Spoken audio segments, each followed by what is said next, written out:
when I exercise. Jesus. Sweated like a pig. Let me open up the things. Yes, the things. Read this up. A bunch of things are for sale, yet I have no money. Not gonna spend any of my money right now. Nope. Can't do it. Ah, it's because of QuakeCon. Oh, that makes sense.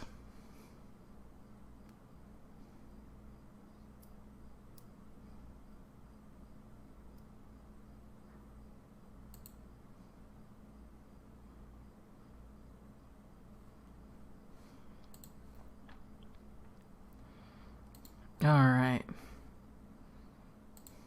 Hello, hello. It's me. It's moi. I've come back to grace thy viewing. I finished exercising. I'm good. I am fresh, but also burning up. Holy shit. I am on fire.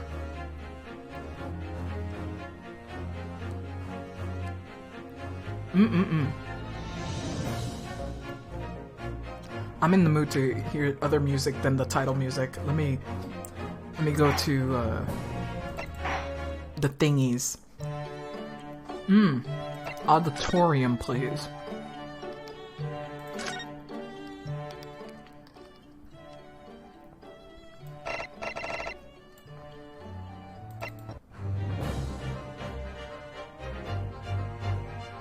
Very good.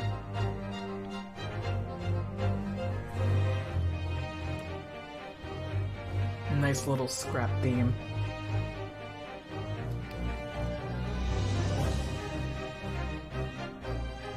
Definitely see the theme of Ryunosuke here.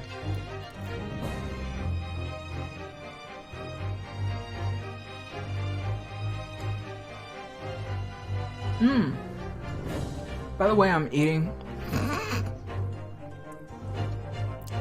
I'm having a little bit of yogurt. Even though today I decided that today and yesterday I'm gonna try and balance myself out when it comes to eating, because holy fuck, I'm not losing any weight whatsoever. So let's see if I can adjust the calories and then go back down and go up again. So hopefully my body goes like, whoa, guys, you gotta get to work. You gotta get that belly going. So hopefully it gets the message.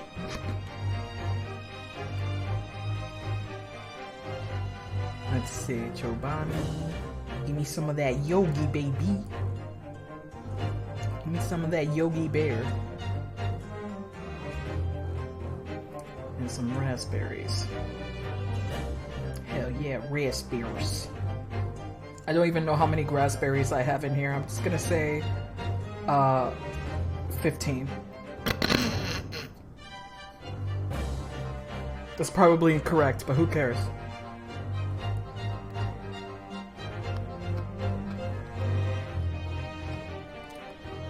Woo! That was a sour one. Woo!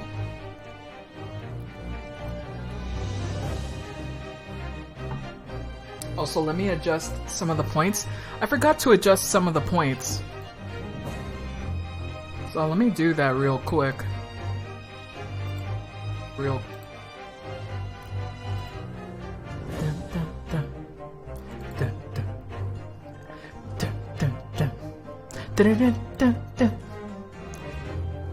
Let's see, channel, what is it called?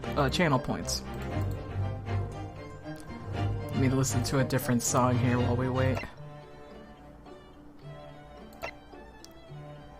I think we're good. Maybe not. Maybe this is not too spoilery.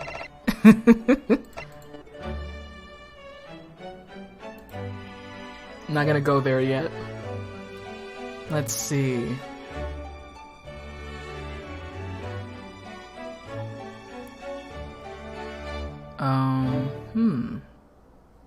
Oh, that's it?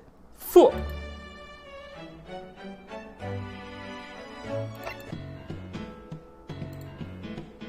Gonna put that one. What was it? It was the hydrate one that everybody decided to abuse.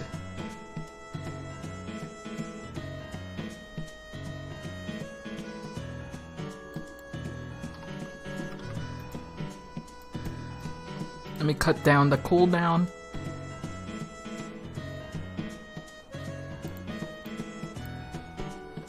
But I'm upping the points. Just a little bit.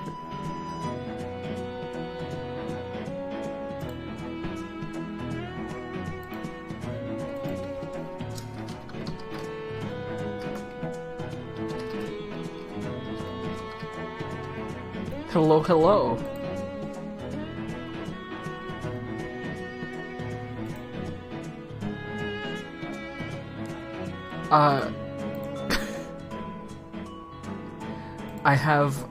I have something cursed that I'm putting back into the points.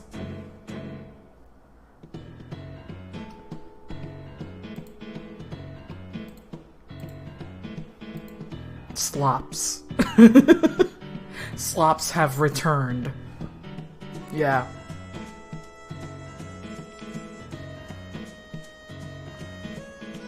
Slops has returned.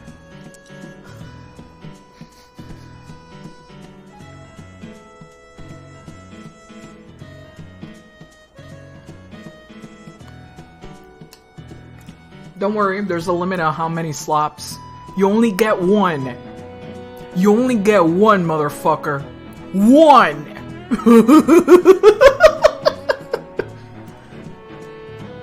Better make that 200,000. I made it literally just one slops, and it can only happen 5 times during the stream. That's it. I'll become very smooth.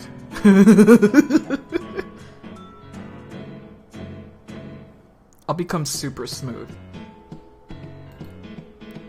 You may slop once. I really want to listen to the vault stuff, but I was told not to because spoilers are ahoy.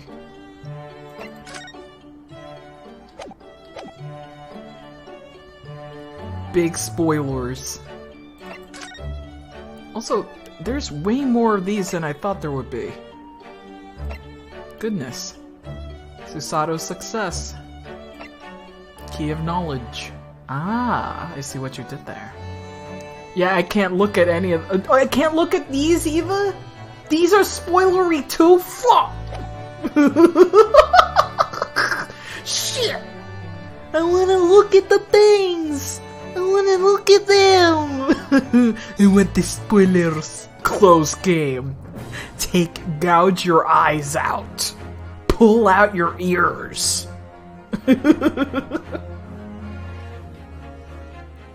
Oh man. I'm too curiosa.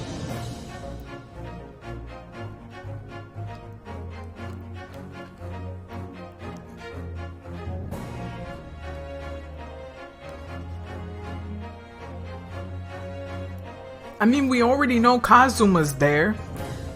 The only way it will surprise me is if Kazuma is like... 1, he's not Kazuma, of course. And 2, he's evil. Which is obviously not gonna happen. He's probably gonna be a little misguided. Hello there. But we know for sure Z's that's Kazuma. The only thing that I need answered is how and why. That's it. That's the only 2 things I need to be answered. How and why? And then the third is Why Van Sykes, of all people? I mean, I know he's one of the few prosecutors we got, so I guess might as well be Van Sykes.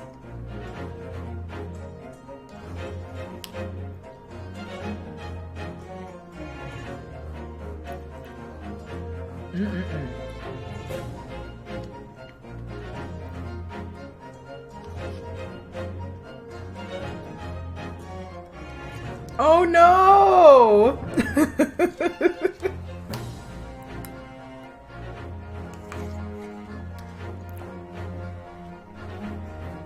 Oh yeah?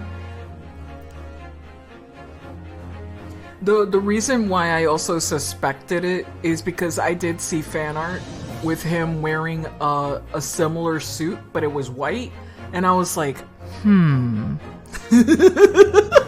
It made me go,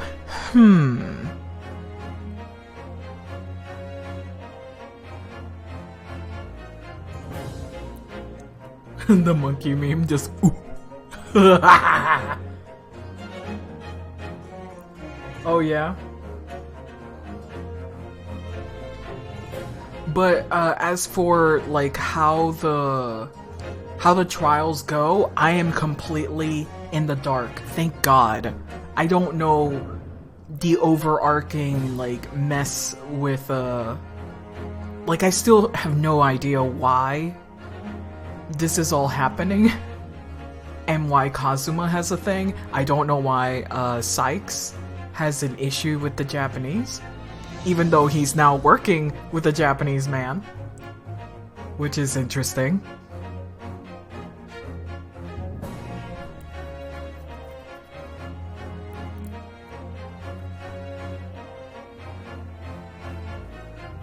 Oh yeah?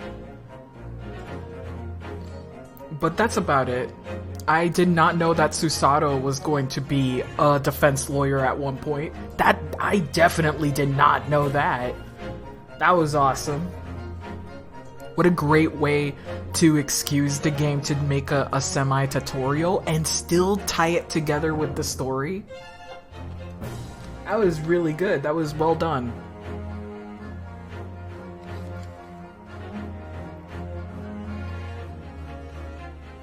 It avoids the whole, you know, oops, bonk, I have amnesia. What am I supposed to do? Wow!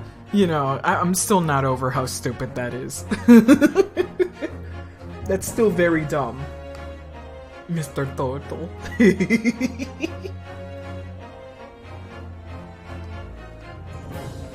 Hosonaga tries very hard. That was in Justice for All, the first case. Phoenix Wright gets bonked in the back of the head by the murderer, and he has amnesia for the first half of that investigation. It's so stupid. Not investigation, the trial.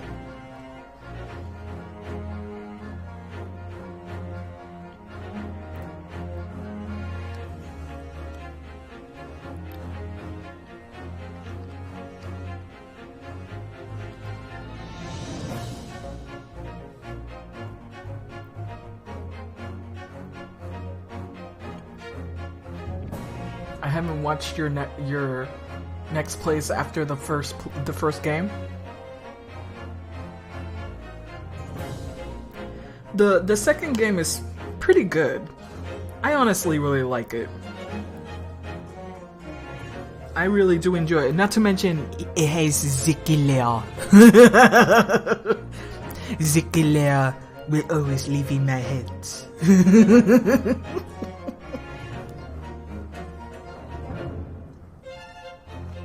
I really do like that part. Also, Gumshoe's weenies. Gumshoe's fucking weenies.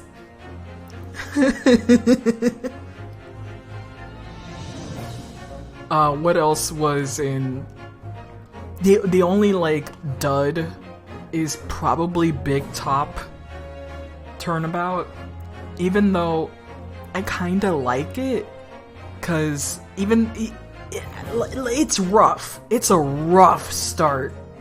But by the end of it, some of the characters do have development. Like Regina, you know, gets her worldview broken down, and you know, she realizes, oh, not everything is as wonderful as it appears. Acro is also like, he seems to be very sweet, but he has a big murderous intent behind those eyes. Very fucking tragic. That trial is so fucking tragic. Debate of 87.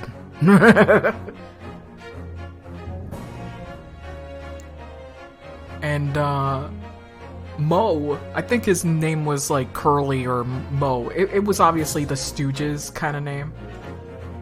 He had character development, which I did not expect.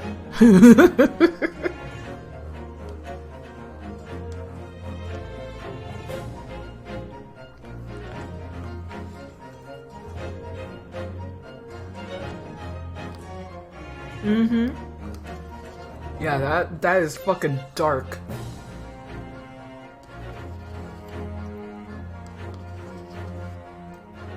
It's dark as fuck.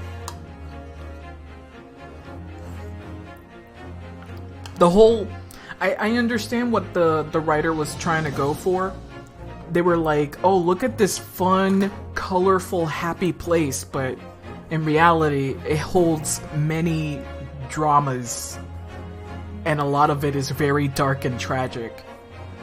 Like, I understand what they were trying to juxtapose with the circus, but it doesn't end up being a very fun trial or case in general. It's not very fun.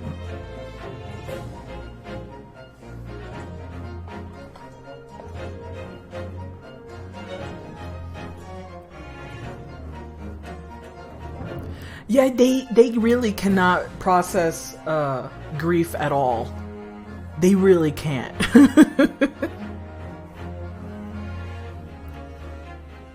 Including Francisca as well. Like, it almost feels like she's avoiding the subject of her father completely and just pushing it onto other people. She's still just a freaking young lady. She's still 19.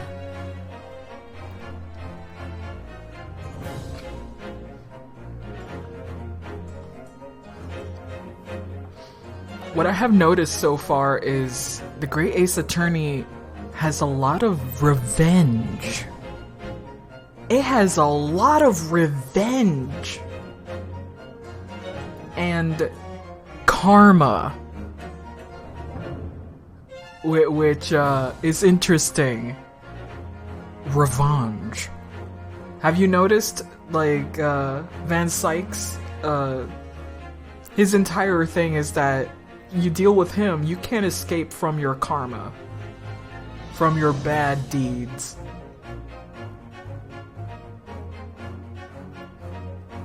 But there's a lot of revenge stories so far.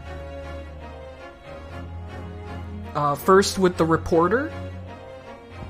Definitely felt like he just needed to just destroy this woman for ruining his papers and how corrupt the government has been, or how not transparent the government is being.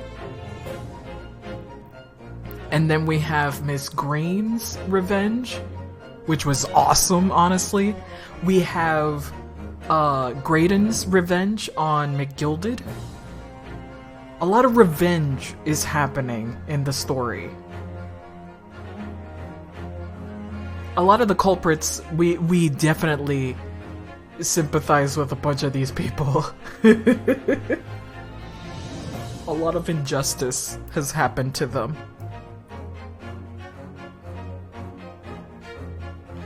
Yeah, Ashley's revenge is pretty good. It was really good. I was like, fuck. Fuck, Ashley just freaking paid to set this man on fire.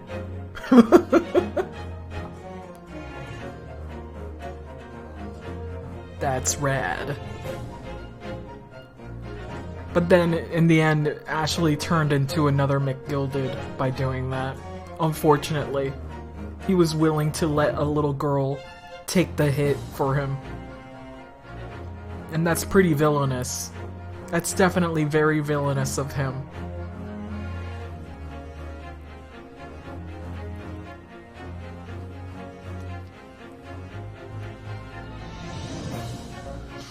I'm trying to remember any other characters, because these cases are actually very few.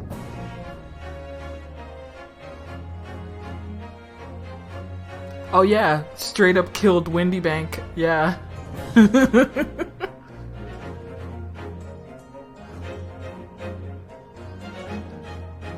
Just straight up. Even though it seems like he really didn't mean to do that. That was definitely unintentional homicide there. Manslaughter there. It does seem like he did not have intent. Oops! All murders!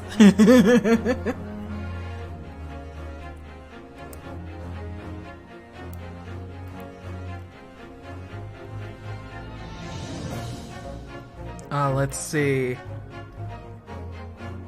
Jezebel Brett probably did not have any revenge in mind. It really feels like Giselle Brett was just implanted to kill Wilson, to get close and kill him. As to what end, I have no fucking clue.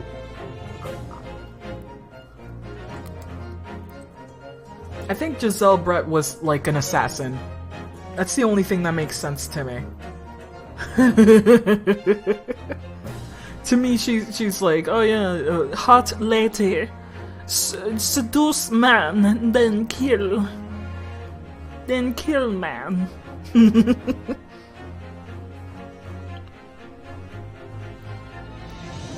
Oh man, I just don't know why. That's the biggest issue here.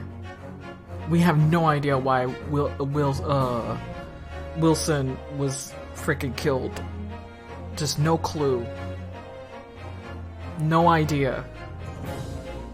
The only thing we have to clue us in is that Japan and England, they're like Great Britain. They're like, ooh, let's shake it.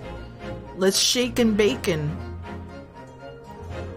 And it is in a very, very tedious balance between those two countries, and I don't know.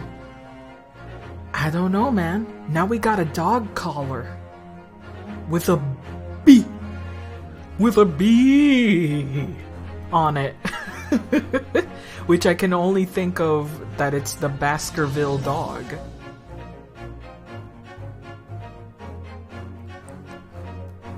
It's either the Baskerville dog or something else. But either way, I've waited long enough. B. We've waited long enough. We can continue right now. We're still in the prosecutor's office. We still need to talk with, Sykes. B. Still gotta talk with this boy. Yeah, explain to us, what the hell happened? What happened? Oh gosh, ding dong. Thank you. Alright, tell us about last night. Lord Strongheart said that the assault last night was some sort of revenge attack. True, carried out by the henchmen of Odious Man. Odious Man's criminal organization. The investigation meant to their arrests were imminent. Presumably some hoped to kill me before that happened. Odious Man. He's always masqueraded as one of London's most powerful financiers, a global investor. But his enormous wealth came to him by underhand means, via his criminal activities. He really seems to be hounding down these sort of people, huh? and he used that money to buy himself a verdict of not guilty when he found himself in court, didn't he? Being prosecuted by you, Mr. Reaper. But the man got his comeuppance in the end. Yesterday, in fact, in extraordinary circumstances. It was most unusual cause of death. I know about that. It was a super high voltage instantaneous kinesis gone wrong.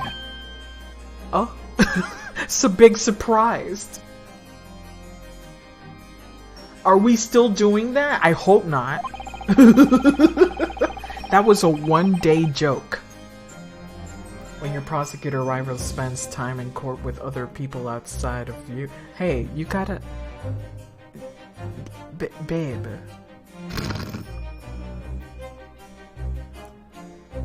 Mr. Assman died when the demonstration on the public experimentation stage ended in an enormous explosion. Correct. And you think I have some kind of divine ability to cause an accident like that to happen, do you? Well, no, that does seem a little far-fetched. If this man is really the fabled Reaper, then he has to be innocent of this particular death at least. It's strange how this all worked out, isn't it, Runo? I mean, what with you taking on the Professor's defense for the child tomorrow? What? You're going to be defending him? Oh yes, that's right. Though I barely know the man's name yet, to be honest. Albert. Albert Hairbrain. That's right. Do you know him by any chance? Of course. He's a contemporary of mine. We were at a university together. Really? Oh boy. You're... What? They know each other? And they were contemporaries.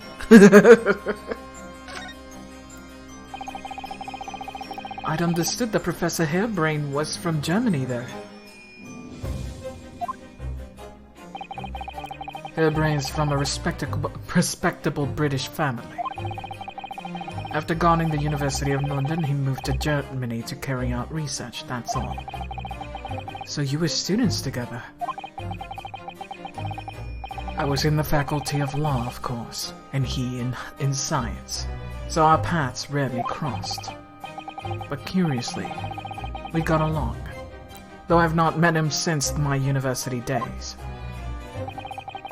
I certainly didn't expect our next encounter to take this form. And with you, of all people, representing him. Ugh, if only I make it out of this office alive. Hey, calm down. Calm down, Von Karma. Calm the fuck down. He was a law boy and he was a science boy, but he wasn't good enough for him. Now he's a prosecutor.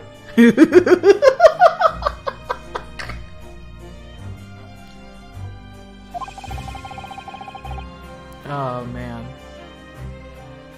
He's actually been charged with murder, it seems. Yes, I know. Because the prosecution will be handled by me. By you? But you made it sound as if you and the professor had been friends. We are friends, it's true. Then why would you do this? If the Reaper is the prosecutor, there's nothing anyone can do to save him. He's doomed.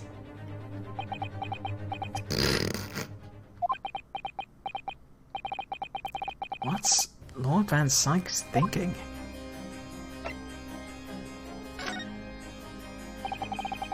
What do you mean by what you said before? If you'd like to know the Reaper's true identity... If you'd like to know the Reaper's true identity, does that mean... I'm a crown prosecutor and a mortal like any other. I'm no demigod.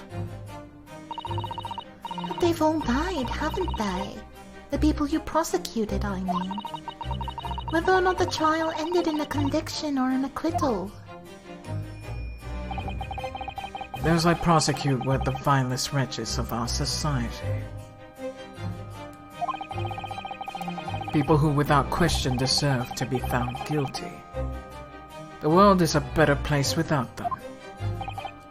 But that's not true of Mr. Natsume, for example. He wasn't a vile wretch at all. Nor was Ginny. In fact, she's ever so hard-working now. I can't deny that since I encountered you, things have taken a turn. But the point is this. If any of those vile wretches that escaped justice subsequently died in mysterious circumstances, it was at the hand of their own kind. It's not my work. Lord Strongheart said the same. He believes you're not involved in any way. But you were attacked by those ruffians because they believe it's true! The fact is, since people started to call me the Reaper of the Bailey, the number of serious crimes in the capital has dropped substantially. Oh. Basically Batman. It would appear that even the most hardened criminals can be made fearful for their lives. Too bad Batman can't fucking keep that in check. Batman. Oh, I understand what I just realized bats and Dracula. Do you mean to say? I mean to say that if my pseudonym serves a useful purpose, I adopt it gladly and with honor. Batman. I'm Batman. I'm Spider-Man. We're best friends. I don't know. But it's putting you in danger. You could be killed. If that's my fate, let God decide. How about no? Well then, Sykes. Cool. And that's it, eh? Should I present this? Well then, Sykes, about the article in this paper. Ah, yes. It seems that there was a reporter nearby when this little skirmish took place. He's very dramatic indeed. I had no idea I'd been photographed. It was careless of me. Hey, you got photographed with your top hat. It looks as though it was taken after the people who attacked you had a runaway, though. Rest assured, the police have already apprehended every last one of them. But there's someone else fighting alongside you, it seems.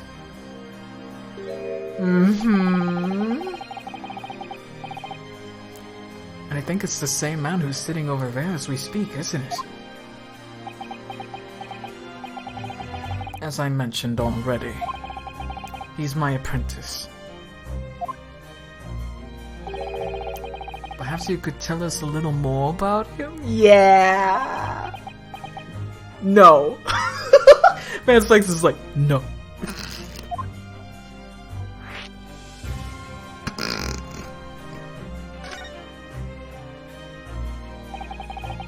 He's in my tutelage to become a prosecutor. So you could say, he's my apprentice, I suppose. Ah, like you are to Henley then, Reno. I don't remember taking an apprenticeship with the great detective. He's currently compiling a report about last night's attack. He's not doing shit! What are you talking about? Oh yeah, he's currently doing very hard paperwork. And he's just like... He's just looking at the thing. It's like, yeah, I'm just looking at this piece of white-ass paper. Not gonna write anything on it. It looks like he's wearing some kind of mask. On Lord Strongheart's orders.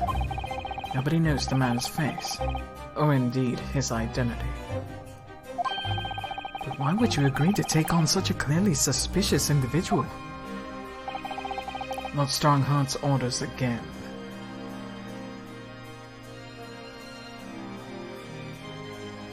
I don't think that makes sense.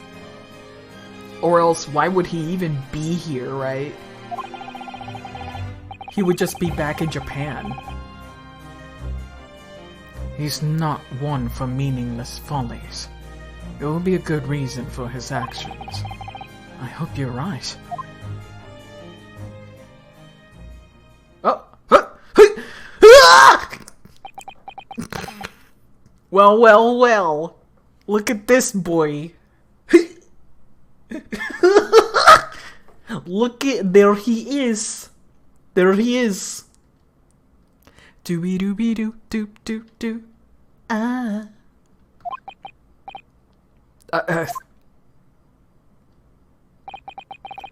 The task is complete.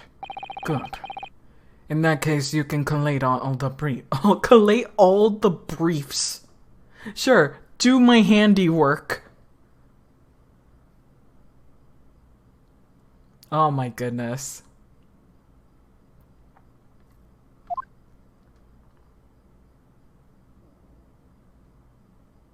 We know it's you, man. Take that mask off. We know it's you. He's just like, you're looking good. Okay. This is a game about lawyers. Yeah, it is about lawyers, alright. Nice to meet you? Probably won't talk because recognizable voice maybe. Back to work again.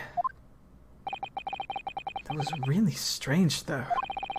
I've never met the man before. I don't even know he existed, and yet he's like, familiar.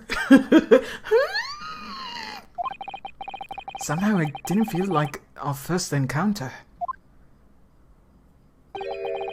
Don't bother trying to converse with him. He says nothing to anybody from outside this office. Lord Strongheart has strictly forbidden it. Oh, really? He has a gag order. Oh, I see. Why are you so interested in my apprentice anyway? Oh no, I mean... Sorry, I didn't mean to. The way he stood there so casually, yet with that flawless posture. He's like, I know who sits like that. It couldn't be. Okay, I'm glad that Ryunosuke is already like,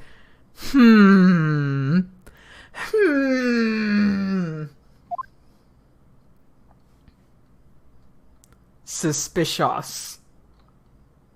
Okay, I'm gonna get kicked out. Ah yes, there's something I've been meaning to ask you. Oh, what's that? That Nipponese man. Is he faring well? Sorry? The one arrested twice in succession 6 months ago. With the stoop, and the mustache, and the jitters. Oh, Mr. Natsume, you mean? I'm not sure he'd be very pleased to find out you identified him from that list, Runo. Don't worry about it. Shut up, Iris. Don't worry about it. That's basically what everybody says about him. He's fine, thank you. In fact, I received a letter from him by international post only the other day. I see. Well, I think we can end our discussion here. There, don't you? There's little time left before tomorrow's trial.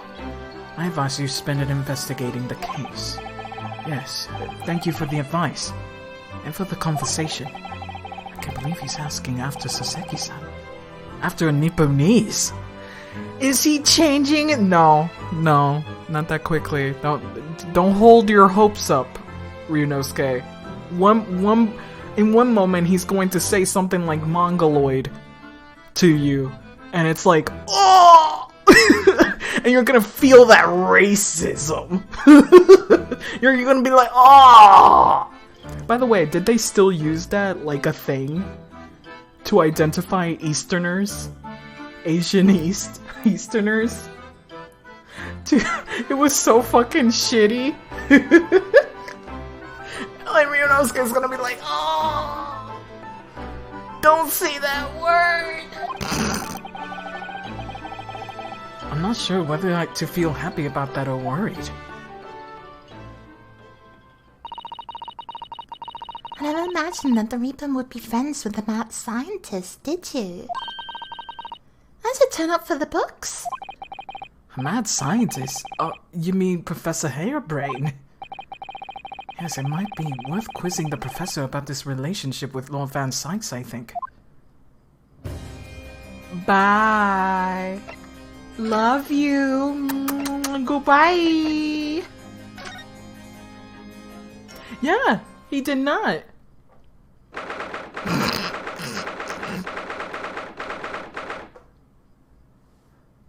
Bye, Daddy. Give me $500, Daddy. I'm gonna go shopping. The woman said, cell 11.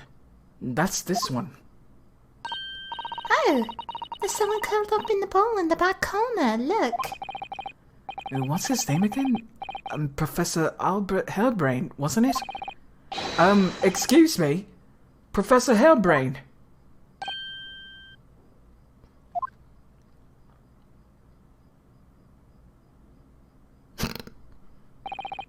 Oh, that's cute. You actually see a little name tag. Who are you? I'm Ryunosuke Naruto. I'm a defense lawyer. A lawyer! He's adorable. I love his hair. He's very poofy. Was it something I said? Ah, a lawyer, you say? Would you be here about the experiment? Are you going to defend my hypothesis? Your hypothesis? Sorry, I don't... Yesterday's demonstration! That demonstration was... That magnificent demonstration was... He looks like a Pokemon professor? He kinda does. Yeah, he does. It was an all-and-out success! By anyone's calculations! But despite that... And no one listens! No lawyer believes in science! And when it's explained, they all leave and at high velocity.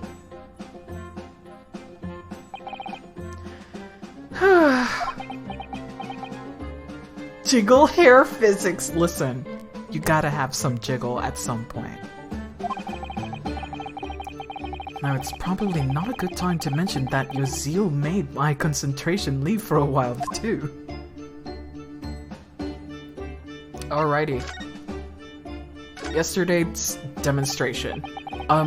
You mentioned the demonstration yesterday. The papers have called it a spectacular failure. After all, a man died in the explosion, didn't he? Aww. Yes, you could interpret the results that way if you really want to. Well, I suppose in the strictest sense. The experiment was a failure, but at the same time it was a great success!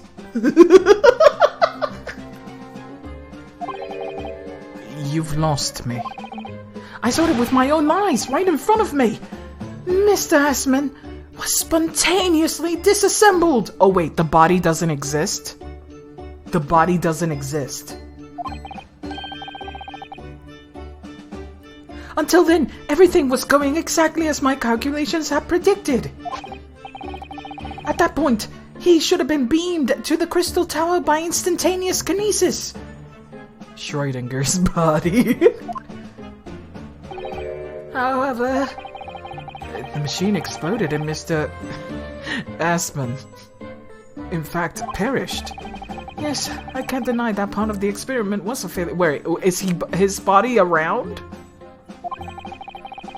It seems not to understand that people can be burned to ashes. Instantaneously, though?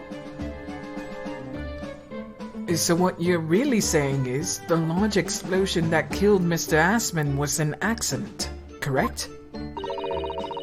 But the bigwigs that had you arrested on suspicion of murder. Death ray go boom! I was responsible for a man's death. That is the immutable truth here. And for that, I wish to be punished at once. But... Murder? Never in a million years. It was an accident, simply an accident. I see. Hurley and I were talking this morning, you know.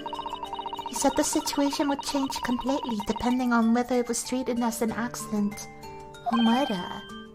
How exactly? Well, if it really was an accident, then the professor's machine would have been kept in protected custody.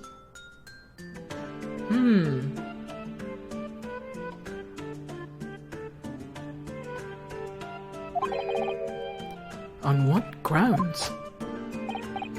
Ah, yes!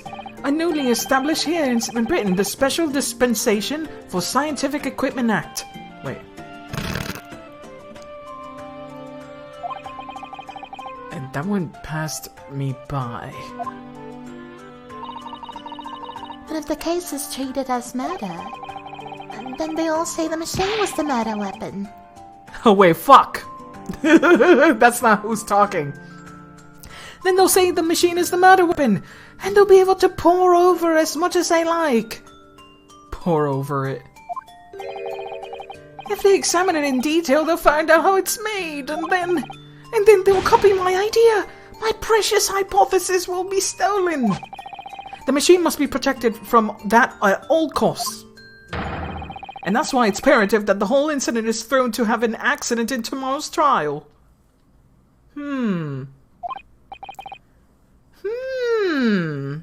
Interesting. Ah, I see now. Okay, interesting. So in short, there was a terrible accident at the Great Exhibition Showground yesterday. Yes! Or rather, no, the devil's in the details. Strictly speaking, there was a terrible explosion. Sounds the same to me. You were demonstrating a super high voltage instantaneous kinesis, weren't you? How fascinating! Humans, like all matter, are made of particles that are held together by electrical bonds. So it must be possible, using a sufficiently high voltage to break those bonds and beam the particles through space. That's actually not possible. That's actually not possible, because ultimately you'll be destroying the very thing that you're trying to transport. You can technically separate the things and then put them back together, but you will be ultimately destroying that very thing that you're trying to transfer as particles. It is a paradox. It will never be the same person, if that was even a thing.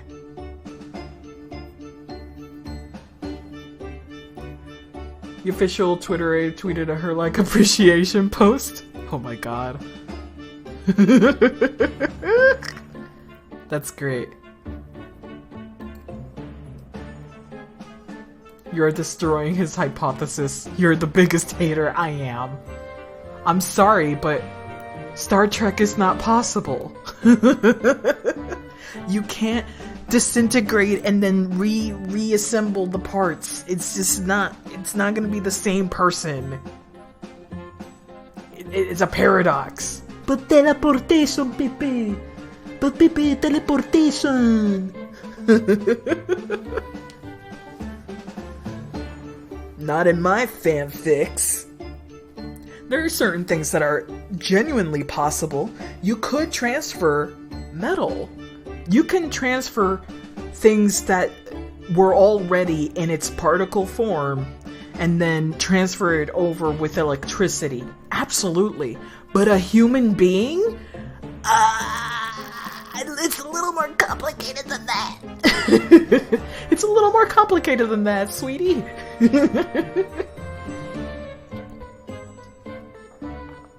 Oh my god. Oh boy. Human beings are complicated, I agree. No, we're just organic matter, so it's like, do you wanna transfer some blood and maybe water through space? Sure. Break down the water molecules, but putting them back together from far away? Come on now. You need a receptacle or something. And if you're doing that with an organic living being, it's just gonna die. It's just gonna die. And that's it. That's it in a nutshell. That's my idea, you see? That's my amazing hypothesis. Here's the thing, like, we are made of very simple materials. We are made of very simple materials, but the way we are assembled is what makes us different from other materials. We all have carbon, we all have water, we all have calcium. We all have these certain things together, but it's the way it's assembled that matters. So keeping you alive while deassembling that structure, you're just killing the person. We're organic IKEA furnitures. Oh yeah!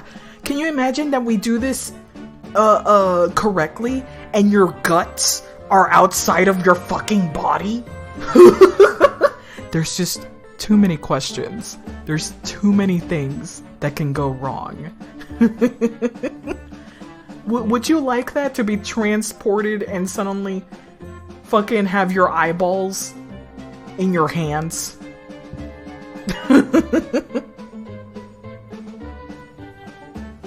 Oh, you mean like the flea? Or the fly, I should say? Where a fly goes into the transporter tube and emerges both bodies on the other tube? Yeah, that's a reference to The Fly.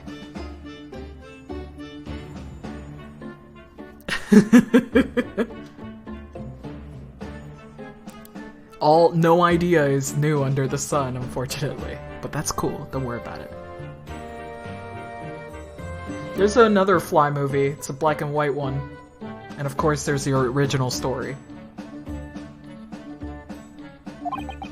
Gosh, that's unimaginably high-level science that I already disproven. Oh, but dare imagine it! Dare to dream of such incredible technology! Just think, one moment I could be here in this cell, and the next, I could be in the Great Exhibition again. Well, yes, that would be incredible. And the next, in a mere blink of an eye, I could be at the Great Parisian Theatre, say. Let's be practical, though. Let's be practical, though. Also, I need to drink some water.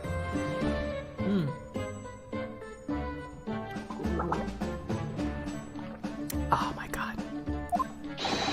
The possibilities are endless!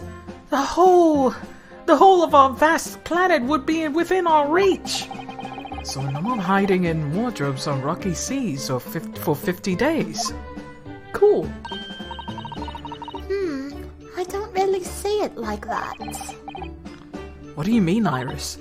Well, if you could travel anywhere in the world instantly, the planet wouldn't really seem as vast anymore, would it? I think it would feel as if it had shrunk.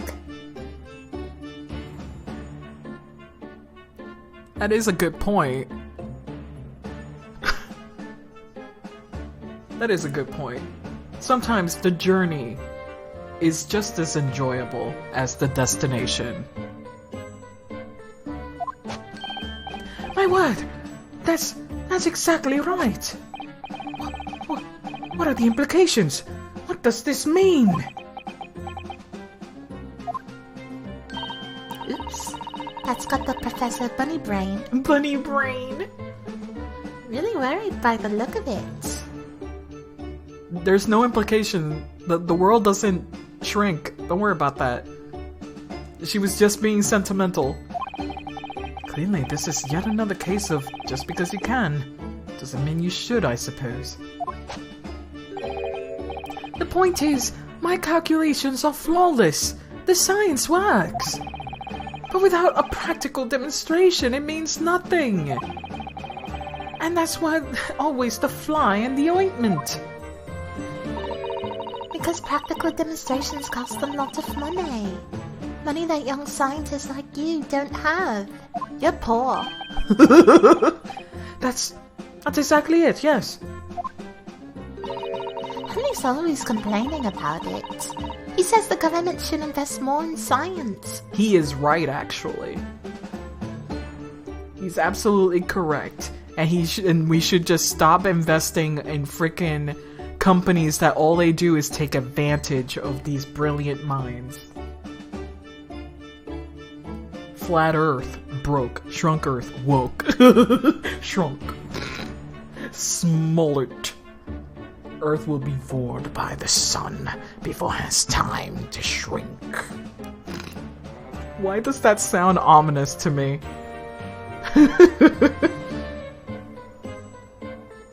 Why is that ominous? Also, why did you have to use the word void? Why? I did have a dream once where the sun, because I'm afraid of large planets. I am. I really don't like how big they are. They're way bigger than you think. And if you think they're big, you're wrong. They're even bigger. The dream was that the sun was slowly coming forward. You know how the planets are aligned? Well, the dream was just seeing the sun just take over Mercury, Mars, and then Earth, and all that. And I was like, I woke up going,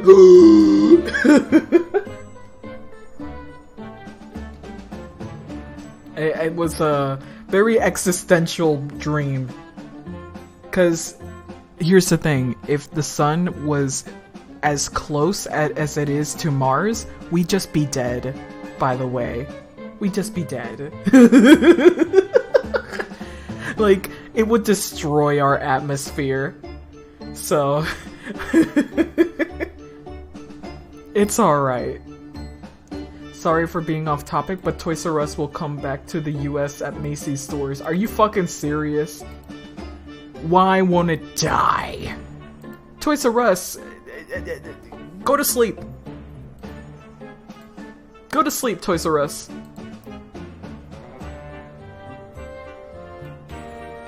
Good lord. Another lease on life thanks to Macy's. Yes, it was dead.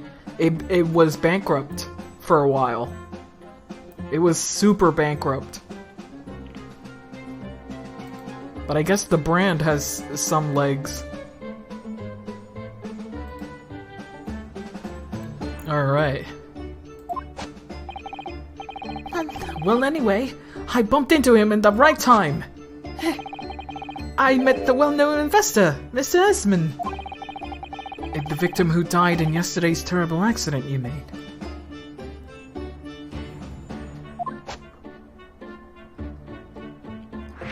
Here we go. Oh shit, let's skip this one. Let's talk about the victim.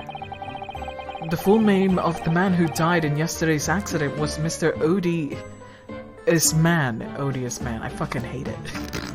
Wasn't it? What exactly was your relationship with the man?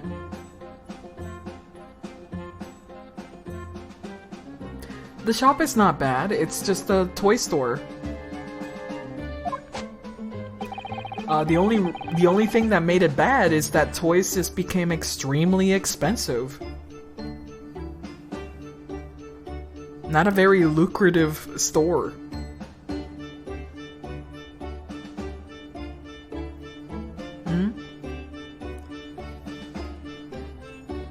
Like, it was a good investment maybe back in the 80s. But now everybody's like, video game. So, yeah. Toys have not been on the rise, really. Only for, like, toddler level. At around that age. If they're not really interested in toys anymore, that is.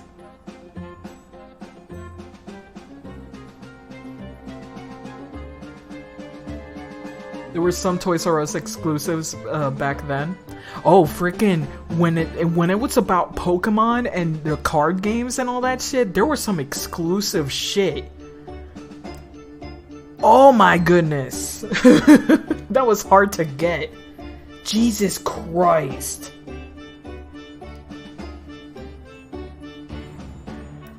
The last time I ever went to Toys R Us was when I was like 14. So this is like 2005. And I only went there to get like PSP shit.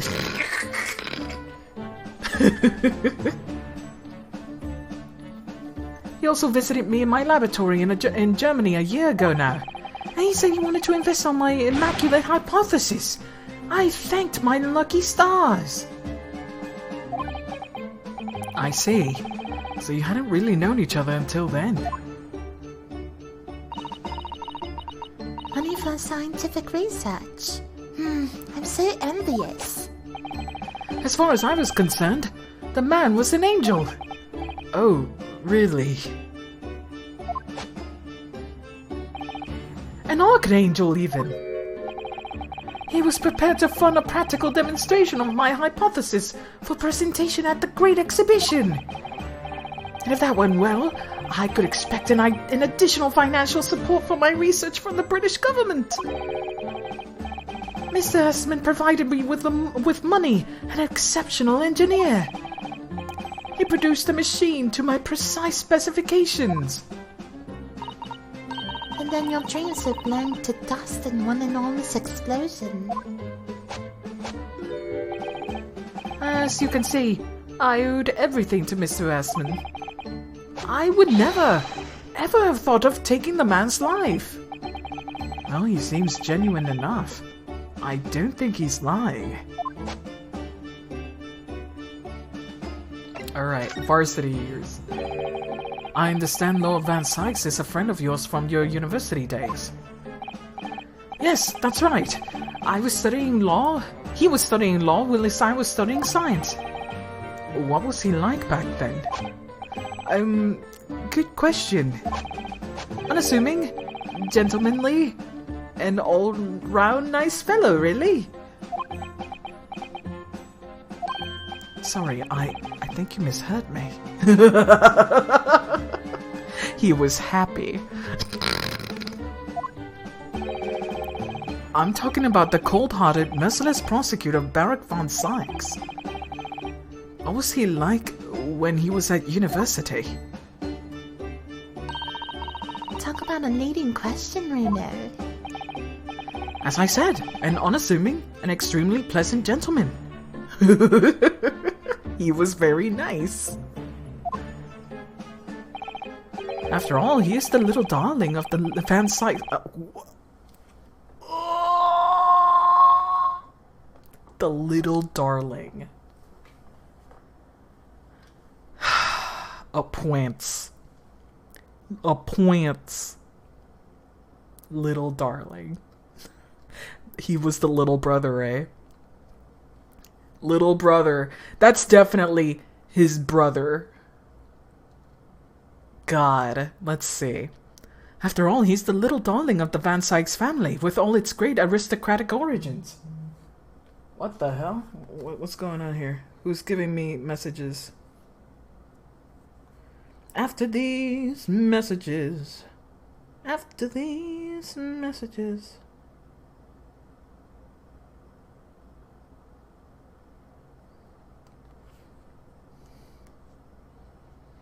Okay, there we go.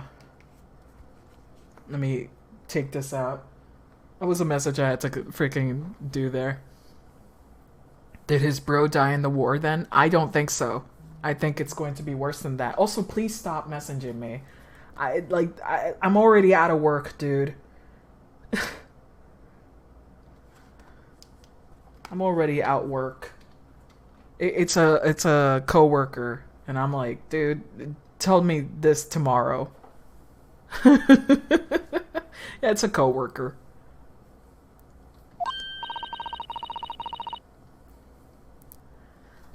I didn't realize he had acquired such a noble blood.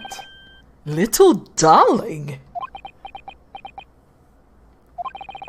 It was a bit of a shock when I came back to Britain and learned that what he'd become.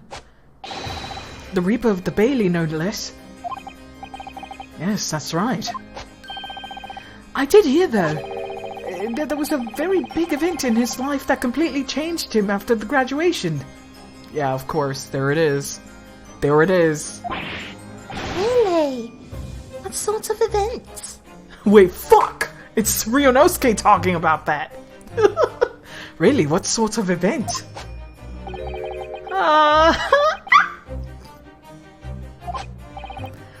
I'm sorry, but I don't know anymore. Holy cunt, she always freaking sends me paragraphs of freaking text. Listen, man, I'm just gonna turn off my phone if you keep this up.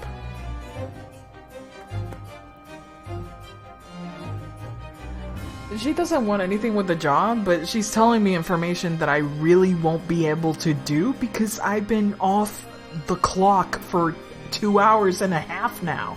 Actually, no, exactly 2 hours. So I'm not gonna deal with that until tomorrow.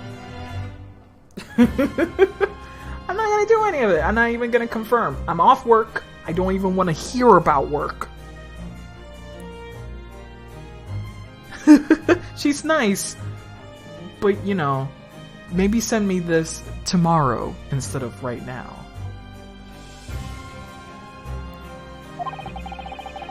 I wasn't in the country at the time. I was in Germany already. Oh, yes, of course.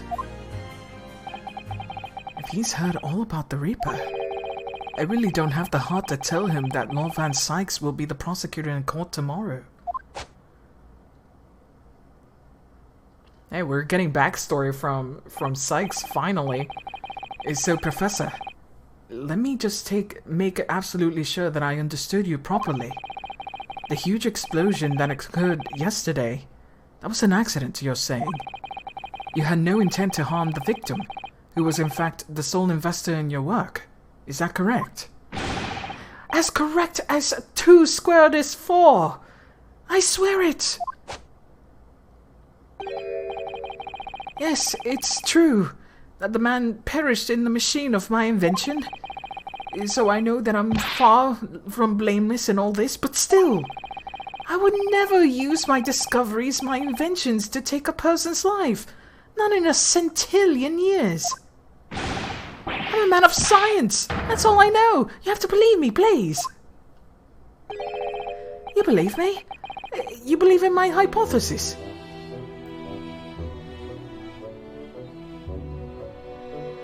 We only had Barak for 4 cases so far. Let's see. First case was McGilded, and then Natsume, and then Lestrade, and then Soseki Natsume again. 4 cases. That's it. That's it. Oh man. Science is the pursuit of truth, you know. I've always believed that all my life. I'm afraid I don't know much about science, or your theories. But I do believe you, and I will fight to prove your innocence with all my might. I'm a man of the law. It's all I know. You have to believe me, please.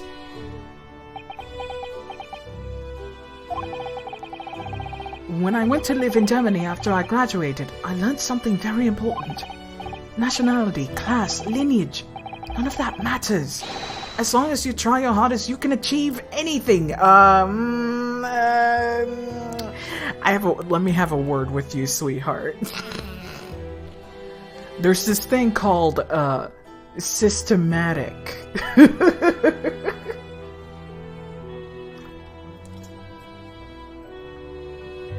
Still haven't met a whole.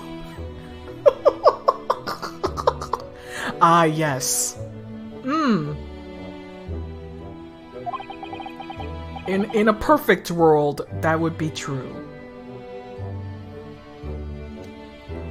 In the best that our world could be, that would indeed be the case.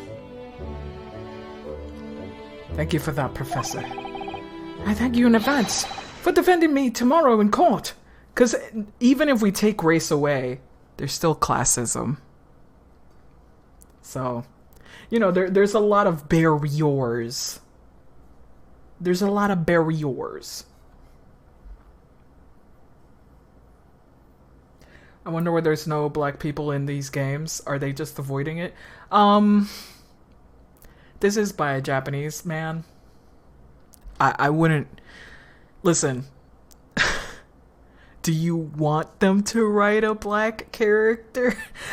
I think the only technically black character they've written in was a rapping pirate.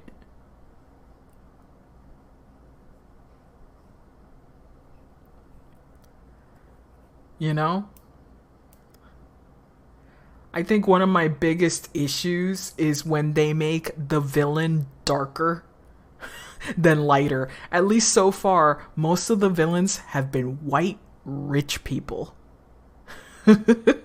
And dudes, too.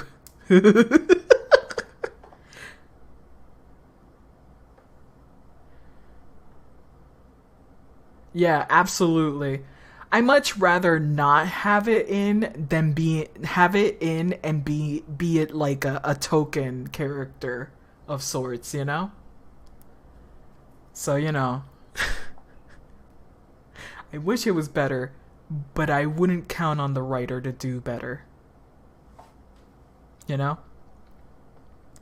It really has to come from a genuine place of care. So if they're not savvy on it or don't want to spend time on sensitivity and all that shit, maybe don't.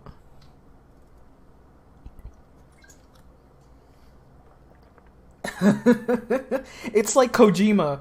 Every time Kojima writes a woman, I'm like, oh, please stop writing women. Please, Kojima. You only see women as mothers.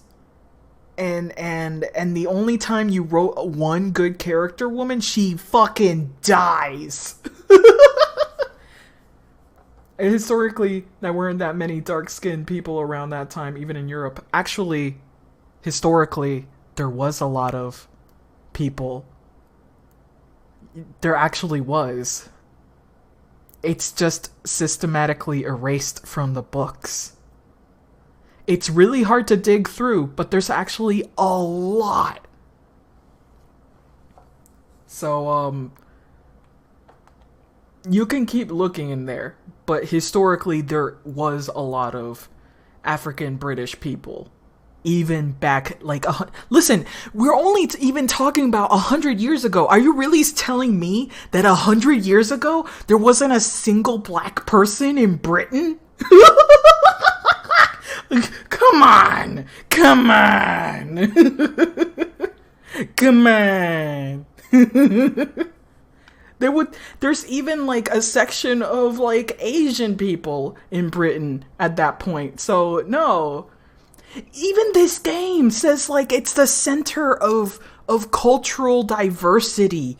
So, you know, I think it's far-fetched to say, oh, historically there wasn't that many. I'm like, nah, come on. Whether they were represented in books, in stories, and in history, that's a different matter altogether. Kojima be like, she breathes through her skin. Is that a joke, or is there actually a woman who does that? Cena, how did you not know about this? How do you not know about Quiet? How do you not know about Quiet? She's like one of the most infamous characters he's done.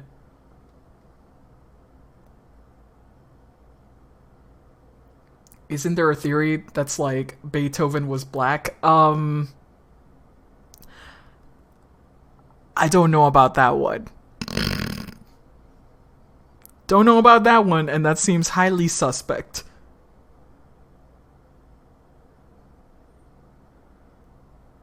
Yeah, I'm also like, what? You've never heard of Quiet either? I guess you guys don't play that much video game. I play way too much video game. Long story short, Quiet is a woman who cannot talk because the moment she talks, she will die.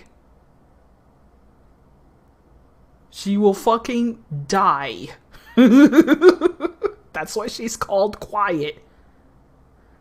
And she's wearing skimpy clothes because she needs her body to breathe as much as possible, even though she has hair on her head.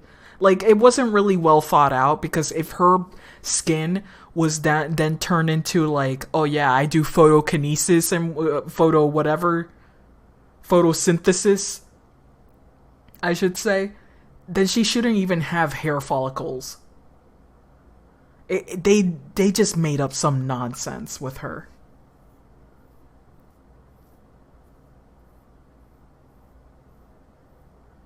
It will activate the viral infection and kill her. Yeah.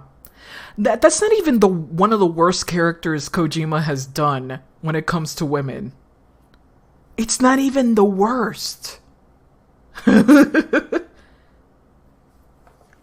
But I'm not even gonna go there. You figure it out. You get upset. I already talked about it at length.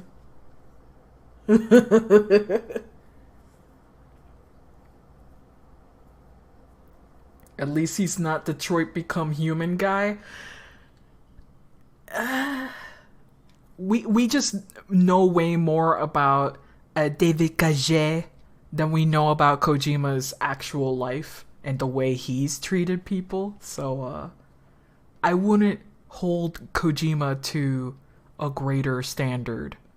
I would put him under the same sort of scrutiny as to his behavior. We just don't know. We just don't know.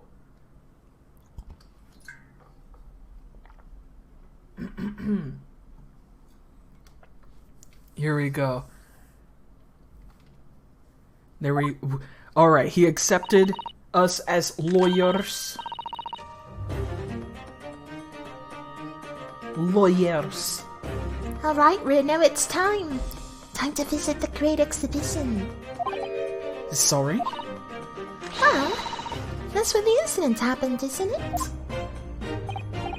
Yes, I suppose that's true. Time to investigate at last. Alright, time for investigation. New location. Experimentation stage. Oh boy. You haven't been to this place yet. Don't forget to take me with you. You know, it feels like there's some weird obligation to ensure they were hot somewhere in their timeline.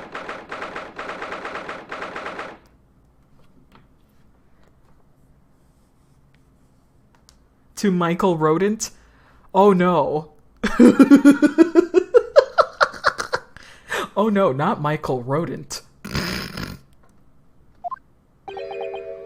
The showgrounds are a little too big for my liking.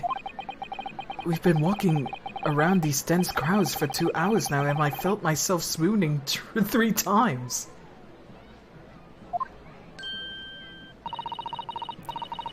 There are a lot of people, aren't there? I've been almost trodden from 3 times. Whoa! Trodden on 3 times too, jeez.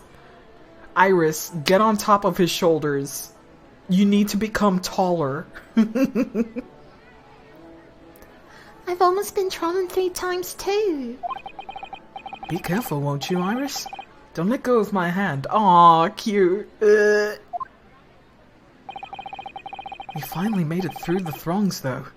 By the look of it. Aww. It's a cute image to think of, right? Ryunosuke being big brother.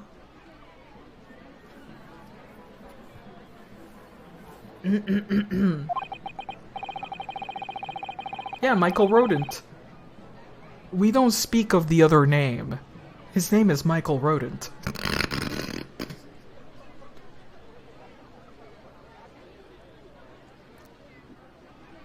Here we are underneath the public experimentation stage where the explosion happened yesterday. We do not speak of the lesser mouse. Oh shit. Also, who just bumped into you? What's that? I can hear voices from on top of the stage. It sounds like an argument.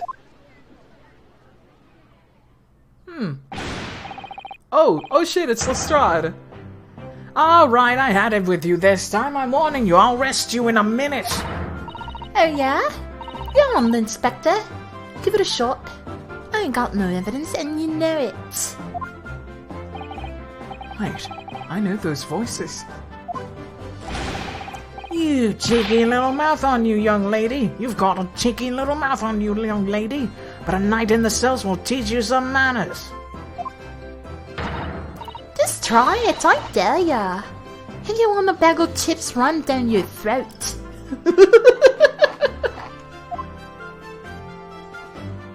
Oh boy. Yo-ho! Grexley! What are you doing up there? Oh my god. Whoa, Nelly.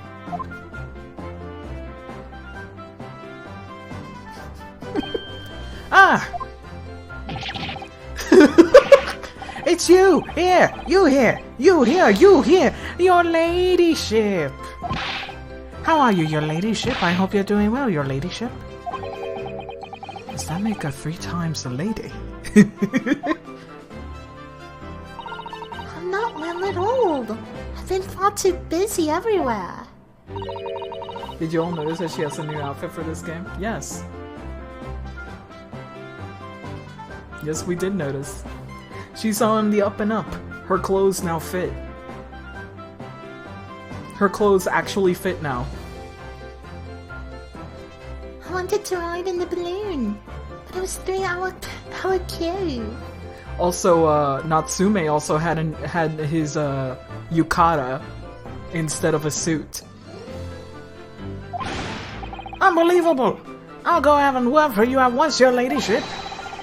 You'll be flying as high as a kite in no time as I pull some strings for you. Oh my god. Tobias Gregson, an inspector at Scotland Yard. Until recently, he was suspended from duty. But it would appear he's back in action now. He's actually quite well known, appearing as he does in the adventures of Sherlock Holmes. And for that reason, he can't say a word wrong to the story's author, Iris. Piss the man before I go. God damn it.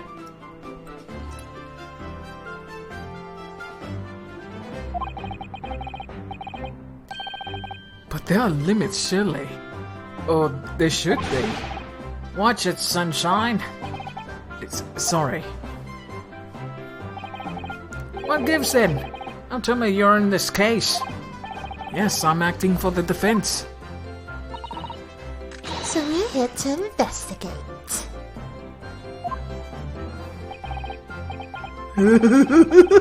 Hydrate on cooldown, oh no! No, you guys are gonna make me fucking... I'm gonna become just a tube where water just comes right out of me. I will not piss hard. I will piss adequately, thank you very much. Dear me, what's the situation? That's the situation, is it? Is it really that troubling?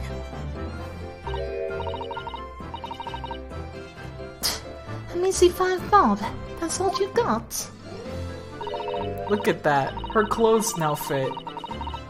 So nice. It's a very subtle change too, but it looks nicer now.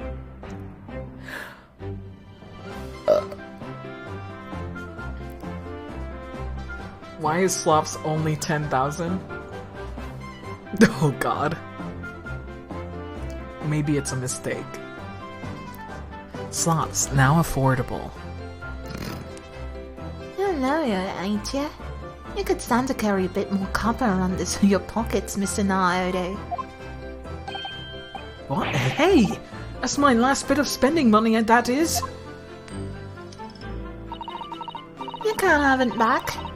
But I'll charge you for all the bother. 3 bob.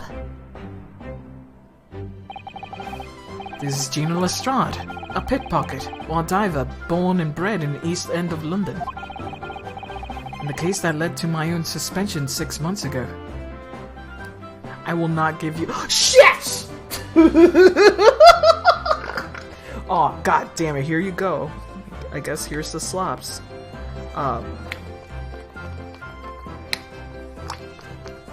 Okay, that's enough. In order to commemorate, I'm just going to darken the screen for the darkness.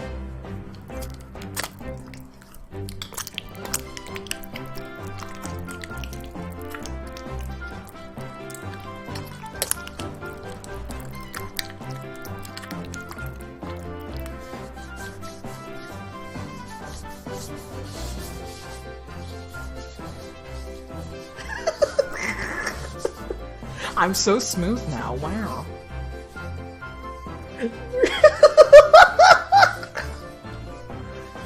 Wow. So lubricated.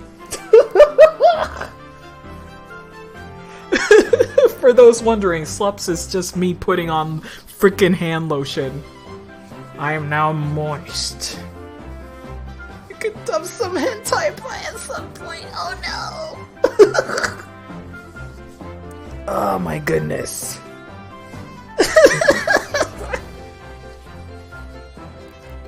My hands are way too freaking... Hand lotion, more weird than you think. This is new look, same great formula. Aveeno Daily Moisturizing Lotion.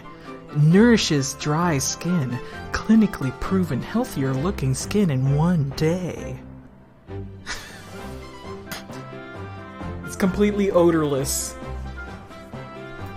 Which is how I prefer it. Different recipes, same great taste.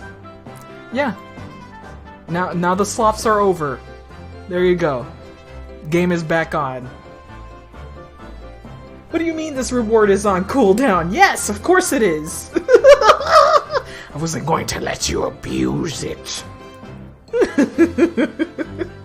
I wasn't gonna let you guys abuse the award. You nincompoops. The slaps.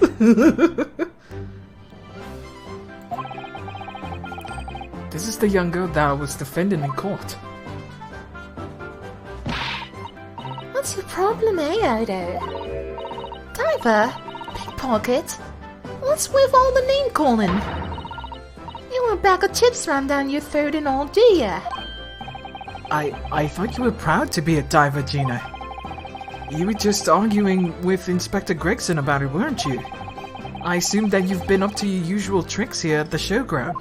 No, she has a job. That ain't no way to talk to a lady, Odo. I've been here a long time. People can change. Hydrate? Fine. There we go. I'm an apprentice now, learning to be a Scotland Yard detective. Okay. Alright then. She will become a Detective Lestrade. Okay. Didn't see that one coming. So you have to call me what everyone else does. It's Inspector Lestrade now. That's cute. Inspector? That badge is homemade, surely. Inspector Pond isn't entirely accurate. No one calls her that. For what it's worth, anyway. Investigating's off the cards for all of us. What's that supposed to mean? And don't call me Shirley. I am serious. And don't call me Shirley. Right, well, I'm back up top. You hold the fort down here, alright? Right, sir. Hey, Lestrade. This raises a lot of questions. Yeah, let's talk with Lestrade. I love your new look. This conversation about Gina. It was 8 months ago that I first encountered Gina in connection with the case I was working on. At the time, she was living at the East End with a group of other orphans. And she helped all of them survive by pickpocketing, but she got embroiled in a murder. I had a lot of time to think in prison. I realized I couldn't go on like I was, and diving weren't working out. I'm so pleased to hear it, Jenny. Well done. So, you went from being a pickpocket to a detective? You got it. Good in it. Inspector Lestrade. Sounds like something out of a book, eh? So that's why Iris has a detective Lestrade in the stories. That's super cute of Iris to do that. That is so fucking cute. I want to shake Iris right now for her cuteness. What happened to the orphans? They be orphaning, man. Talk about a sea change. And then there's this Iris old man to think about. Iris's father, you mean? Yeah, I promised her, didn't I? And I'd get all the police forces around the world to pull up all the stops looking for him. Aww. Just a small promise then. Nothing serious. Oh, Janae, you're so sweet. So anyway, that's how I had to go to the test at Scotland Yard. Only trouble is, I don't read so well, do I?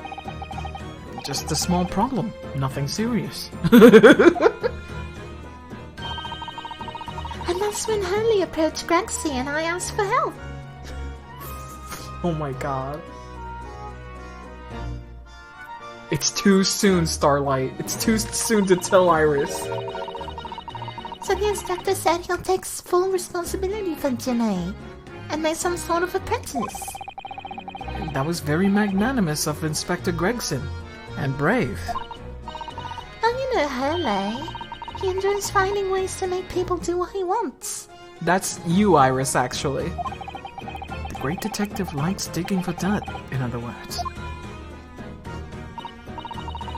So, the long and short of it is, if you got questions about the case, you can ask Inspector Lestrade.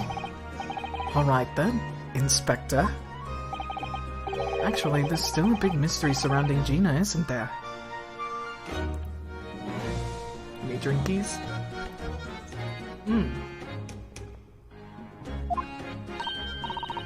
Ooh, what, Bruno, what? Well, 6 months ago, Gina was the defendant in the trial prosecuted by the Reaper. And she's absolutely fine. A trial in which she was found not guilty. And yet, here she is still. Come on, you're not still on about that, are ya? The Legend of the Reaper, or whatever it's called. God, you don't have to worry. God, you don't have to worry, mister. Frickin' Otto. If I didn't have to worry, there probably wouldn't be a whole lot of you left. It's like I told you before, innit? The Reaper's kinda like upstairs.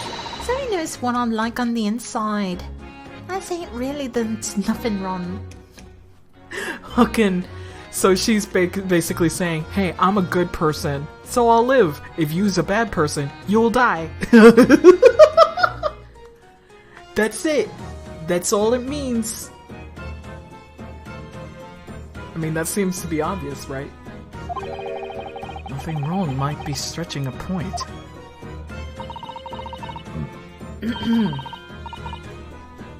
What about Mr. Natsume in Japan? He's perfectly fine, isn't he? Well, that's true. Perhaps the Reaper is more discerning than I thought. Exactly. So I ain't worried. I'm totally fine. Also, she has brand new animations and they're all very cute. God, it was so out of this world it was. The brainy bloke pulled a bunch of levers on its machine, and suddenly it started blowing smoke. And it all went pop. Ain't seen a better experimenter yet. Sorry? You mean you saw it, Jenny? With your own eyes? Yeah, of course. The boss is in charge here, ain't he? Or keeping everything's running smooth, I mean. The boss being Inspector Gregson, I suppose. That's going to take some getting used to. So I have to say that I'm on duty and I can do whatever I want to. Look at this! I was up on them flying balloons when it happened, watching it from above. No, you're so lucky, Jenny! Maybe I should join Scotland Yard too. No. Yeah, do it! You know how to put the boss in place already, right, Iris? You have no trouble at all. Then it's settled. When do I start? You're 10 years old. No. You can't join Scotland Yard, Iris. I see. Anyway, what I don't understand is this. If the machine exploded so spectacularly, how can Professor Bunnybrain still be claiming that his experiment was a success? Oh, right. Well, it was a success, in a way.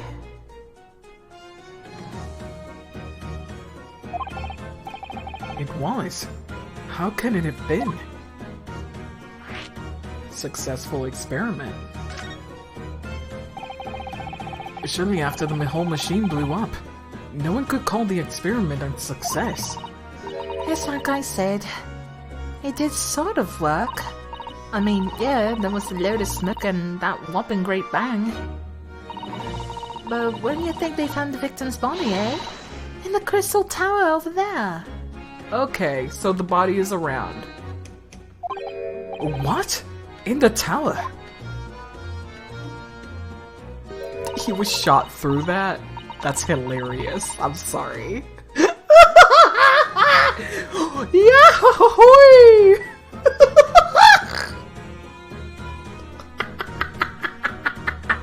Get fucked. Unfortunate transmutation. You can see for yourself, can't you? Up there above the scaffold. Oh, all the glass is broken, you mean? Yeah, the cage what the victim gone in to start with. Really get beamed through the air or whatever and landed on the way over there. So, you say, it did kind of work, didn't it? What? I don't believe it. I mean, I didn't get the ins and outs of it, but anything was possible, right? With science. Oh, I tell you what, you can have this. It's a plan of the experiment they drew up at the yard. Are you sure? Yeah, go on. I had a 3 bob of you before, so fair's fair. Oh my god! Stole your money. Yes, I didn't actually give that to you, did I? You guys are gonna make me fucking pissed. Leave me alone.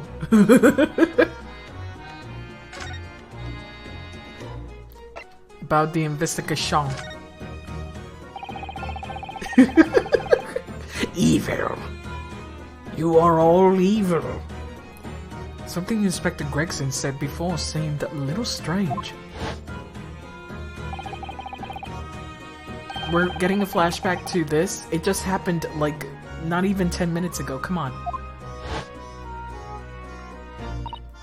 Yes, National Grexy ran off without explaining himself. Oh, right, that. The boss says no one's allowed to investigate that weird machine what blew up yesterday. Well, that's not fair. We're representing the defendant. In that case, could you at least tell us what you've learned from your investigations? You're not getting it. We aren't allowed to investigate neither. Why? What did the calls call him again? The forensic investigation team, I think. Anyway, part of them lot. No one's allowed to lay a finger on the scene. Bit funny, innit? So even Scotland Yard's own detectives can investigate. Yes, I've never heard something like that before. I thought I could have got a gander on the quiet though, but the boss caught me at it. You probably only giving me an earful before we got down here, didn't you? That's the water.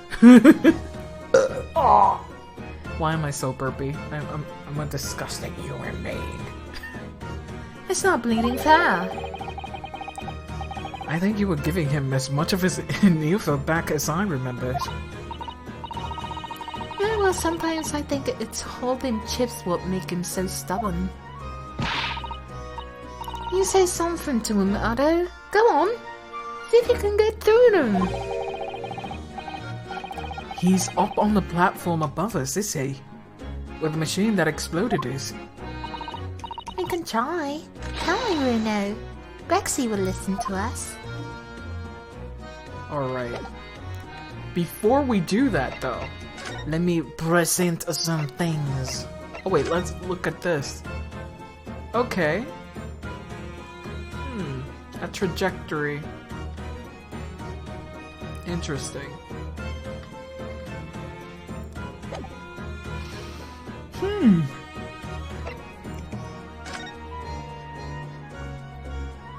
But yeah, I wanna... Oh wait. New dialogue unlocked. Reaper attacked.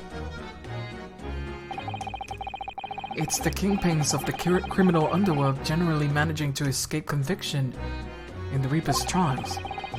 And this isn't the first time the henchmen have tried to attack Lord Van Sykes as a result, by the sound of it. It makes you think, if that's how the justice system works in London, then there must be dark forces at work. Just extra dialogue. Gina, would you like to... Where did it go? Looking for this, Aldo. When did she do that? And have you got anything else to show me, eh? What do you reckon?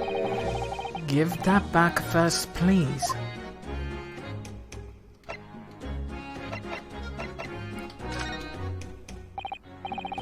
Nope, she has nothing to say. Alrighty then. I'm still gonna show the badge, wait. Oh, whoops. This armband is proof, in Japan at least, that I'm a defense lawyer. And this badge is proof that I'm a detective. So you're gonna have to start calling me Inspector Lestrade. In that case, you'll have to start calling me, well, anything but Otto. I'll call you Defender Naoto, you like. But it doesn't really trip off the tongue. No, it doesn't have a great ring to it, does it? That's cute. That's a cute combo. So let's examine on. Because there's a lot of interesting things in here. Oh, fuck off. There's a piece of rope. Oh, no. There's rope in there. Ah!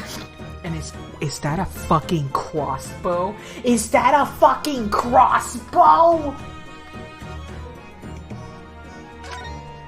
It looks as though somebody dropped something behind the tree there.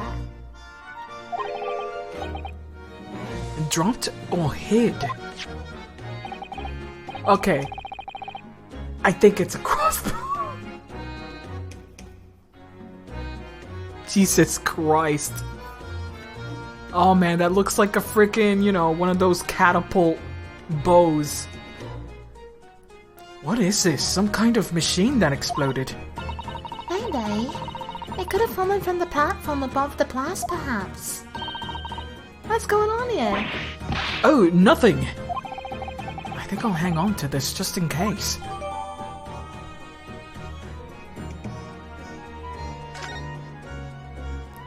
Oh man, he just takes it. And for some reason the ground is damaged in this spot, look. Almost as there was a fire here or something. Yes, if you look closely, there's scarlet ash and burnt embers too. Oh, I suppose there was a big explosion just above here. How is he carrying that? Don't worry about it. It's in his magical bag of holding, just like Phoenix Wright with his 100 billion evidences. He just holds it. Bag of holding, man. Hammer space. People probably wouldn't bat an eyelid to a small fire like this, at a small fire like this would have been. I'm not sure we English are quite that laid back, Bruno. What is this piece? Oh! Piece of a balloon, maybe. Oh, look, what's this? A ripped piece of cloth. It's not like any fabric I've ever seen before. It's very thick and stiff. It looks extremely durable. It's canvas, I think, with some sort of rubber packing. And the edges appear to be charred as well. Maybe that means it has something to do with the explosion. Let's do make a note of it while Jeannie's mid-yawn. Alright. I wonder if the ray just got in the middle, like one of the balloons got in the middle of the way. Torn piece of canvas-like material back with rubber. Ow! Where? That's a big old tower. The Crystal Tower. Certainly an apt name. It was built to be the local focal point of the exhibition. And it definitely is, being so tall and with all that glass. I can't imagine a building like this ever being erected in Japan. There's lots of exhibits inside the tower as well, apparently. Of course, there's an observation deck, but there's also an art gallery and a zoo and a museum. But I heard you have to queue for 3 hours just to get through the doors. Well, at the moment, the shattered glass from the failed experiment may as well be the biggest draw. And thanks to that accident, the whole tower is shut. Suddenly it's not the Crystal Tower anymore, but the Crystal Glass Shower. Apparently everyone's talking to the skies now to look down at the disaster area from above instead. But there's a 3-hour queue to go up in a balloon now. Londoners must be very patient people.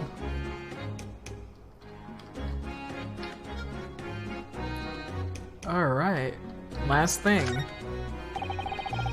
These stairs obviously lead to the stage above.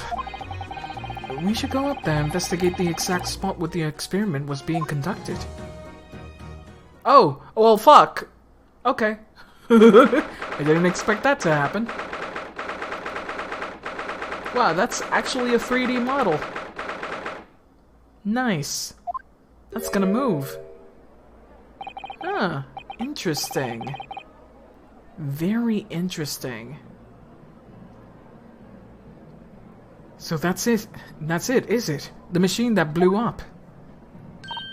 Oh, it must have been a magnificent explosion. I never seen my fair, and I've seen my fair share. Yeah, it's all a huge fire hazard. Also, you know what's a fire hazard? Me about to explode in piss. So, give me a second here for a BRB page. Zombie brand. That's what's gonna happen to me. Groupist, I hate you all. I hate you, and especially you. I'm pointing at the screen, but you'll never know what I'm doing. Oh, man. Have some cute shit. Have some cute shit while I BRB. Be right back.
Alright, I'm back.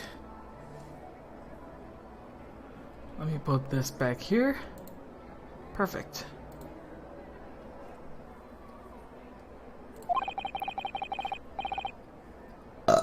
Oh, sorry. You've seen, like, things like this before, you mean? Of course, Henley's always doing experiments in the inlet like a bang. The ultimate weeping. In fact, in his own words, explosions are the very essence of chemistry.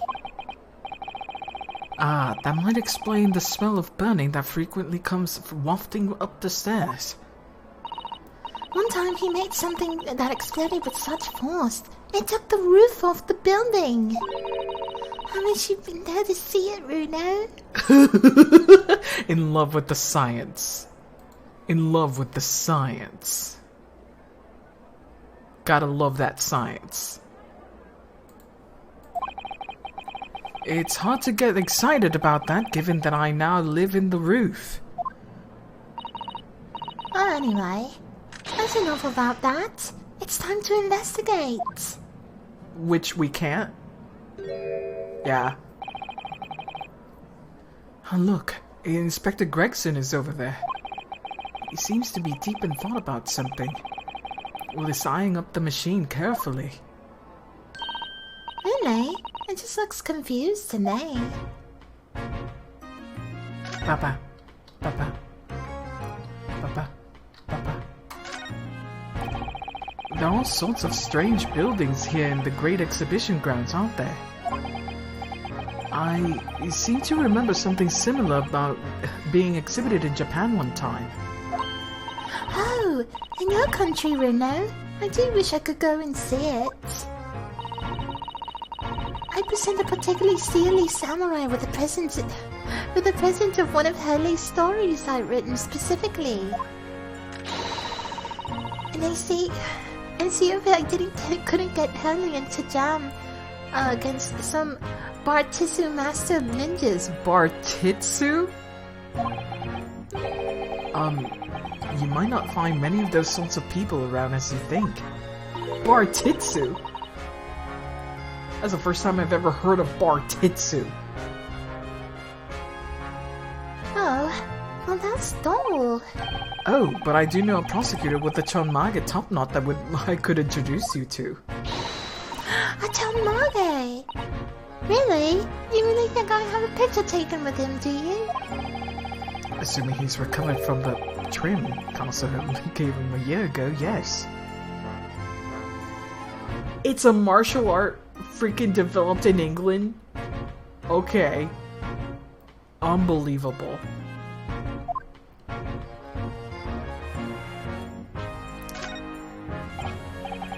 What is that gigantic thing over there? It looks like an enormous water wheel. Oh, that's a Ferris wheel. There'll be people riding inside those little cabins, you say? Why? Well, they rotate nice and slowly, so it's a wonderful way to get us surrounding scenery. Wait, it's turning, but it looks completely still. Yes, that's because it's turning so slowly. One complete revolution takes about half an hour. It's moving way faster than that, but okay. Like if we wait for a little bit, it'll be complete. If you were mad enough to go in one, I would be more fun to whiz around fast, don't you think? I feel as though you might have invented a new sort of ride there, Runo. Let's go fast. It ripped itself apart magnificently, didn't it? Magnificently? And mercilessly. So someone stands in the middle of the machine to be disassembled and then beamed through the air. Yes, beamed. Not blasted. That's the point. Yeah, inventing the roller coaster, yep. Or at least one of those, like, gyro wheels. where centrifugal force gets placed on you. Oh man. Yes, that's crucial, really. Is something like that even possible, though, Iris? Oh no. I'm just a child, how should I know? A child when it suits you, you mean? From what I can tell, I think you are able to... Don't touch that! I need to freaking read it! If you were to pull this lever over here... No, Iris! Don't touch it! That was practically instantaneous kinesis the way you flew over it just now, Grexy. Please, your ladyship. I didn't mean to startle you, but I can't let you touch anything up here. Sorry, you can have some of my latest special blend to make up for it.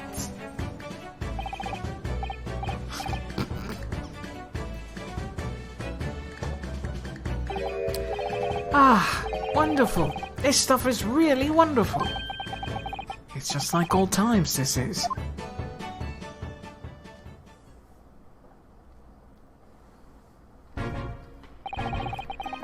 We're representing Professor Hairbrain. Freaking Hairbrain. In court tomorrow, Inspector. So we should be allowed to examine the scene. Ha! Listen, Sunshine. Even I'm not allowed to touch anything up here. It's a blasted special dispensation for Scientific Equipment Act to blame. It's driving me potty. Oh yes, that special dispensation. The professor mentioned that too. More red tape's all we need. I don't know what the government thinks it's playing at sometimes. But we're still allowed to just look, aren't we? Huh? Certainly that's alright. Isn't it, Grexy?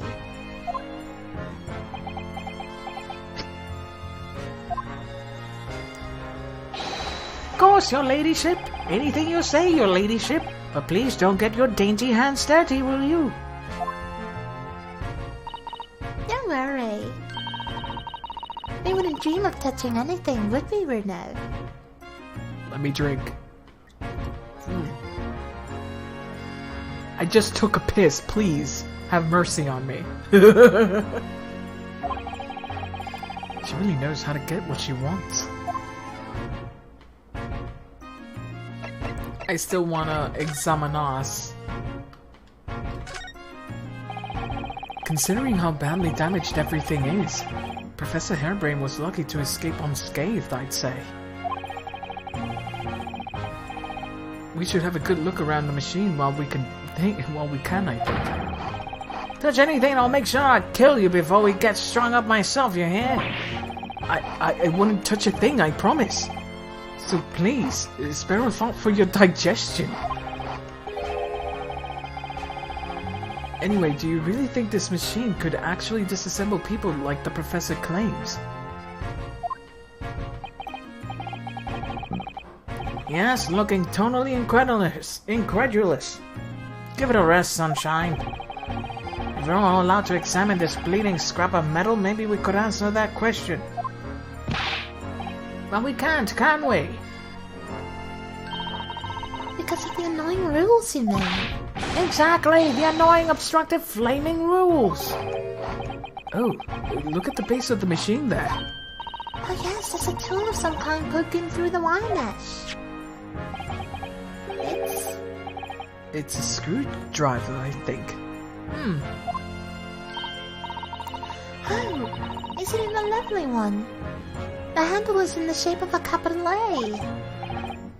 Is it? It is. Oh yes, you're right. A sabotage. An omelette du sabotage. What's the matter with you? Don't touch anything, I said. Touch anything, I'll make sure I kill you before I get strung on myself, I said. Yes, I understand, sorry. I only touch a teeny weeny bit. Grexy, I'm very curious about this screwdriver. Really very, very curious.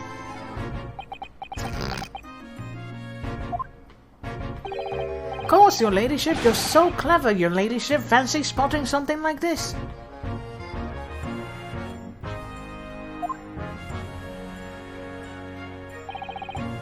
But I'm afraid I can't let you have it. Luna found it first. I assure you, I'll investigate it thoroughly.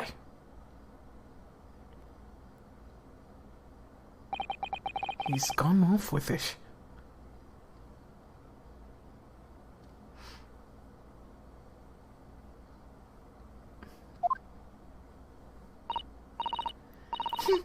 How's very mean? I'm afraid. Inspector Gregson is going to make a very clumsy and embarrassing mistake in next month's installment note. Poor Gregsy.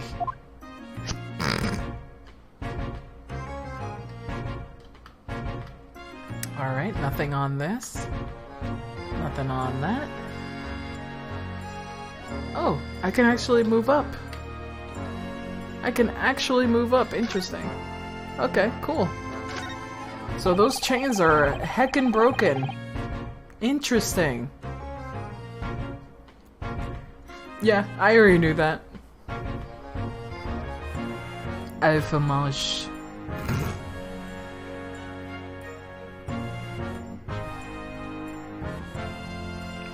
Yeah, but you know, people know the omelette fromage.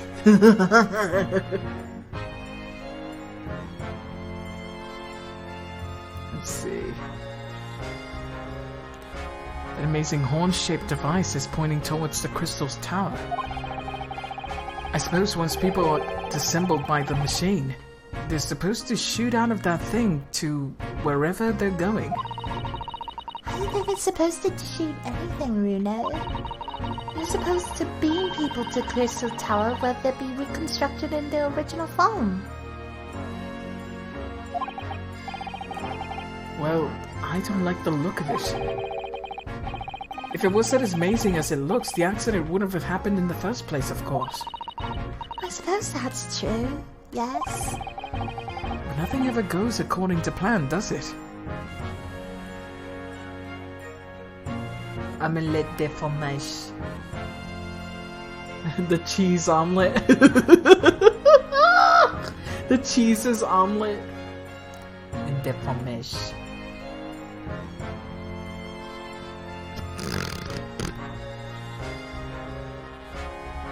I guess they added the "de" to make it more French. More French sounding.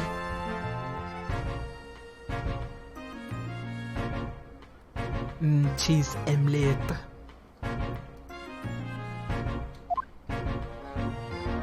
Let's see, anything else about here?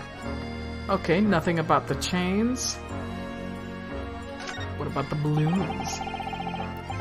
So, those are people carrying balloons, dangling silently in the skies over London. I always thought the day would come when humans would discover how to fly. But I never imagined it would involve them being suspended from a colorful, floating tamari handballs. I'm sure it must feel amazing, being up there with the clouds. Stick a ride together, Runo, please. If I'm being perfectly honest, I would like to try it. But without a cast iron guarantee that the thing won't plummet to the ground, I'm too scared. Me too, honestly. I do not like it. Oh well, in that case, I should tell you what Hurley said. It is physically impossible for a flying balloon to plummet to the ground, as long as it doesn't explode. That doesn't feel assuring. Yes, call me crazy, but I think that exploding part might play in my mind a little.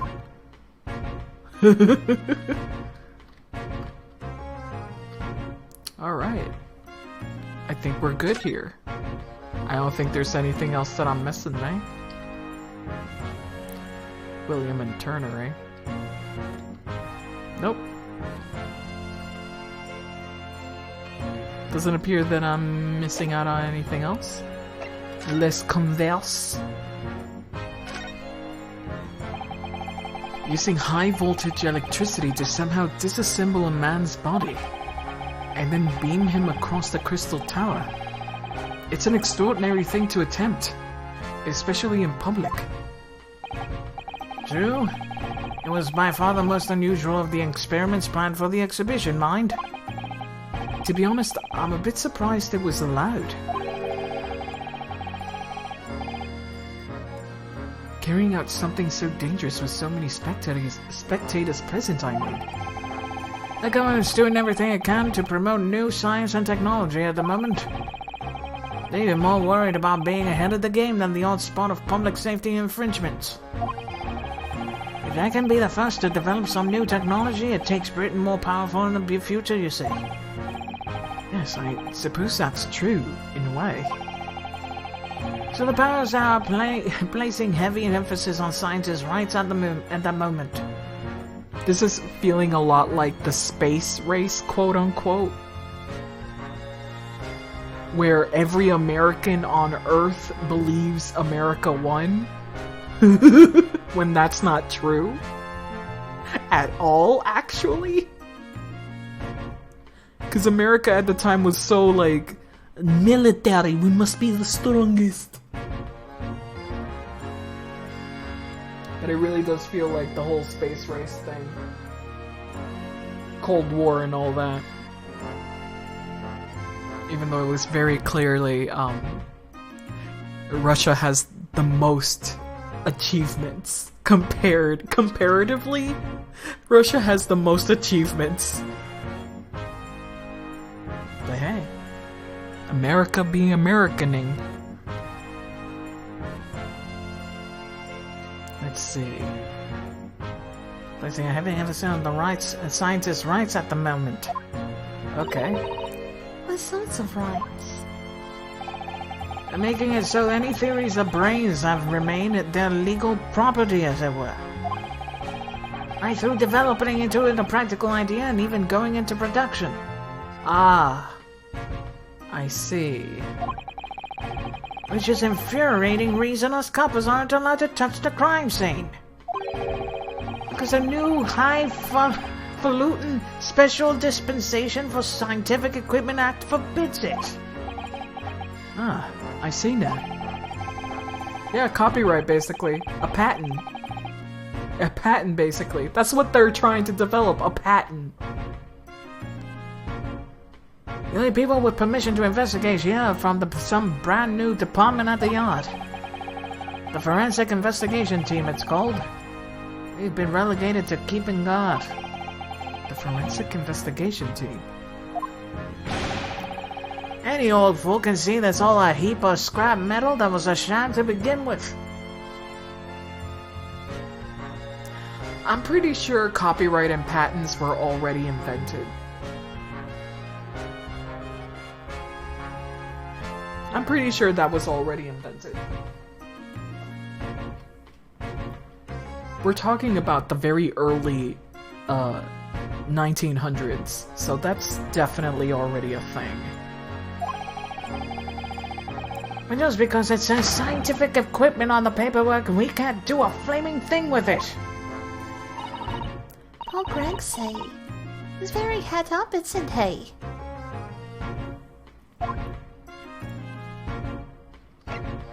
Special dispensation. Remind me again, what's this new legal act that means fucking... I couldn't read that. That means we're not allowed to touch the scene here. Oh, you haven't had it, Sunshine. It's a Special Dispensation for Scientific Equipment Act. That's really long. Yes. I think Henley mentioned that already, recently.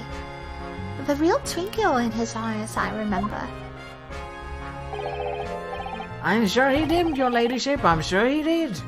Passed especially for his great exhibition it was. All scientists have to do is present their ideas and inventions to some suits in civil service, and it gets rubber stamped. That's a guarantee of rights to maintain the invention's confidentiality. What does that really mean? Think about it. Think about all the world-changing new inventions on display every day at this exhibition. Although a good half of them are a load of cobblers, if you ask me. put forward by shammers like yourself. Thanks for that. Damn! Damn! That hurts.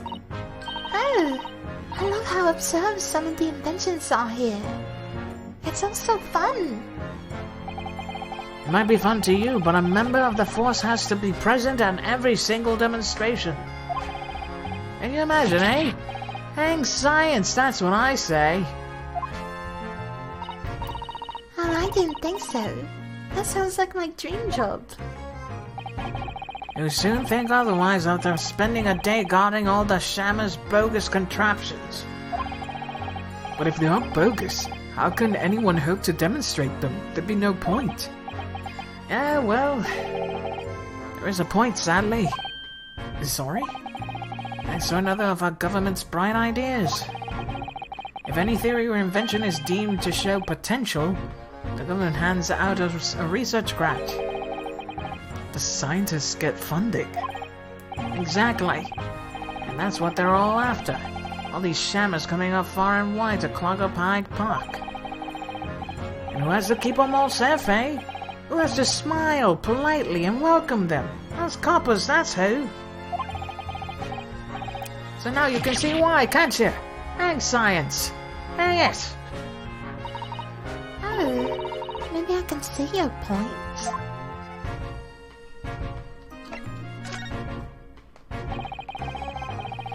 Apparently, Professor Hairbrain lives and works in Germany now conducting his research.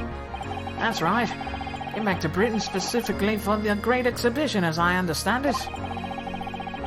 Probably after the government's research grants. Actually, we learned something else about the professor earlier today.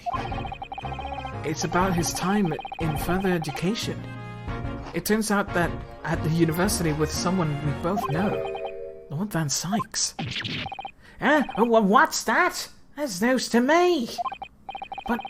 But if Van Sykes demands the prosecution, then as the accused, the professor's fate is sealed?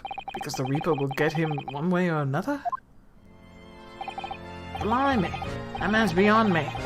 I don't know what's going on in the head of his.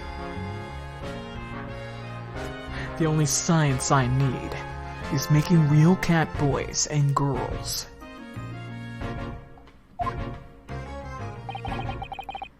Talking of Van Sykes, this morning's paper ran the story of him being attacked. Read that?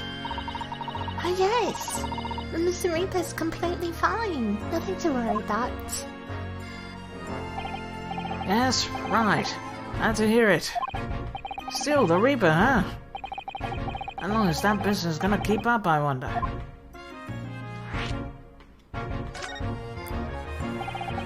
The victim of this case, the investor, Mr. Assman. He was another of the Reaper's victims, or so I heard. Oh, Baron Von Sykes is a top-class prosecutor. But even he can't always push the right verdict through. Sometimes justice can't win. Yes, I've heard about the jurors being bribed and the evidence being falsified. And that's how the notion of the Reaper of the Bailey came about, isn't it? Obviously, Scotland Yard suspected Van Sykes initially. They all assumed he was taking matters into his own hands if he had failed to seal the deal in court. Although the man himself denies that charge. Well, we've done a thorough investigation, and the conclusion we've reached is that Lord Van Sykes is in no way related to the deaths of the people outside the courtroom. There's no question in my mind. I'd stake my reputation on it, I would. But if that's true, then how do you explain it? All those defendants couldn't have just coincidentally died if nobody killed them. I know that, but I can't explain it. It's a mystery after all, isn't it? That's the whole point of the Reaper. Professor Hairbrain mentioned something else. He said that at university, Lord Van Sykes was a totally different person, easygoing and kind. What? He said that it was after they both graduated that something happened to change the man. Do you have any idea what it was? No clue. Are you lying? Really?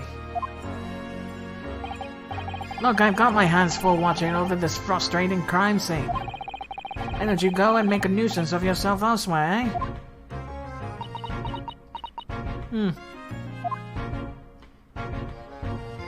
Interessante. Before I do, though... Let me look at this thing. That definitely looks like a crossbow. It's very cool looking. And interestingly enough, I'm not able to touch it right now. For story reasons, we're not able to do shit with this.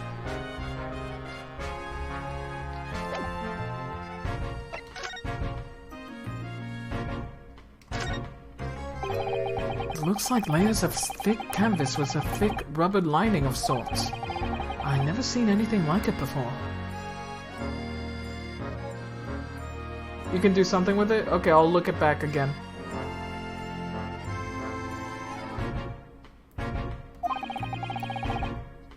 But applying Mr. Sholmes' methods, you might deduce it was a part of a raincoat, worn by someone who really didn't want to get wet. I'm sorry, it must have occurred when the person was struck by lightning. Or maybe not.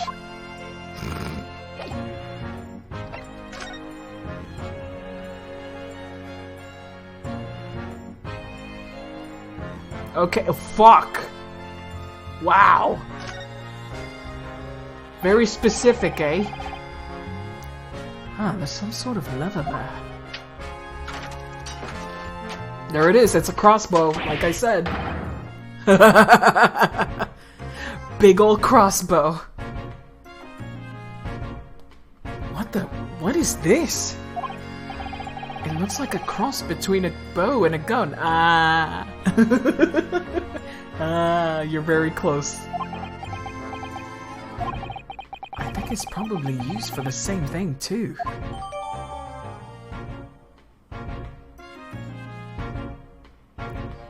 Let's see.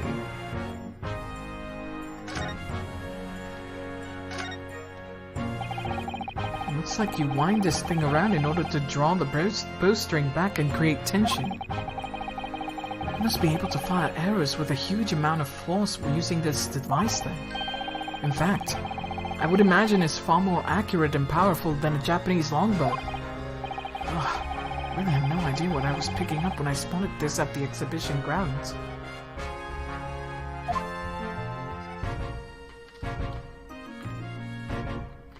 That's really cool, the way it unlocked. This groove here must be where the arrows are loaded, I suppose. So I was right. It's some sort of a bow with an automatic firing mechanism. This would be perfect for someone like me who catches his ear with the bowstring 2 times out of 3. Oh no! Naruhodo, you're not supposed to put it so close behind your ear.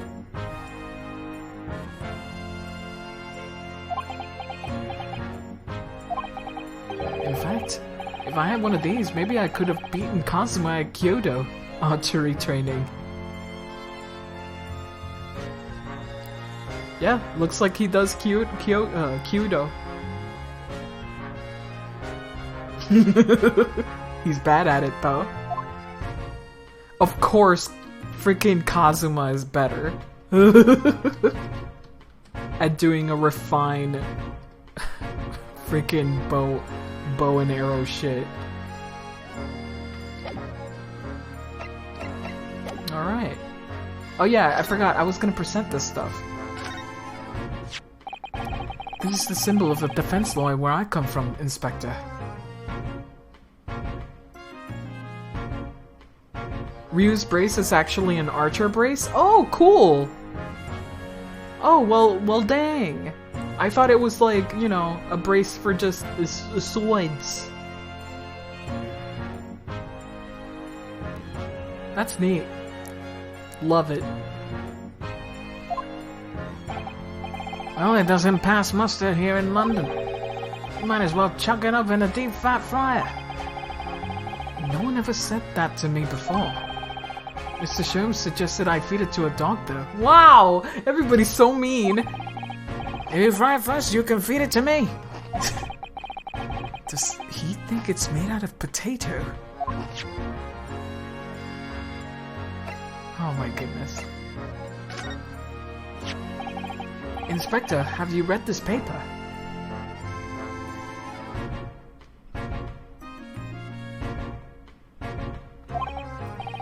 Yeah, 2 unwelcome blasts back to back. This one in the exhibition and the Reaper getting attacked. I know, terrible news to wake up to, wasn't it? I tried to pretend I haven't read it and turn it over for another 40 winks. Thanks to that, I was late and got roasted from the supper. The super. Some mornings are like that, aren't they?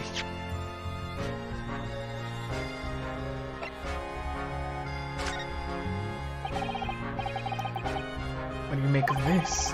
Personally speaking, 9 times out of 10, I find clues turn out to be red herrings. There's every chance that's totally irrelevant. That's actually a fairly persuasive argument. But I'm gonna show everything. Okay. It would be stupid to try and show him that. Nope. Nothing about this either. I think we're good then. Nothing new here. And I believe I got everything from this area.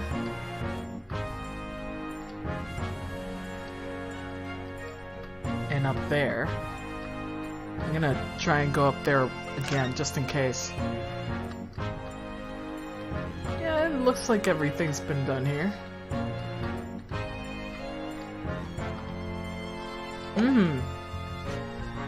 Alright, let's move. Oh my god. Poison. Nope, nothing in poison. We can go back and just look at freaking Van Sykes. Like, oh my goodness. Wow. Look at that. Look at the way he stands. That's a great pose. Is Kazuma over there? No, he's not! Where did he go? Where is he? Also, let me do this again.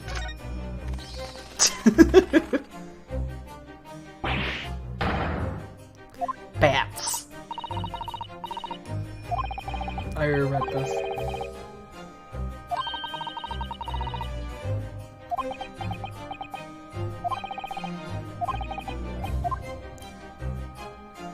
Did Iris say something about the crime scene? She's been talking about the crime scene non-stop, so you'll have to be a little more specific about that, unfortunately.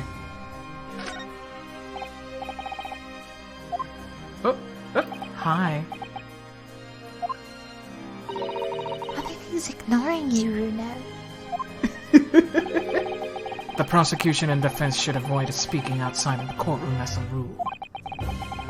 So if anyone is being rude here, it's most certainly the man in black standing before us.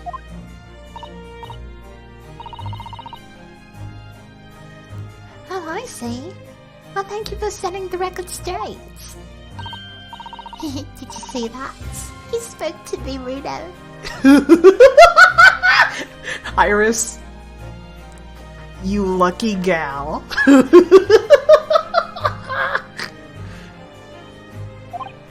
So, Lord Van Sykes, have you managed to visit the Great Exhibition yet?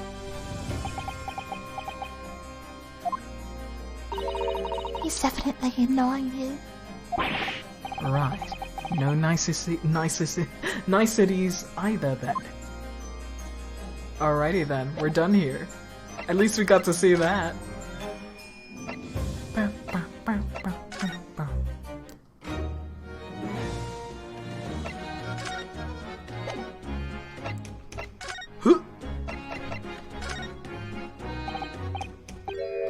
Nope. Nothing here. Hell yeah, Inspector Lestrade. Well, fuck me. I should have done this. That's what I was missing. That's when the curve ended up in his instant kinesis or whatever they call it. Then of course. And yet they're calling the experiment a success. Is that the wooden scaffold there for? The coppers, our lads, set that up after the incident happened. To get the body down, I think. Dunno, really. Hey, didn't you help erect the scaffold then? Nah, lookout duty's more my thing. Wandering around the exhibition and keeping a lookout for the fun stuff. Mime Gregson didn't hear you saying that or he'll give you the boot. It's incredible though, isn't it? I mean, could the victim really have bridged that gap by some sort of invisible kinesis? No. That science is just a little off. Reno, listen. What? What is it? I've been thinking. Holly might know something, might he? About what? About the Missile Reaper! What happened to Lord Van Sykes, you mean?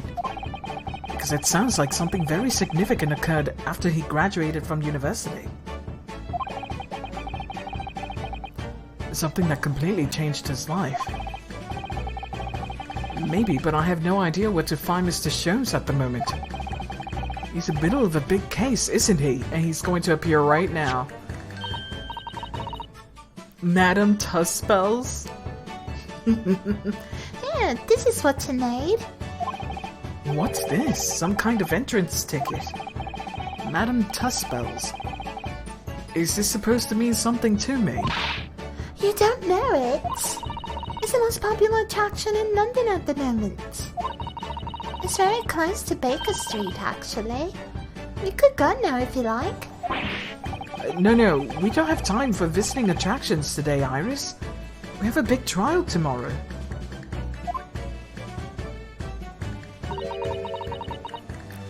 But that's where Hurley is. What? At this particular London attraction?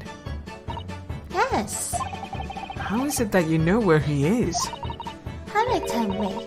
But he told me to keep it a secret from you, Bruno. Oh my gosh. Madame Tuspels. I don't see how it could be related to the case we're investigating here, but then... stranger things have happened.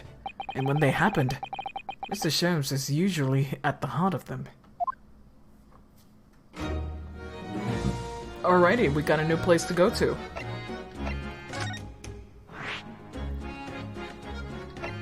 Madame Tuspels. Museum of Interesting Waxwork Exhibits. Not far from Baker Street, it's become a popular London attraction in recent years. Alright.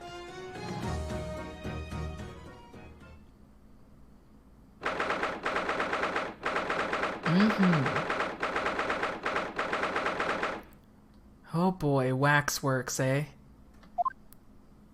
Oh my goodness. I can already tell. I can already tell some shit is gonna happen. What is this place? Look at all these terrifying scenes! But why are all the people so still? Guillotines, ruthless murders. I know what I'll be dreaming about tonight.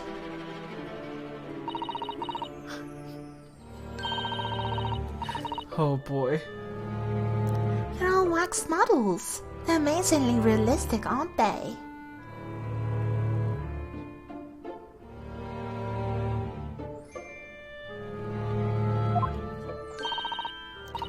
What do you think, Bruno? Short? Wax models? Ugh!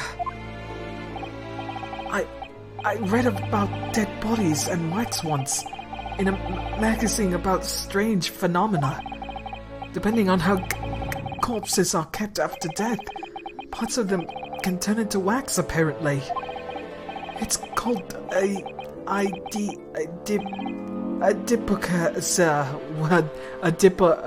what? Adipoca. A dipper. A dip. Let me see. Let me see what this is. Corpse wax. Ew. A dippo? Oh, fuck. Come on. Come on, Google, help me out. Oh, I forgot the I. Corpse wax, grave wax, or mortuary wax-like substance formed from the anaerobic bacterial hydrolysis of fat and tissue, such as body fat and corpses. Its formation putrefaction is replaced by permanent firm cast of fatty tissues. Adipocere. Adipocere? Fuck your language, English. Fuck it hard. Adipocere. Get out of here.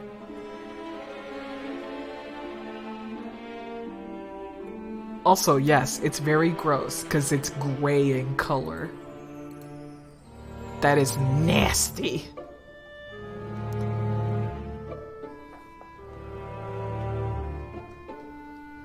Adipocere.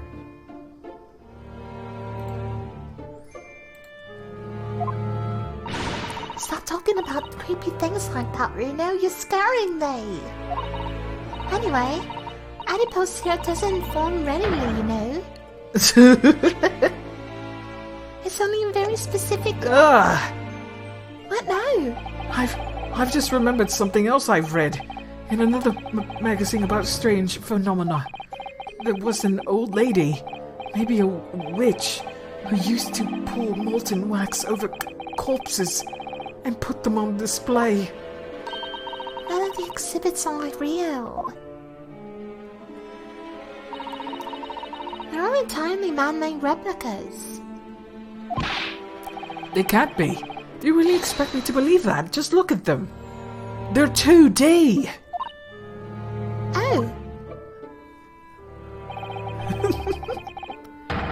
There's no way anyone could make models of people that are this realistic.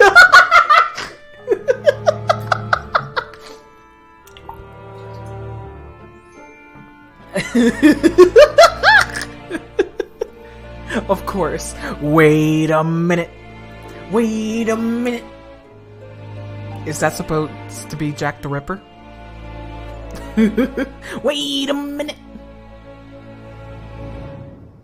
How come he has cool shoulder pads? That's not fair. Don't give him cool shoulder pads.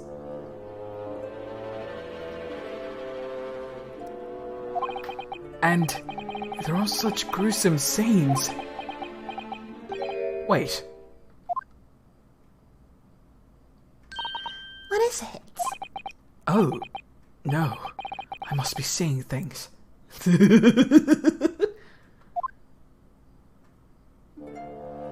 Oh shit! Oh, fuck! He's definitely gonna jump scare us. And he's going to love it. So, what is this supposed to be? Is this some infamous murder? Yes, called Jane...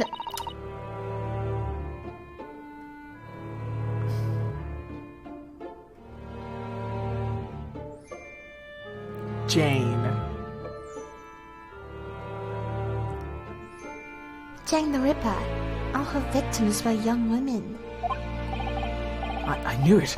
You can't tell by the way she's holding that knife. Surely a sign of murderer. Oh, yes. I want to go home. What's the matter, Reno? I've worked it out. I know what she's doing. She's trying to fill that bathtub with blood so she can have a soak in her victim's gore. Not according to the information about the exhibit and the little board here. It doesn't mention anything about the bathtub. Really? Then why have it there? Sorry, I don't think it's significant. I still think it has to be there for a reason.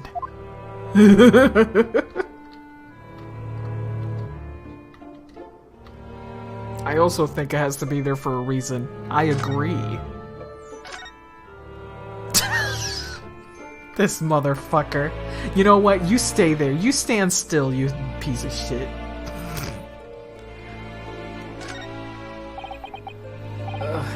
Is this an example of Western Sujigiri?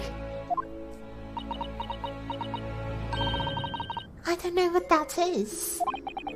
You know, when an unscrupulous samurai randomly attacks a passerby to test his sword. Wow! That's the first time I'm hearing this shit. Wow!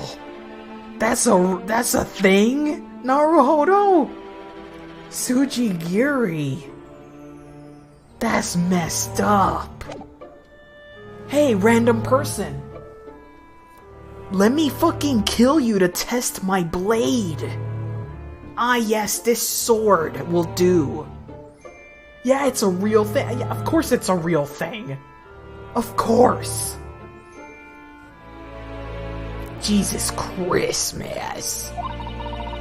I still don't know, no. But actually, Waxworks Samurai will probably be hugely popular. Could you model it, do you think, Bruno? Doing that Sujigiri thing you mentioned. Well, I have a sword, but I have no intention of testing how sharp it is on a human subject. For now, at least. I'm not going to click on Shomes. Not gonna do it. Let him stay there. Let him rot.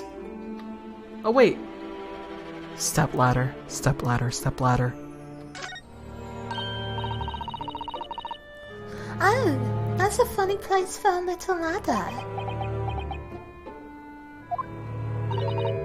What is it? Is something wrong? No, it's just that in Japanese. We have totally different word for ladder that folds in half like that. God. We do in English too, you know. It's a step ladder, or just steps. So be careful making assumptions about other cultures, Reno. That's how wars are started. I didn't realize step ladders were an international point of contention, but the writer makes an astute point. That's great. He's like, no, we cannot fight about this. War will happen. Oh, goodness. I'm so curious about the man or person who's down there. But I'm also curious about these two people here who are just having a jolly good nap and a jolly not good nap. What does it say there? Statues available, please inquire. Do not touch the statues.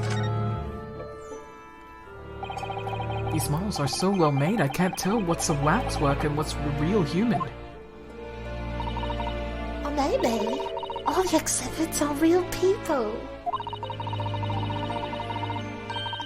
But Streamer, he will die of symptoms if you leave him. Good. It's what he deserves. And when it's closing time, all the visitors have gone home. They suddenly start moving about. Just thinking about it makes me wish it was closing time already, and I was on my way home. It's the Gravity Falls episode? Oh god. You're right.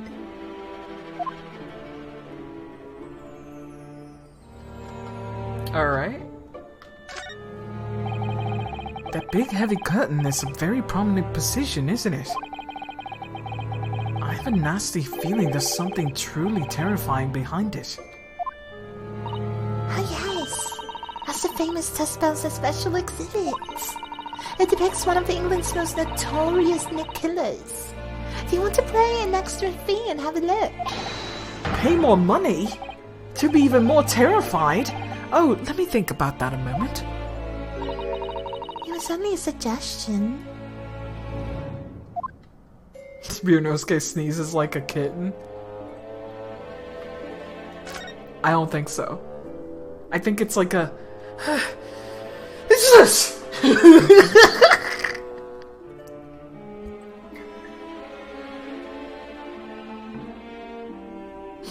Now Kazuma, though.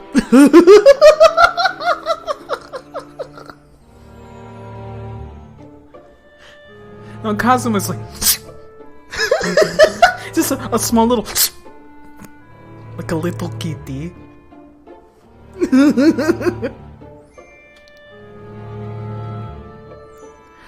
Shomes would be the extreme, where his eyes even bug out a little bit. Yeah, he sneezes loud as fuck.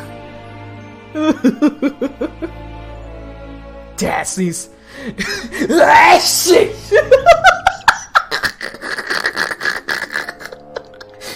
Fucking, my dad scared the shit out of me once when he sneezed. I fucking jumped so bad.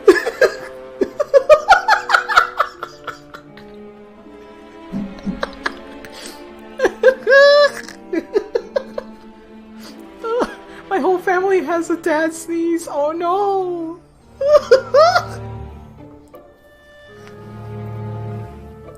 Oh no. Oh man.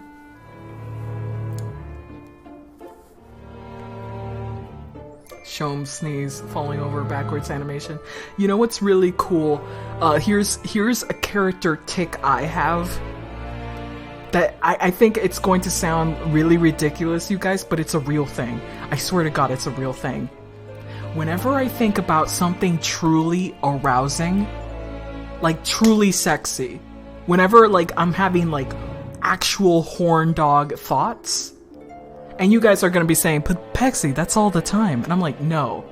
I'm talking about actual, like, fucking, like, sexy thoughts, okay? In my brains. Because I can say, oh yeah, I'm gonna suck your dick off. And it's like, whatever. That doesn't really turn me on. I can just say things like that, right? Let me suck on your nipples. You know, that's nothing. That doesn't turn me on. But when I'm thinking about actual, like, horn thoughts, I fucking sneeze. Like, my nose tickles so badly. Like a legitimate sneeze from the nose.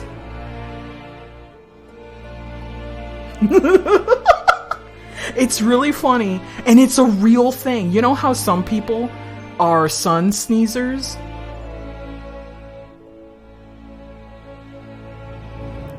You know how some people are like, well, now I'm going to wonder what you're thinking when you sneeze. I don't sneeze that often. I don't actually sneeze that often. So whenever I do, like freaking my friends are like, and I'm like, don't look at me. Don't look at me. I either sneeze like a rabbit. I guess you've never been horny on Twitch. Nope, never been. Never been horny anywhere.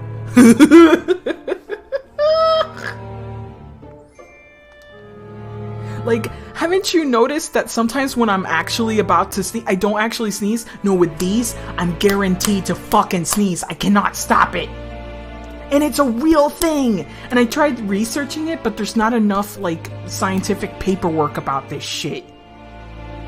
Like, there is already, like, a little bit of investigation with sun sneezers, where people who go into a very dark room and suddenly go outside and look at the sun a little bit, they sneeze. But I don't have that. I just have, like, horny thoughts. Achoo. Not enough size of horny sneezers, I guess. Yeah, it's called sun sneezing.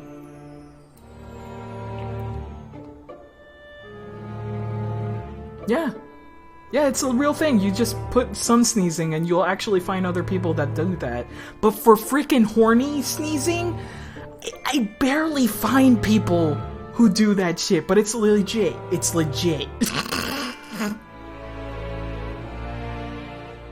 So you're saying your sneeze is a horny alarm. No, if I sneeze, it means I'm having a horny thought.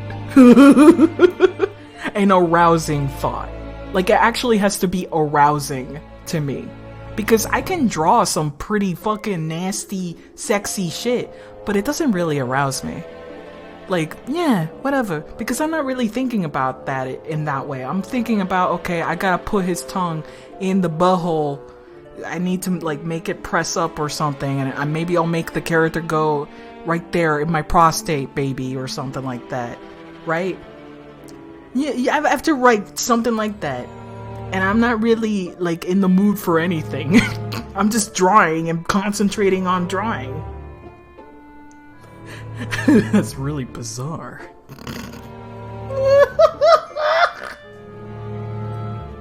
I can't find shit online about this. Also, Lobos, if you're under 18, you should not be here. If any of y'all are fucking under 18, I do not want you to be here. I don't want to be the person who goes, hey, that clit, let me suck on it. And you're like, Bixie, I'm a baby. But mom says I'm very mature for my age. I will kick you out. Don't even joke about that. Don't even joke about that. I will absolutely ban you. I mean, under 18, the parents are at fault. I mean, you also read that in the chat, if it's a freaking 18 only. 18 plus only. Don't make me ban you, dude. Don't make me ban you. I will. I have done so before and I will do it again. People said no nasty things in tongue and butthole. It's not that weird to me now. I'm sorry.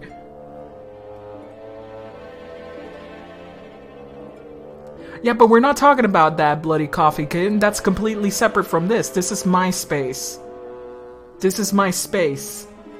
And I'm responsible for it. And I want you to be like, you know, like fucking respect my wishes. Okay? You can either stay quiet, pretend you're not fucking here because you're underage, and don't interact with me. There's a legit thing that pops up when you first log in that says 18 plus only, yeah. Or third, just, you know, not get into the stream. Just go look at somebody else's stream. I'm a tired old man. My knees crack every time I move. That's how I know. Solution, just become 18 years old. Do it. Yeah, just fucking leave. Put yourself in the hyperbolic time chamber and then come back after a day. Solution, age. But yeah, I really don't want to interact with minors, please.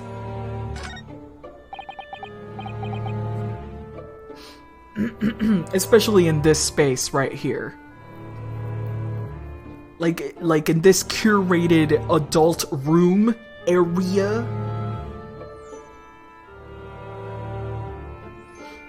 Just go over there.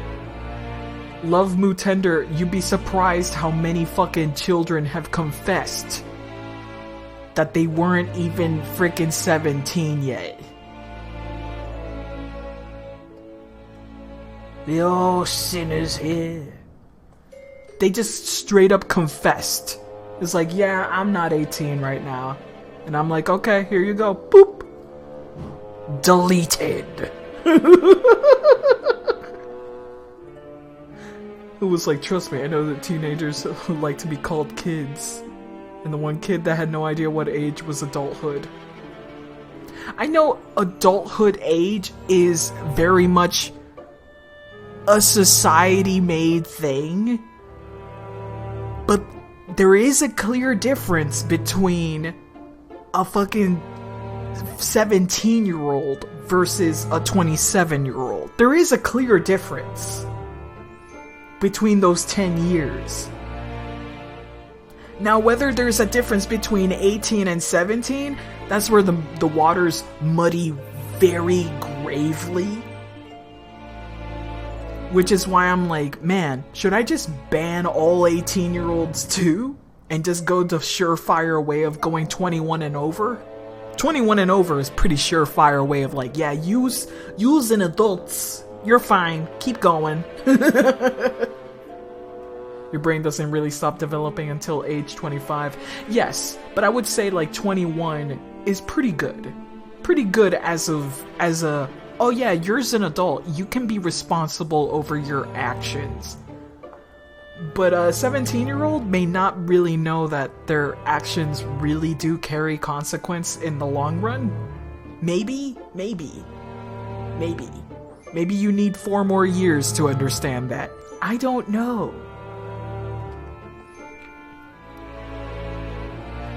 Does that mean your brain starts dying after age 25? Baby, we're always dying. Just at different speeds.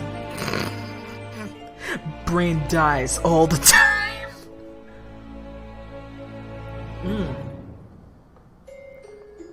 Delicious water. My brain dying all the time. Oh no, I'm running out of time to develop smart brain. Listen, I'm already there. Welcome to dead brain hours. This brain is getting more shriveled, but it's also losing mass. It's becoming a pee-pee. It's just... This stream, the brain must be this dead to ride. Your brain gotta be this big, this wrinkly. My last brain cell is a slut for fictional villains. A pee-pee, yes! All brain is connected to the phallic symbol. It's... the great detective Mr. Sherlock Holmes. Mr. Sholmes has his own wax figure statue in here. Really? No, he does not. Kick his ass. Well, he is world famous after all. It's an uncanny resemblance, isn't it? It makes my skin crawl to look at it. So realistic. Kiss it. I know. But look, Renaud, you can kick this hair lady. No, don't kick! Oh my god. Hey, it doesn't move a muscle.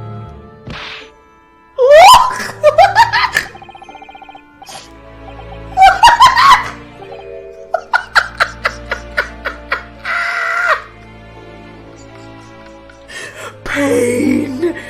Pain!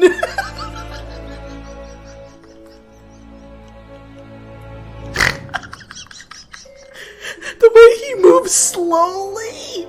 He's in pain!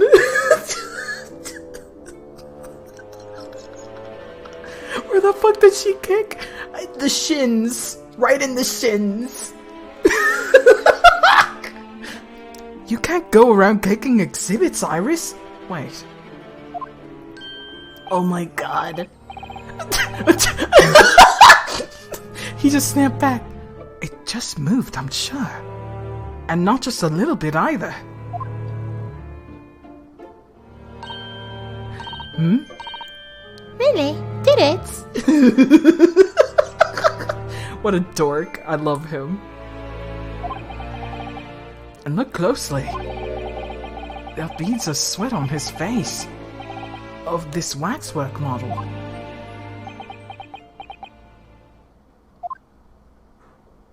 Oh my god.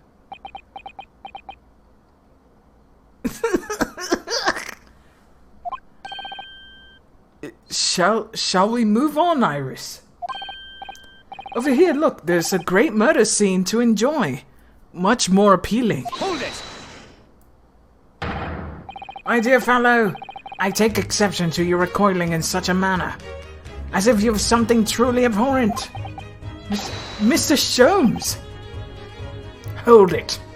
I love Sholmes. Hold it.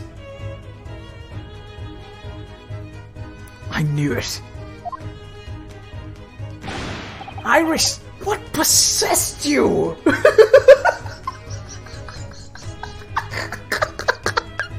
Iris is like, let me kick him because I'm so angry at you keeping secrets from me.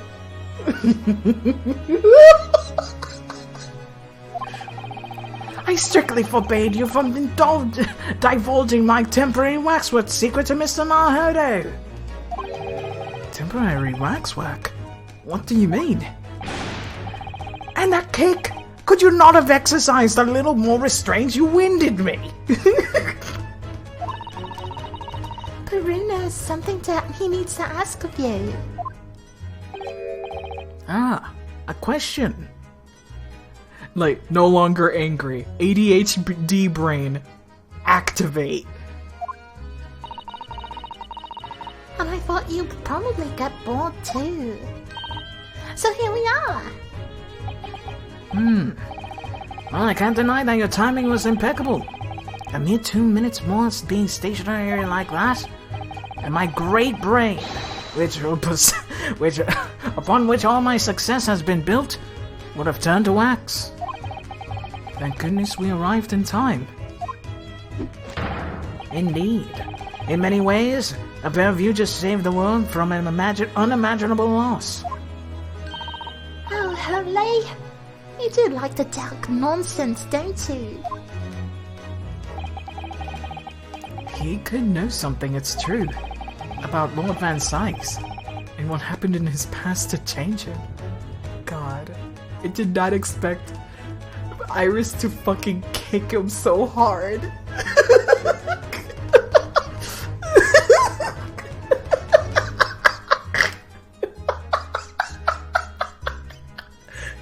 Oh, God. That's really good. Oh my goodness. Oh my God.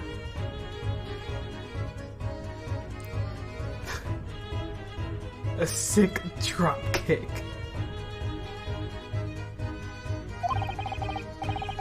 Now that you're here, let's take our time. How can I be of assistance? Well, you're in luck. I'm suddenly quite taken with the idea of conversing.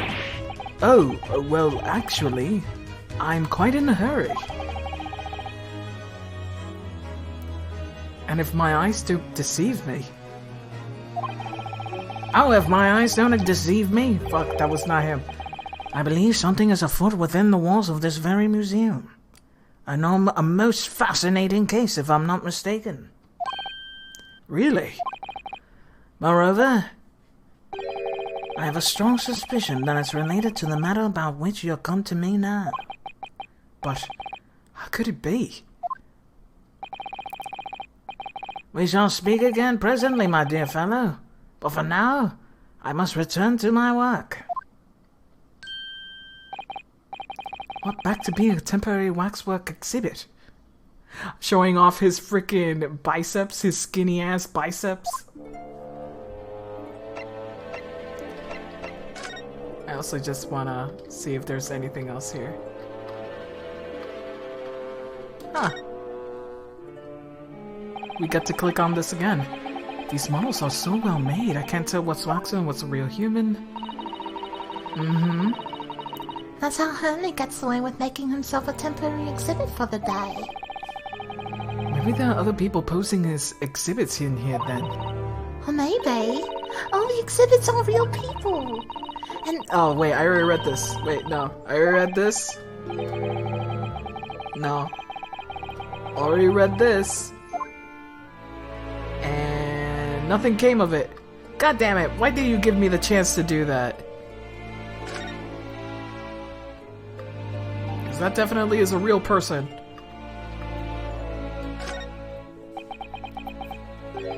Is this an arm? it looks like an arm, doesn't it? Maybe one of the waxworks models have fallen over. You don't think it could be the work of one of those mass murderers in here, do you? Bruno, stop scaring me! Is it a wax arm or a real one? Come on, you're always pointing that finger of yours in court. Poke that arm out and see how it feels. Objection! Objection! I'm not gonna touch it.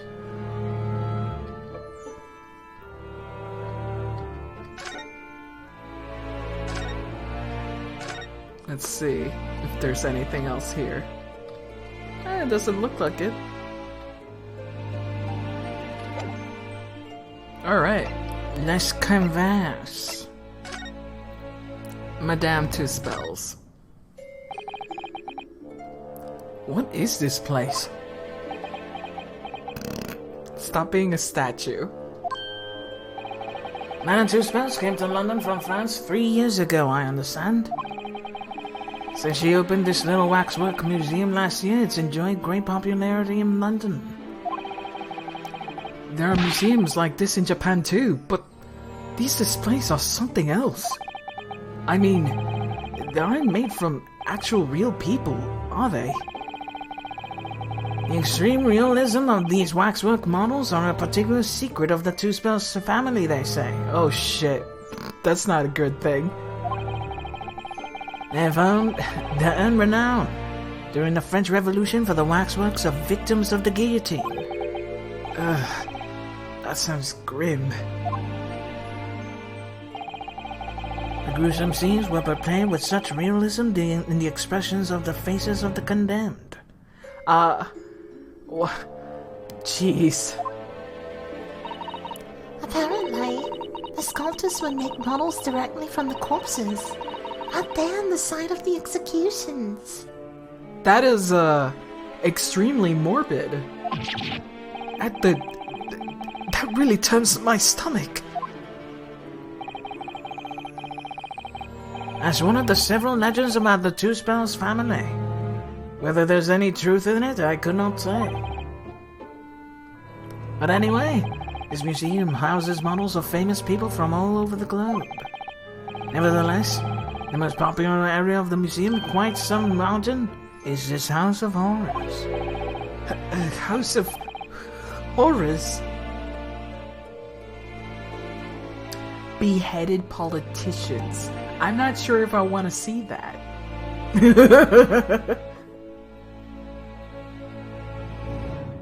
Not sure, really. Not graphic. Oh man. Even from the people I absolutely abhor in life, like Mitch McConnell, I still wouldn't want to see the beheading of that guy. In any fashion. I'd be like, I'm glad he's dead, but I don't want to see the nasty shit. Thank you. God, wake me up when he's actually dead, please. That would be a very happy day.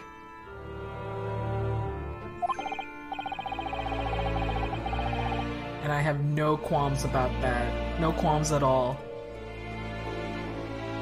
Just behead anyone who put that put the ban on anime and hentai. What the fuck, dude?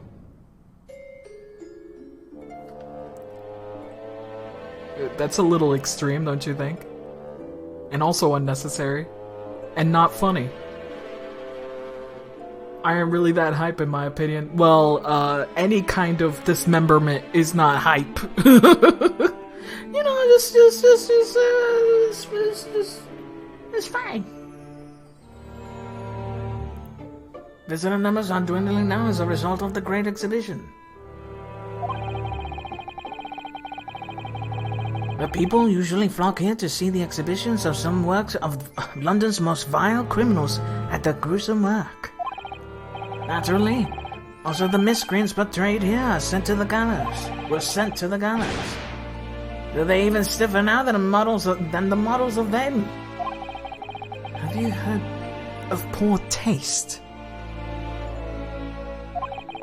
My dear fellow, the public live for poor taste. They yearn to be shocked. So, the hideous exhibits in here are... There are portrayals of real events that actually took place. Is it just me? Or did the temperature in here just seem to drop? Anyway, I advise you not to think too deeply about what you see here. Oh, he's back to being waxwork, is he?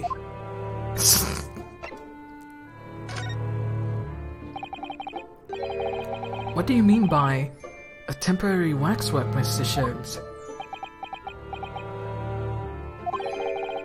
Exactly what you say. I'm part of the exhibits here, catching these criminals in the act. Catching them? Oh, is he living a fantasy right now? He's living a fantasy. Sholmes. Every half hour I come in and work on a different killer in one of the displays and adopt a new pose to ensnare them. When members of the public come for a closer look, I offer them my hand to shake. For a shilling! I'll happily allow them to take a photograph with us. Us? Does it mean him and the waxwork murderers here? God.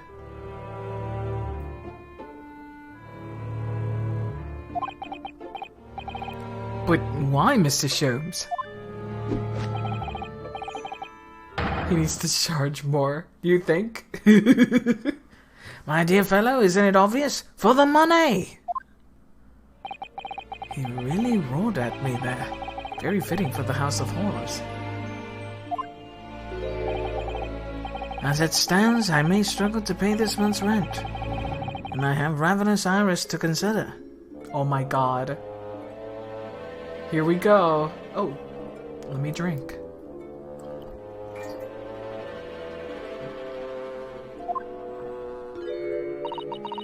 Oh, Holly, I'm so hungry. Oh my god. Oh my god.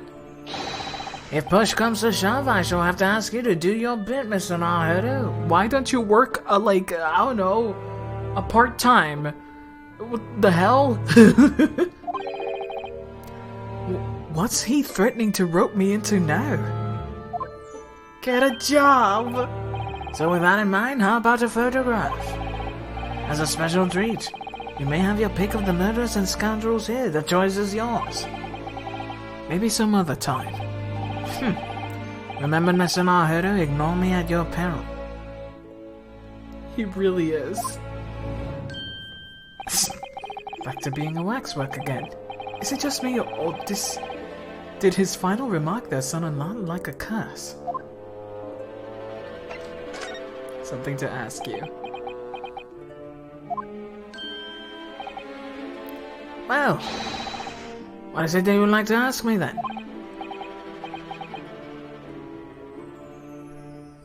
Actually, it's about Lord Van Sykes. Ah, our friend Mr. Reaper. How did you find him? Well, I trust.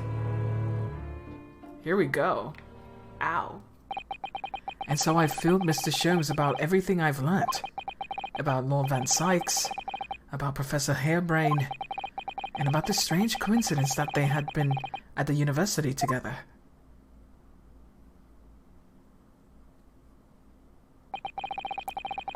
So I'm wondering, what is it that happened to make Lord Van Sykes such a different person? I'm sure you'd know, Holly.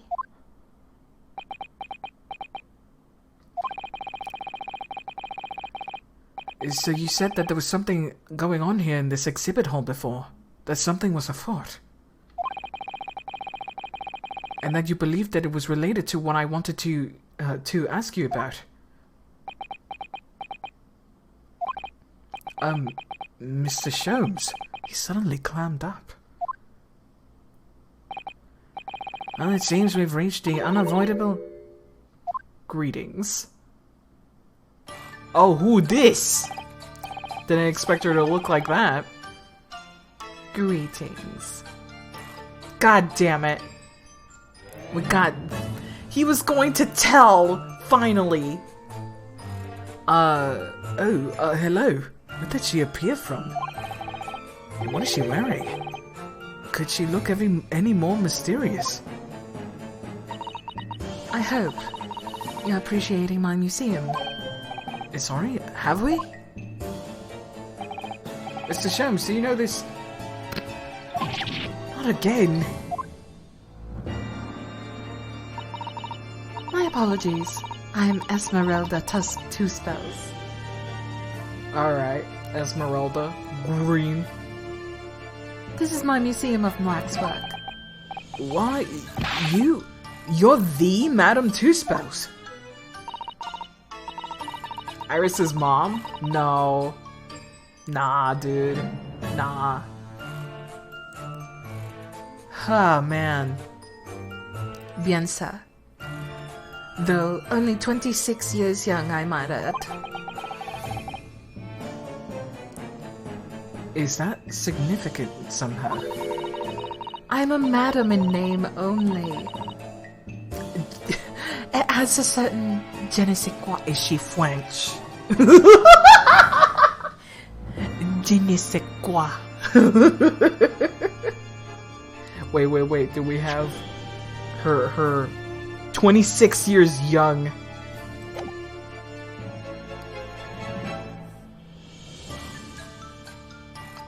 Because Toussaint, it was French.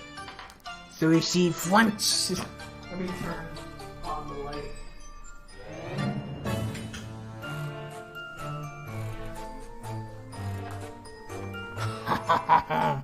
So now it makes sense why they mentioned the beheaded French monarchy. The French Revolution. Les poisons. There's no way of hiding from the French in this game. Right. Poisson. Ah yes, les fish.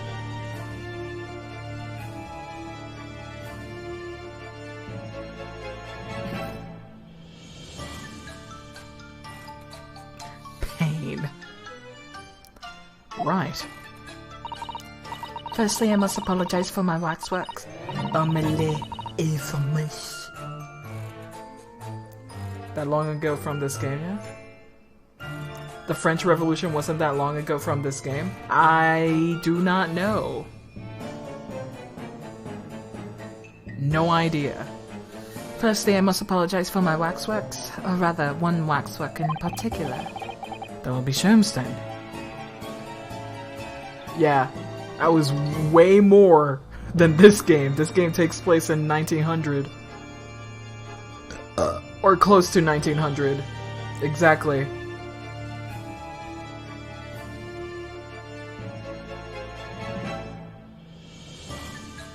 I watched that writing video we were talking about a month ago. It's pretty good. I told you it's good. It's silly, but holy shit. It goes hard in some areas.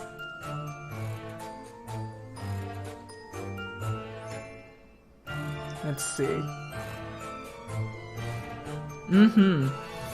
Tell me he Mr. Sholmes then. I was led to believe that he was a great detective, but he seems unable to settle. Yeah, the dude is just not human. The dude is just not fucking human. And his car is amazing. I want that car.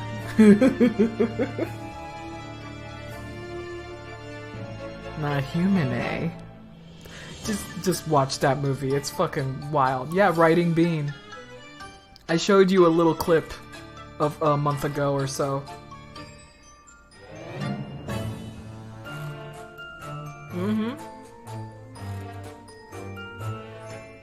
The only thing I will content warning is weird sexual child abuse, and it's lesbians, and it's pretty bad. But that's about it.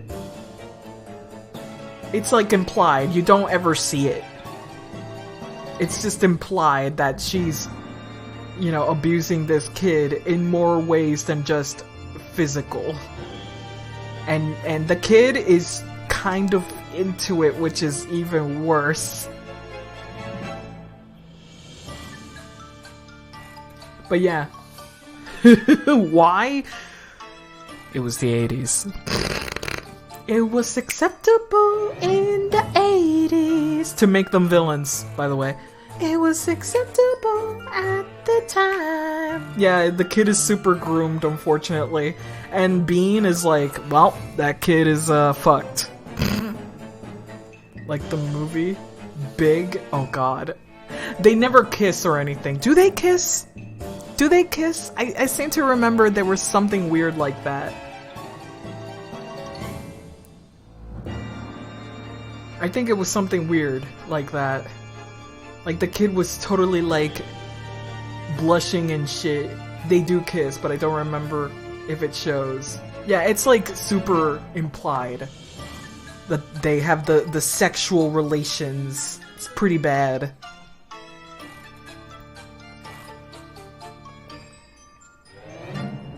Yeah, and the freak in the movie Big, it's so weird because there's that double standard that because the kid is a boy, he totally scored, you know?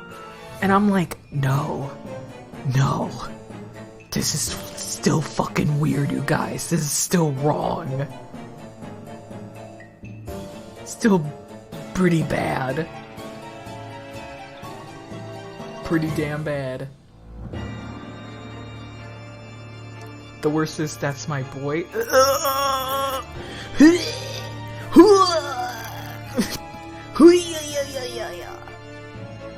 Time to yeet yourself out of there.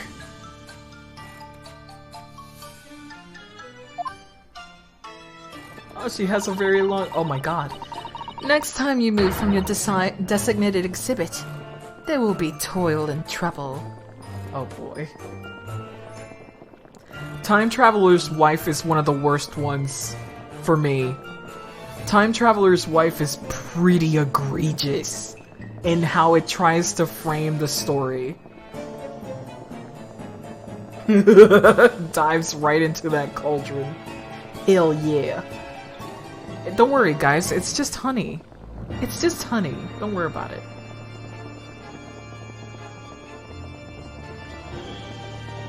Nah, it's honey. Mac and cheese! Hell yeah, it's mac and cheese! What's the worst that can happen? Just eat it. Mm-mm-mm.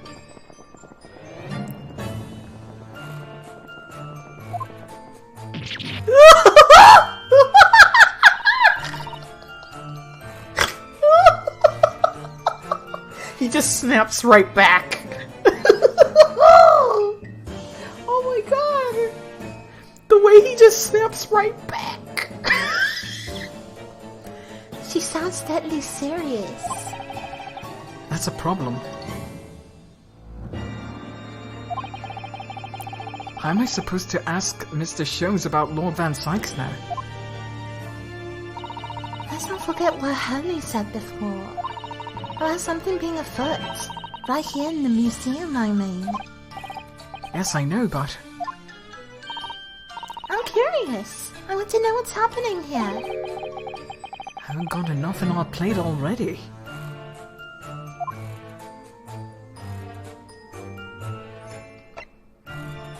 Let's see. Time to conversations. Oh fuck! Oh shit! No! Everybody leave. What's up? Nothing but the ceiling, man. Oh, it's Daishi. What's up, Dash? What? Why are you guys calling me that? What? I am not aware. I'm an old man with old views. I am not hip or smart. Does he all know? Don't worry. When you're clicking on the stream, you would know. If you're going in, just know that I'm gonna slap some asses. That's like Rainbow Dash? What? I don't think it means that.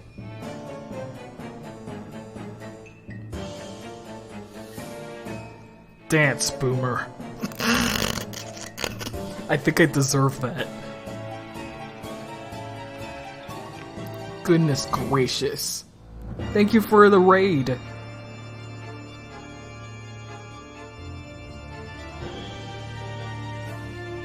Everybody's like, here we go again. Nobody asked how is... Okay, I won't then. This is something to investigate on my own time. On my own time. Don't worry about it. It shall forever remain a mystery. Also, I haven't saved in a bit. Jeez. Jesus Christmas, man. Anyway, I gotta talk with this witch. Did you all make these waxworks, Madam Two Spells? Oh, you requested an instrument? Fuck! I didn't see it! There, you got your instruments! But actually, no, what instruments do you gotta... You gotta play music! Kazoo away? Kazoo? What is the music that shall greet your ears? Like the supple lips of the gods. As they say, I smite thee. Kazoo right now? My heart will go on.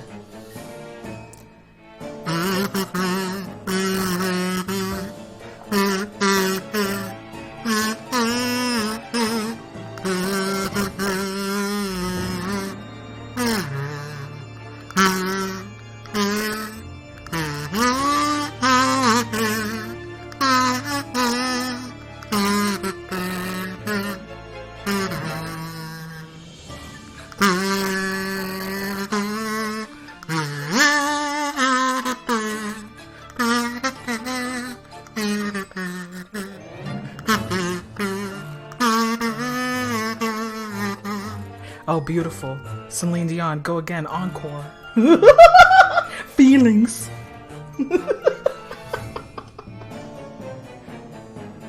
Take me home, country road, to a place I belong, West Virginia. Goodness gracious.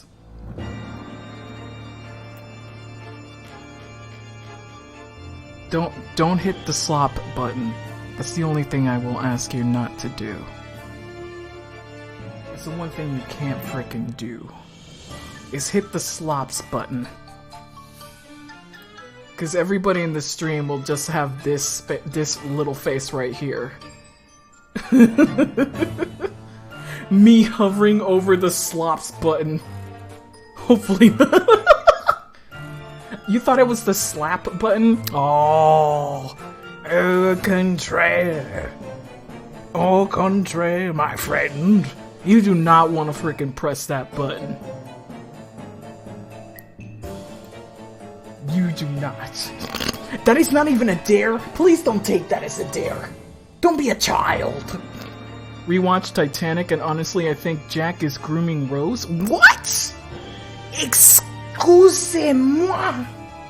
What?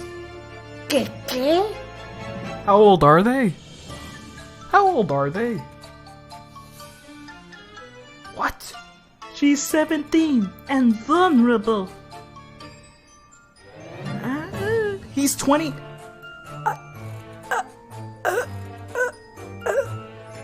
But that's just a 3-year difference.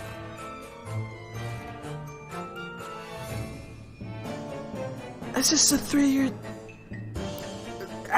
Riddle me this. Riddle me this, man. Is it still grooming?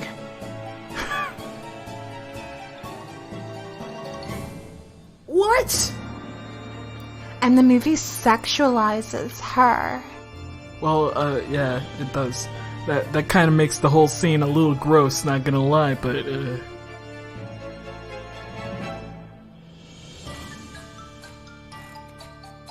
all I know is... We're not talking about Pirates of the Caribbean. We're talking about the Titanic. I mean, grooming could have been norm back then. I mean, grooming happens in many different ways, shapes, and forms. But when we're talking about grooming specifically, we're talking about an adult making a younger person think that they are the answer, okay? And not letting them understand that they have agency, that this person is the only person they can actually do shit with. Like, you can't do your taxes, you don't have agency, period. That's what grooming is supposed to be, quote unquote. Not, hey baby, you wanna take a wild ride with me in my giant dingus? That's not grooming, guys.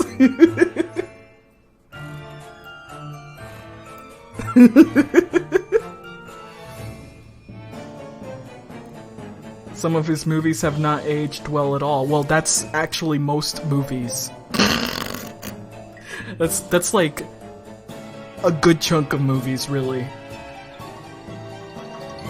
Back then, marriage meant getting land. Get your daddy gets one some land, and you'll get them land. Yeah, but that doesn't mean that there wasn't harm, mental harm created in that. Like, that doesn't mean that was okay, you know? Like, yes, Pride and Prejudice your way through life.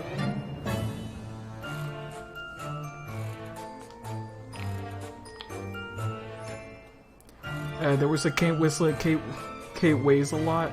Oh, wow.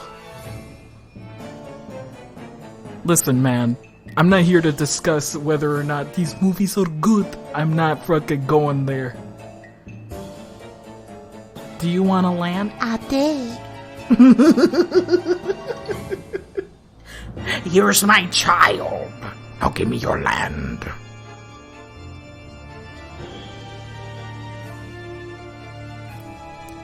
Oh boy, oh boy, oh. Let me take off the kitty cats here. There we go.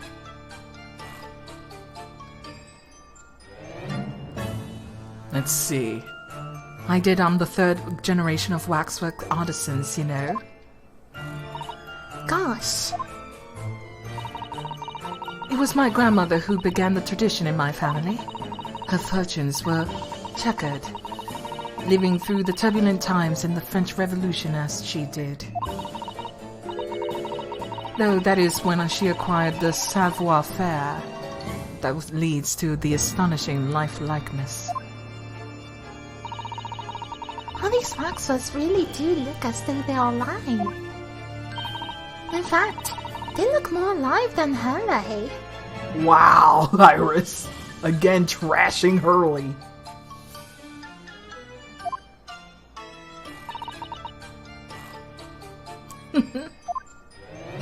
Actually, I believe there's a YouTube channel that tests out old recipes like that, and some of them are actually quite good. And not as awful as you might think.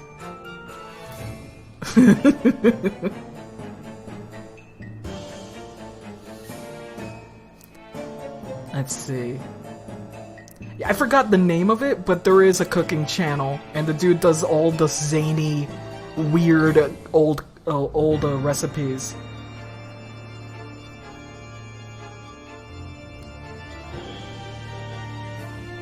No, this is a dude, I believe. But there's a bunch of cook channels that try, like, the weird, like, salad gelatin thing. Ugh.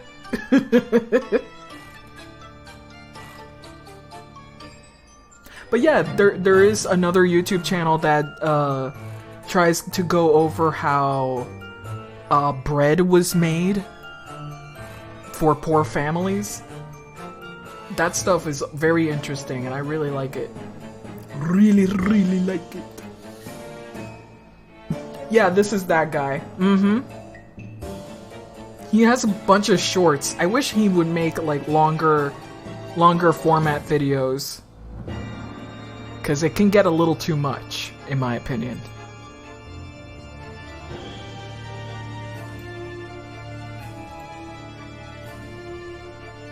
It can get a bit much.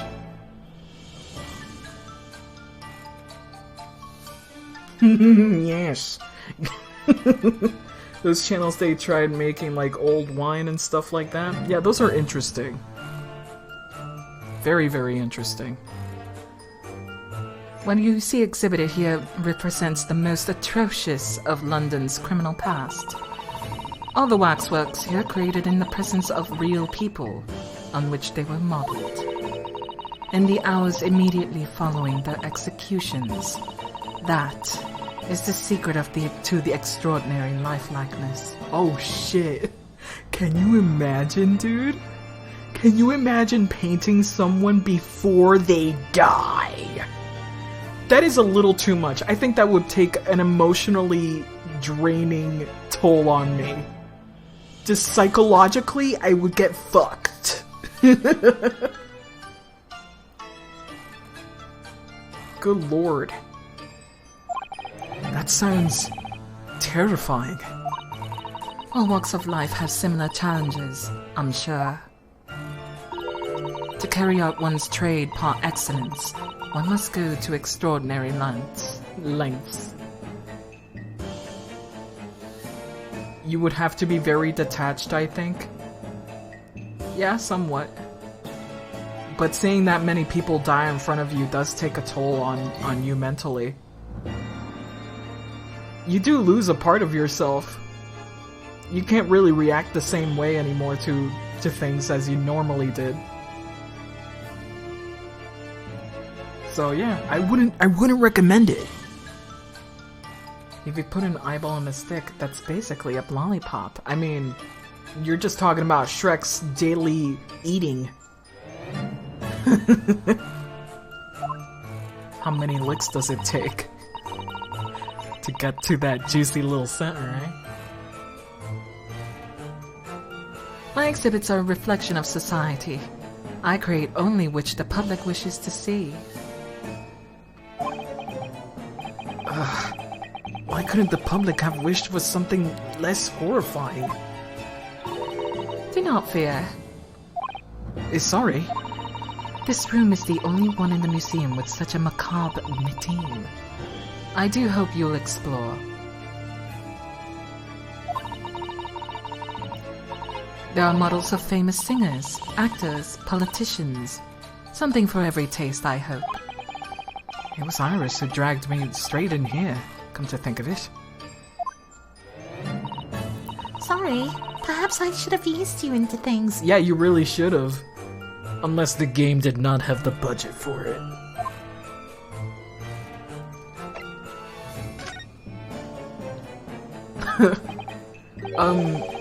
What's the situation with, that? Ah, my temporary waxwork model. He approached me some days ago, you see, with a business proposal.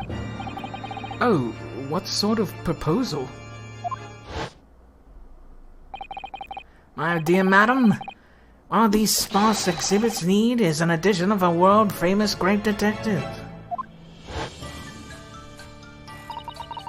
Oh, words to that effect.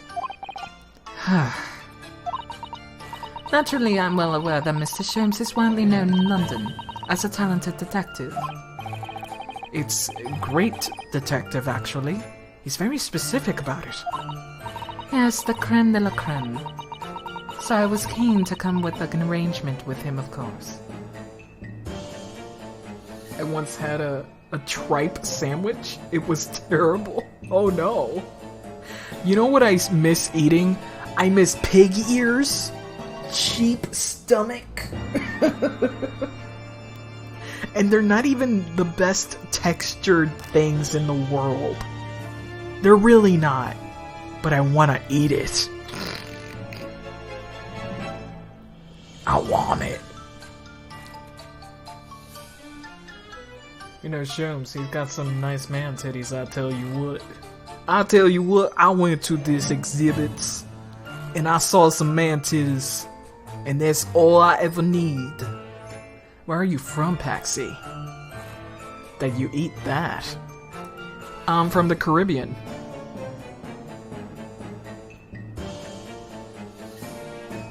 I'm from the Caribbean. You get to choose which island. You're gonna be like, where? Probably not Jamaica. You'll have to use deductive reasoning. Where the fuck does Pepsi come from? Pig snout sandwich from Hot Shots too. Give us the first letter. Sorry, that's way too... That makes it way too specific, actually. And you know it. You can't trap me like that. But sure, go ahead, guess. But sadly, we're unable to agree terms. Let me guess. Someone wanted to charge an exorbitant price for his services. Barbados? No. It's not Barbados. Curacao? No.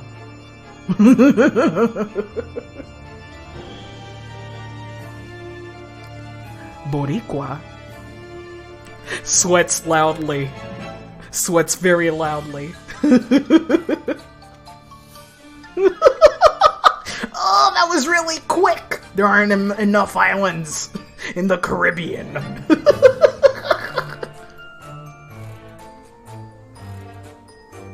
If you speak English, Boricua seems the right choice.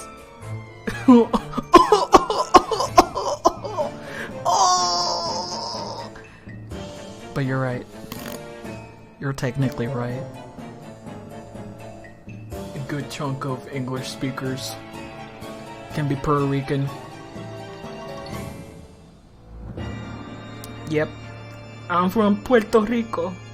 Give me some of that mofongo. No! No, you're not going to give any of that mofongo. It's been actually over a year since I had mofongo. Not for dietary reasons, mind you. I just haven't been able to get a good recipe for it, and I'm too afraid of fucking it up. I also don't have the right tools to fry plantains, so I need to buy that shit first. Oh man. Mira que bien boricua la pela. Ay. Ay. What, aren't there like 1,000 countries that speak Spanish? How did you know? Well, I did say the Caribbean, and there's actually, you know, that actually downsizes it a little bit. Cause you got the Dominican Republic, you got Cuba, and Puerto Rico as the biggest, like, places that I could have come from if I speak Spanish and speak English this well. That's it. Haiti does not speak Spanish. At all. It's like a French Creole kind of... It's not even... No, it's like a Portuguese kind of Creole. It's weird. ¿Pero hablas español? O 50-50, no, yo hablo español. Yo nací en Puerto Rico.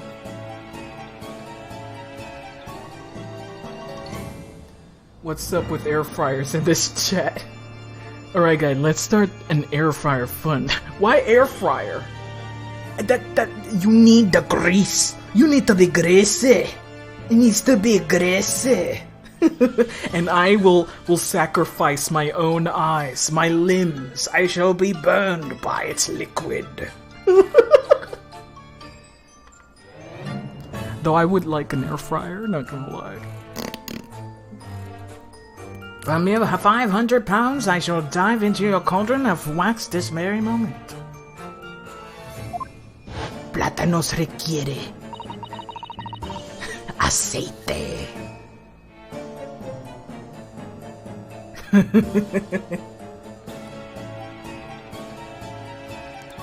What's to that effect? Mr. Sholmes might have overdone it slightly with the sales pitch. El jargón del internet en español es difícil para entender por las obras del siglo X y el VI. Yes, you are correct. It is very fucking hard to understand that shit. Arroz de habichuela, maní. Why are you making me say these words? These sentences? Okay, no air fryer. We're doing a large tub. Gonna flash fry. A large tub and you're just throwing the whole fucking plantain? Not even cutting it up. You just throw the entire bunch. Just the bunch from the tree you chopped it off from. Just poof, throw the whole thing.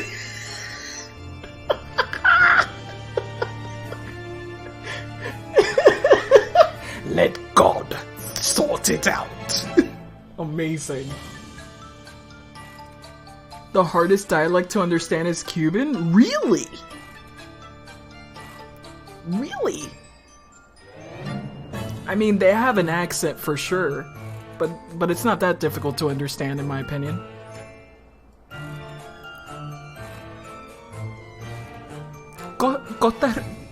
Costa Rican.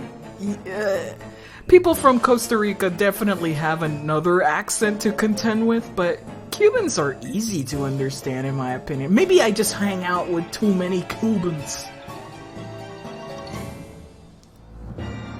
I live in Portugal and half of the cartoons were in Castellano, but a friend from Mexico told me that's rich people Spanish. It is rich people Spanish.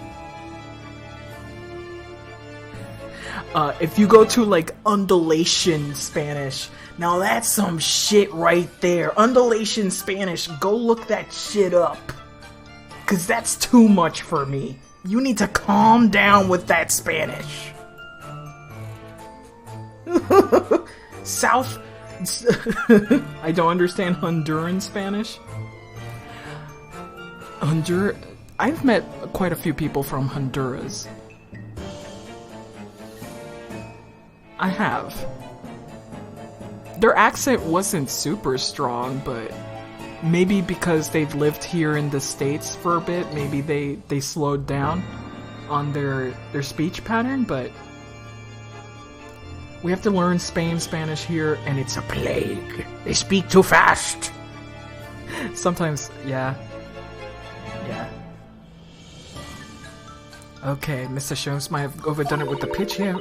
Regrettably, the museum has a shortage of funds at the moment due to unforeseen circumstances. You mean the Great Exhibit? So we came to a current arrangement instead.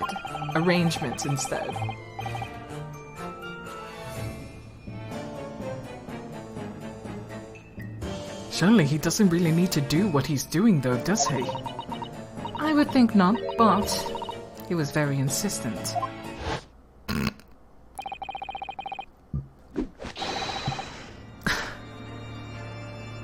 I have a 50 shilling problem that must be resolved by the morning. He needs 50 shillings? Her words to that effect.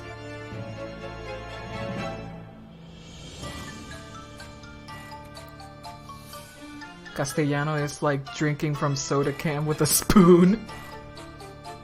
Nadie me había dicho que mi forma de charlar era un dios rico. ¡De un dios rico! ¿Qué? Nadie me lo dijo. Nadie me lo ha dicho, men. ¿Por qué no me lo dijeron? De un tío rico, okay. Have you ever heard of basket? No, I have not. It sounds Brazilian.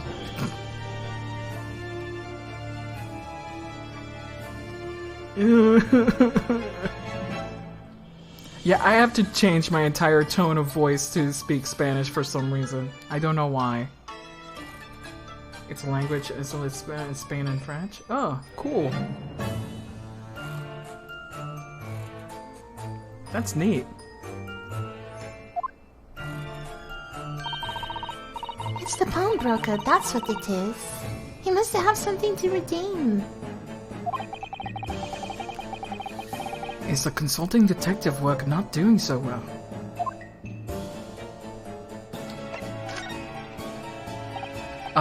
I wonder, can I ask you something? Why did I skip that? Because I can't read it. Sorry. Bien.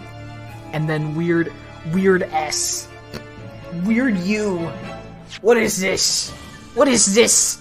Why do you put these things on letters? What does it mean? What does it mean?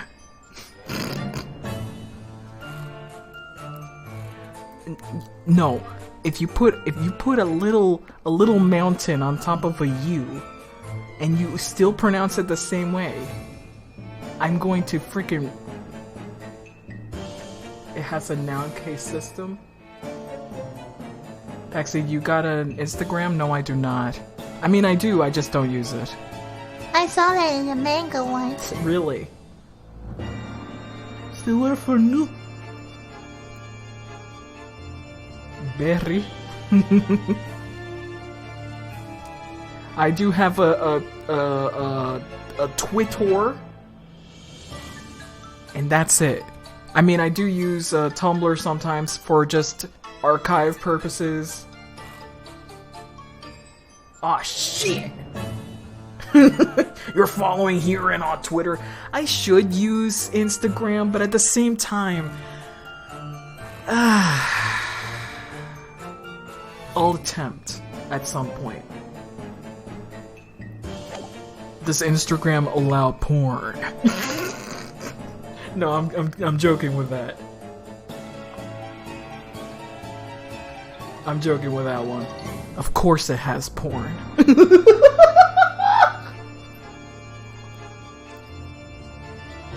Of course it does. Shh. Shh. You know it does. Wink, wink, wink, wink, wink, wink, wink. Oh, don't worry. I will show a giant PP at some point to test that theory. It has to. It has to have the penis. It has to have the juniors and the baps. Instagram is pretty hypocritical. Oh, really?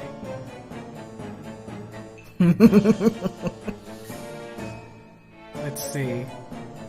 I'm just curious. Is anything going on in the museum at the moment? Some kind of incident, perhaps? Virginia. The Vaju and the Honka Donka Bangaloos. What happens next? Another exchange student comes in with even bigger da Honka Donka doos.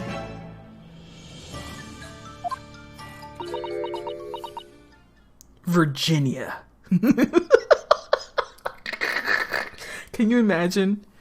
You go up to your girl. You're about to have a good time. You spread her legs. Make her feel nice. Virginia. I'd be like, no, this is done. I'm out.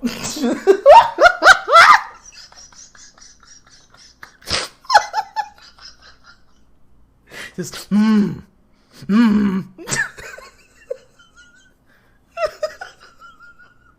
It'd be awful. Just when he wants to get intimate, but you get a little too excited. Oh my god. And she answers, Richmond.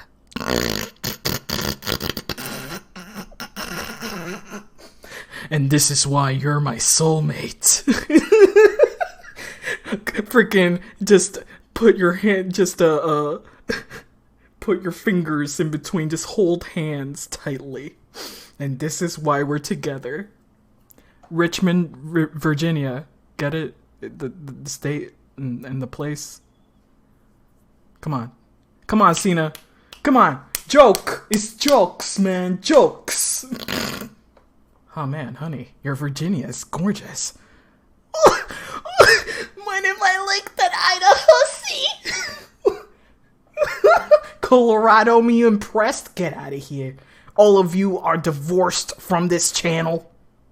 I shall stop streaming. No more of this hoo-ha business. God. Amazing. Whoever suggested such a thing to you? Oh, well, it was dibs on them pets. Are you from Tennessee? No, Mari, no. We're divorced? Yes. From the stream. Are we filling you with Shut up. Shut up with the puns. It is not clipped, and therefore forever immortalized now. Oh, now it's forever immortalized. Your temporary waxwork over there who mentioned to me a little... where did he go? Oh, he's disappeared. A wax model is a work of art, not some tawdry object for trade. Who's this? Oh, it was just Sherms. There you are! Leaving the exhibit again just when you should be working. Do you wish to be melted down?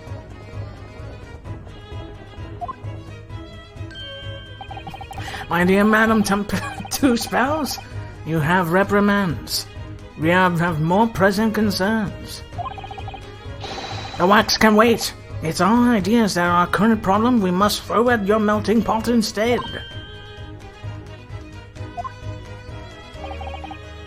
Personally, I would advise you not to involve the police. Why ever not? She's turned as white as a sheet. Because you have at your disposal a great detective, whose services you may employ for a mere 50 shillings. Though please be aware that I prefer I insist upon payment in advance. Ah, very good. Very good, Shomes. What a freaking hustler.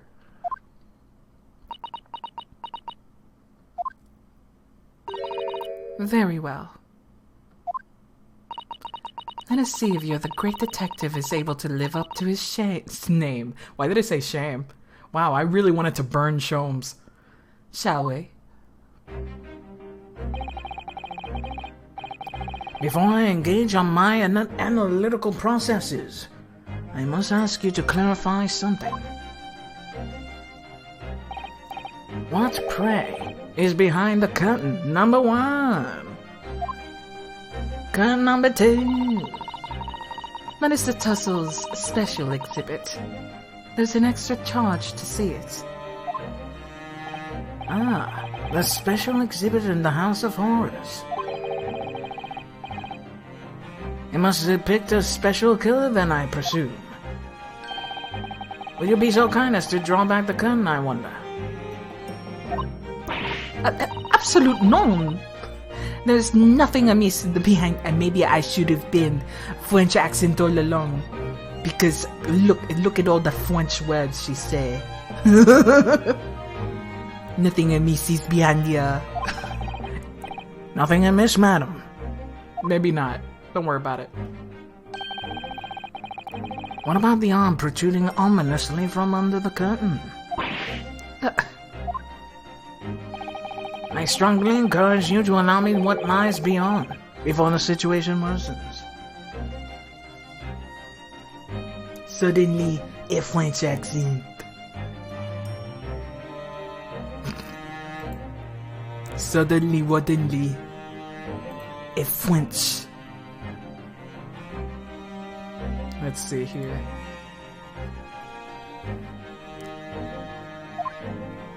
Open the curtain. Yes, very well. I will draw back the curtains, but only for a second. I am not going to say that word, because I do not... Why you put soup, and then there's a weird C, and then, what they say? Soup convention.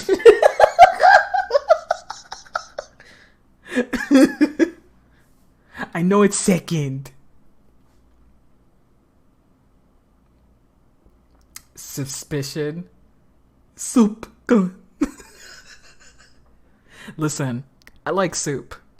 Sounds like soup chong, or is it soup kong?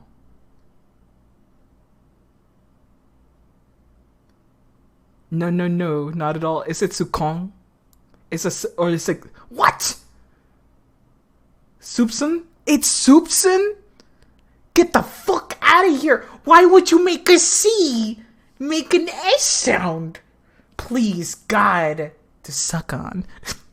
Why? French, why you gotta be like this? Because it's as well as a season. I mean, if you squint, the letter looks like an S. That is not a very good, no. I disagree. It looks like a number 5. Like an italic number 5 under the C. Call it cereal. I majored in French and it still makes little sense to me. Oh yeah, and the C is that K sound. Oh my god. It's just cereal, but salt cereal. When I studied French, his family speak no English. Oh fuck. Le fuck. I'm French and I struggle in my own language. I also struggle in my own language, to be fair. Spanish is not the easiest language to write. It can be an ass of a language to write. Alright, here's a butt breaker for you guys. Is soup a drink? You technically drink soup, but soup is also a meal.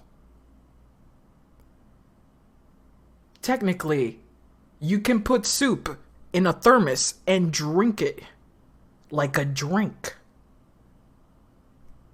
But if you have solid bits in it, that's where it gets a little complicated, yeah. Fun fact, there's a lot of French words, descended words English because the the North Vikings conquered the French. The sea is a big soup. I agree that the sea is just a huge ass gazpacho. Huge ass gazpacho. Is cereal a soup? Now listen here. Is cereal actually a porridge? Or are you guys saying that porridge is also soup? How liquidy is yogurt a soup in that case? It makes you think. Is ketchup puree a soup? It depends on what other ingredients are in that ketchup. If it's just plain ketchup, it's just the puree of freaking ketchup. But if you add, like, chunks of tomato and maybe cheese, you can technically call that a marinara sauce. It's a sauce, not a soap. Because there is tomato soap. It's more liquidy. Consistency, viscosity determines the soup category. Can soup just be boiled water with a whole vegetable in it? Or is that just boiled vegetables? Boiled vegetables are outside of the boiled water. If it's still inside the salty boiled water, then yes, it is a soup.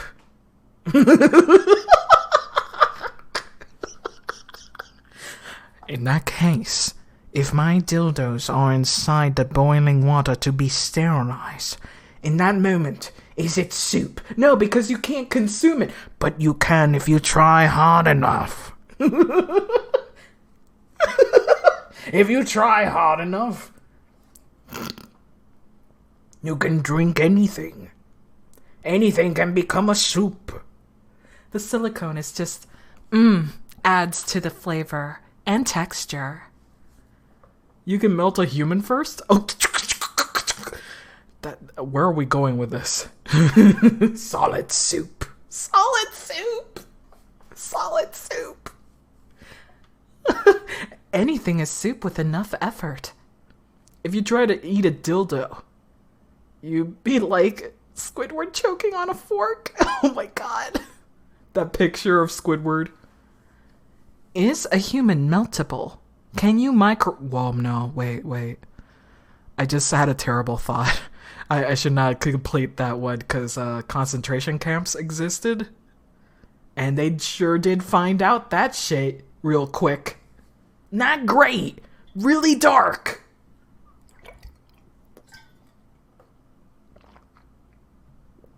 Another clip for the memories. Tonight on the test kitchen. Oh, that was a shift. Sorry about that one. My brain just went, wait, stop. That is real. Let's go back to sucking on boiled dildos, please. I wonder if there's already a video. There has to be. But there's probably someone out there that used one of those tiny dildos to eat like shit. Like they did like chopsticks. This double dildo action. Eat the spaghetti. Eat the spaghetti. Why would they do that? Because it's porn. You know that it exists. You know that it does. It does.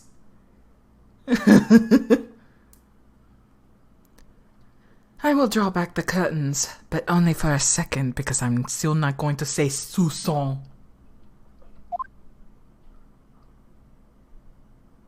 Freaking soupçon. How am I supposed to remember that? It has a P and a weird C. I'm very tender. Number 139. I must confess. I peeked behind the curtain on there. Not the soupçon. It has to be soupçon? Soupçon? I have to pronounce the P? I have to pronounce the P? Le pipi. My name is Guy Fieri, and today we're getting exotic. Eating roasted man ass on diners, drivers, and dives. Soupçon? I have to pronounce the P? Soupçon, baby. I come from an Italian family. Non-Italians always overcook the pasta. It is supposed to be al dente. Al dente. I agree. I do not like weirdly soft pasta. I need a bite to the pasta. It has to be al dente.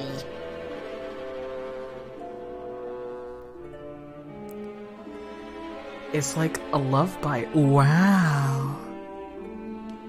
Oh, you mean... Wait, don't you mean a hickey? Wait, you mean a hickey?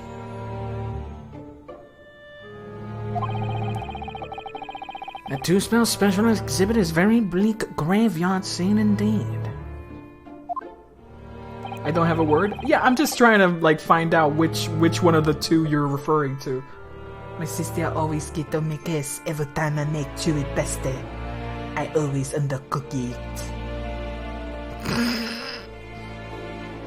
You undercook? I mean, don't you, like, lift a noodle up or a ravioli?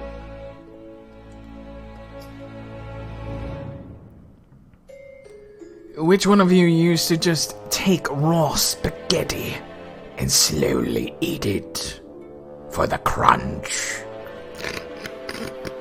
Oh my god, I definitely did not do that ever.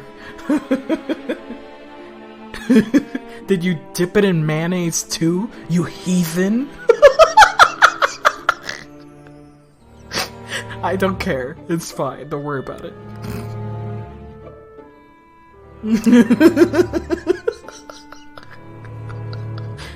Yeah, I like crunching on the spaghetti. Beautiful. Beautiful.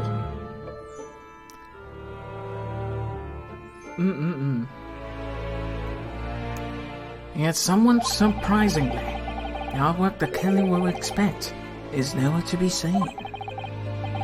What does strike one, however... Oh shit! It's the juror! Is a portly gentleman lying peacefully on his back on the floor. It's the juror from the first case in the game. I mean, the first British case. Raw but lasagna. I'm more eat the pasta when it's soft and without seasoning kind of gal. Really? Interesting.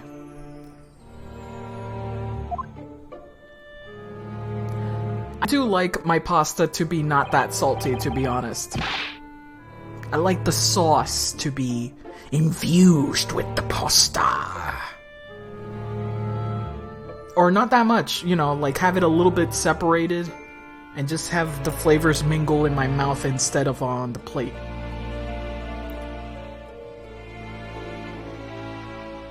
I always find the jurors kind of annoying in the Great Ace Attorney Chronicles. Really?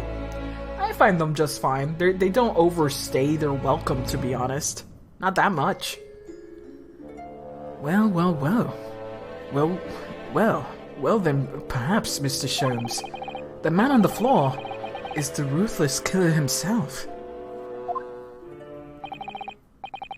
I'm afraid not, my dear fellow. He's a perfectly ordinary London gentleman. Not even a waxwork, in fact. What?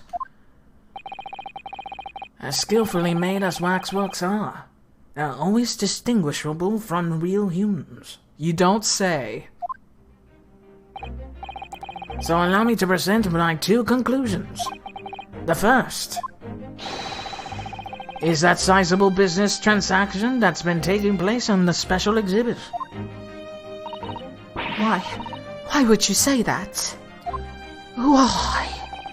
And the second is that aforementioned transaction is linked to a serious crime. She looks as pale as candle wax. I don't understand. So, Madam Two Spells, as you've agreed to my fee, you shall have now the pleasure of seeing this famously great detective and temporary exhibit at work.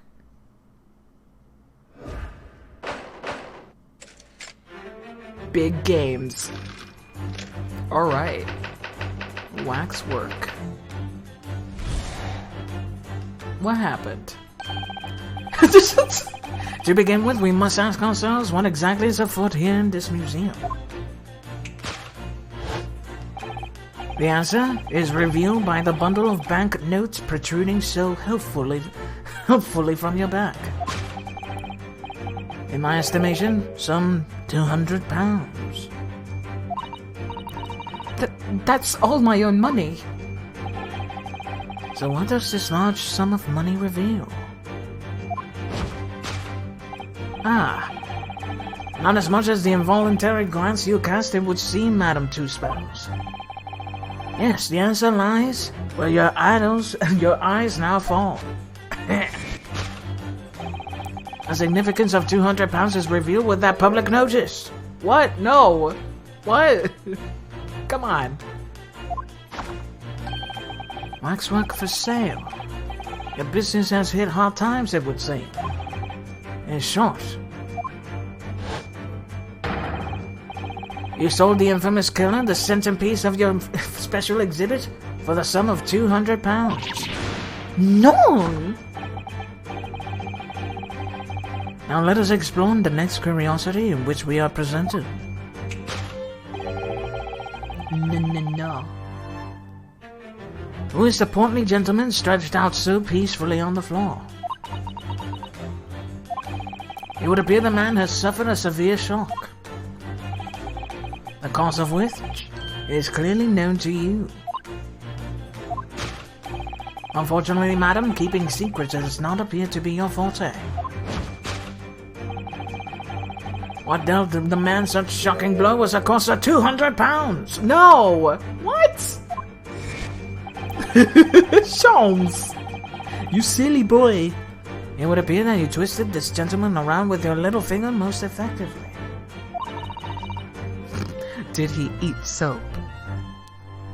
What are you suggesting?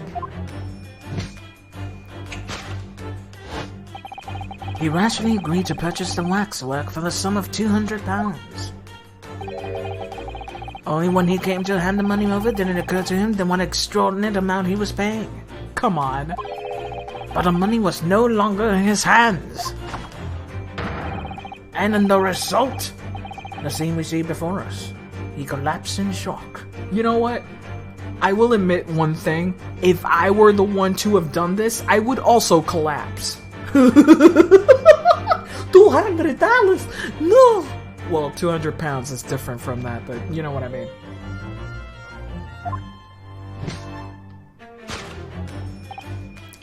Yes, the killer in this exhibit fetched a killer price. We can only pray that the gentleman's dreams are not plagued with regret. Sold for cash.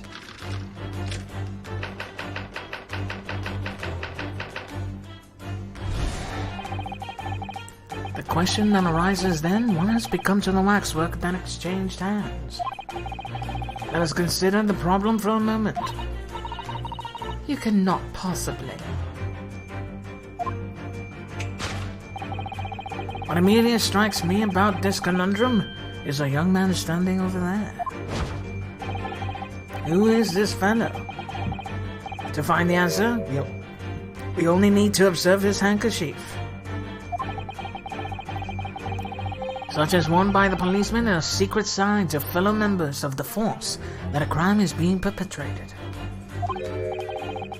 Yes, this young man is an undercover policeman, currently investigating this museum. What the? I know him well, in fact.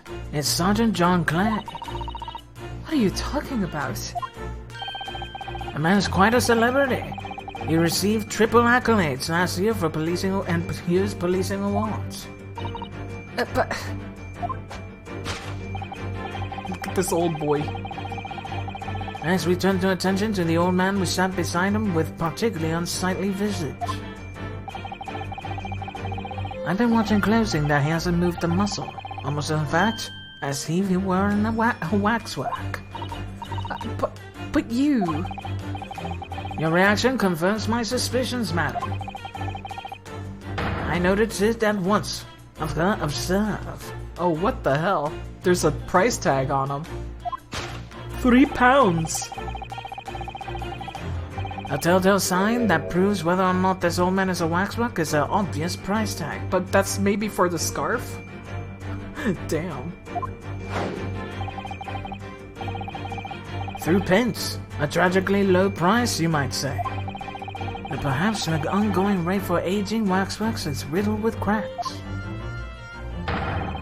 And yet you sold it for a portly sold it to the portly gentleman for an exorbitant £200.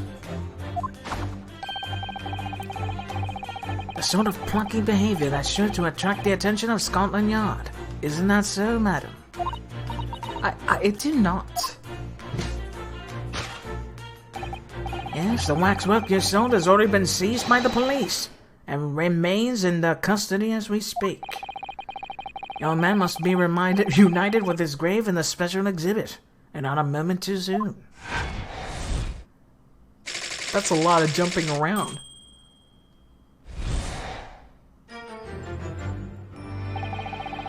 Thus concludes Sherlock Holmes' great deduction of this horrifying puzzle. We'll see about that. Ryunosuke's not impressed. So isn't Iris. She's ready to kill. I see I've stunned you all into silence. You have, Hurley. You have. Oh my god. And you've obviously upset this lady in the process. Catherine looks awfully hot. If I could just bring up 1 point, Mr. Sholmes. Oh, let me drink. I ran out of water. That was my last drink. I'll fill it up later. Can I just bring up 1 point, Mr. Sholmes? Ah, the notorious Naruhodo 1 point. I'm all ears, my dear fellow. According to your deduction, then, the special exhibit featured this old policeman. So, that would mean that he's the particularly ruthless murderer, wouldn't it? The killer policeman, Arthur Mole. Sorry? It was a mysterious series of murders that rattled the capital only last year. The police rushed at the very scene every time, only to find the culprit had disappeared into the ether. And it turned out the culprit was the policeman himself, a senior officer by the name of Otomo. So you mean that's who the sinister-looking old man there is supposed to be? Indeed. It's a particularly grim face, is it not? Unforgettable, in fact, yes. I remember that odious countenance only too well. But is £200 a lot of money for a wax model? It would be enough to afford one of the latest steam carriages, if that puts things into perspective.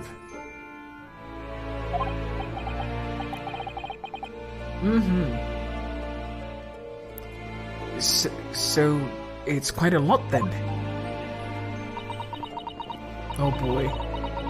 Is there anything else you wish to add before I melt you down?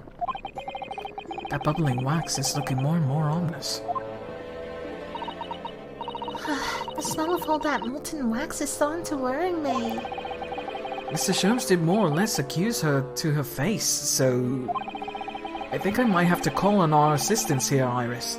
Is that alright? To make some minor corrections to the great detective's great deductions. Of course it's alright. We'll soon set things straight. Well, let's get started then, shall we? Before Madame Two Spells vents her anger. That's what I was waiting to hear, my dear fellow. So, Madame Two Spells, in accordance with our agreement, you shall now have the pleasure of seeing this famously great detective and temporary exhibit at work. Hold up. Hold up, dude! This is a hot mess you got into.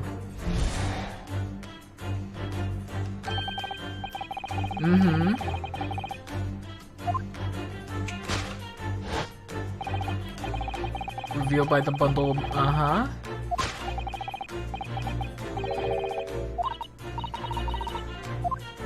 Alright. But then she looks that way. What did she really look at, though?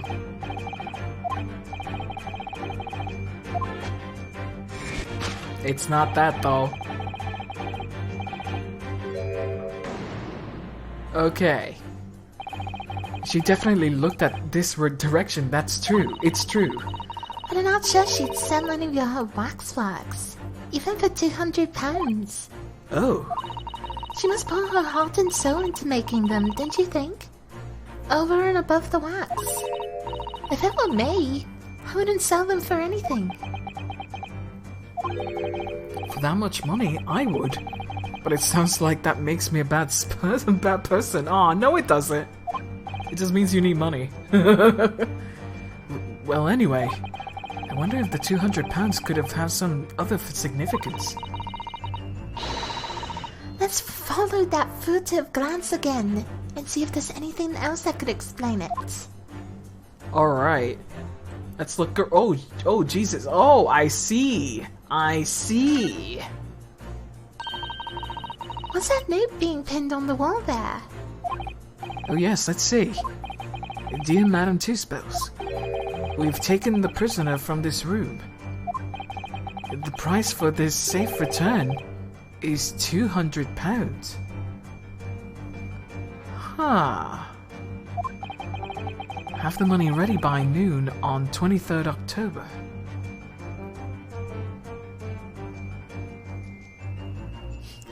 I mean, I weigh more than that. That's fine. Trying to lose it though.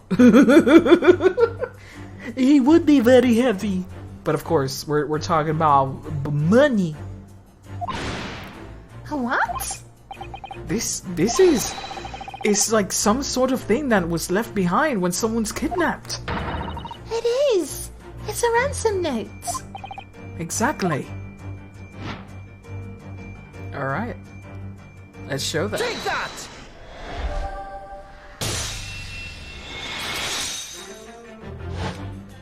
Oh look! I forgot about this! I forgot that I changed his clothes! Nice. Nice, nice, nice, nice. Look at the little mouse. Look at the little mouse. Wearing his original clothes. The drip.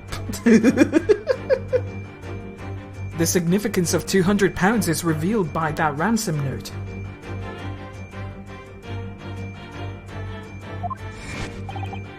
Quite so. And we must congratulate these criminals on their inventiveness.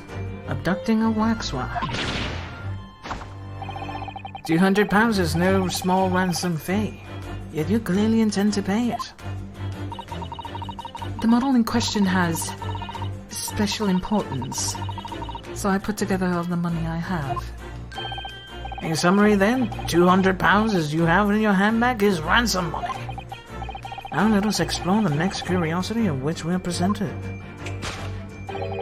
Who is the portly gentleman stretched out on so peacefully? I'm not gonna read this part. I read this.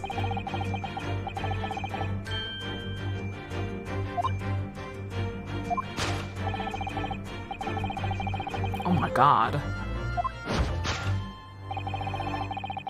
They are besties. Let's see. So if the waxwork was kidnapped, where does that leave us in terms of who this man is? We could just ask him when he comes round. I think a point of this exercise is to understand the beauty of the deduction process, Iris. Yeah, it's alright. Hurley's trying so hard. You mustn't let him down. Well, there's little doubt he suffered a shock. That much seems clear. But in that case, what's Madame Two-Spells trying to hide? Let's have a closer look around. What are you hiding? What the fuck?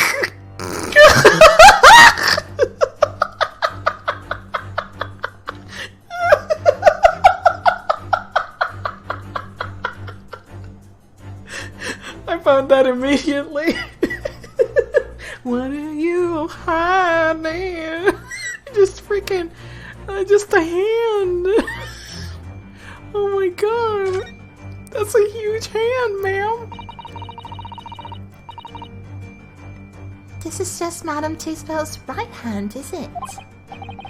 Yes, it must be. You can clearly see her left hand after all.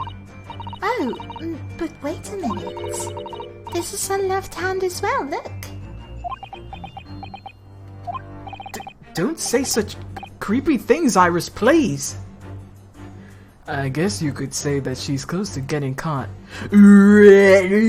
Shut up.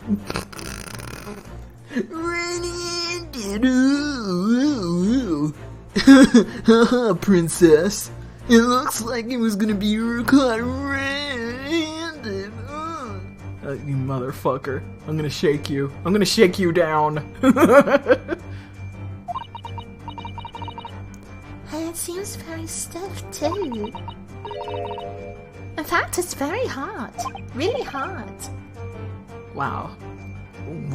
You mean it's made of wax?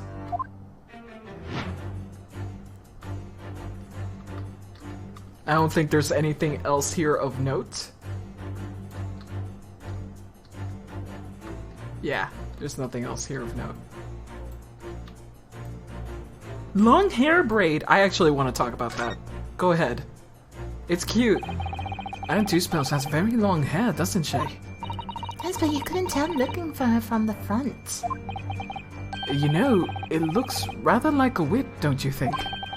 A sort of whip that could have floored the gentleman with a single crack. It seems a little far-fetched, even for you, Runo.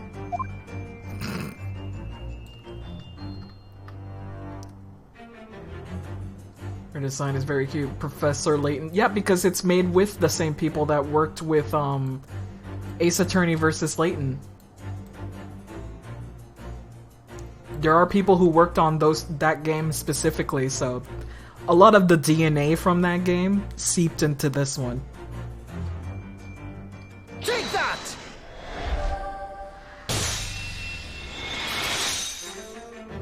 I'm also glad. It's fun.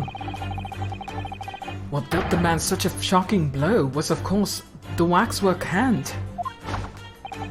Indeed. With a solid waxwork limb, one could deliver a very substantial blow. How could you? A hand protruding from the bottom of your cape. Oh fuck, that's Ryunosuke. It ought to be a right hand, but on closer inspection reveals to be, in fact, it's a left hand. And somewhat masculine as well, and a different skin tone.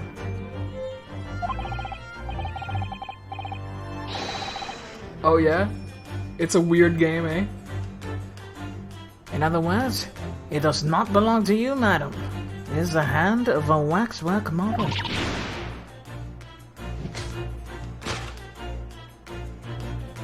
Oh my god! Some of the visitors in my museum can be troublesome. Oh my god! This woman is out to kill.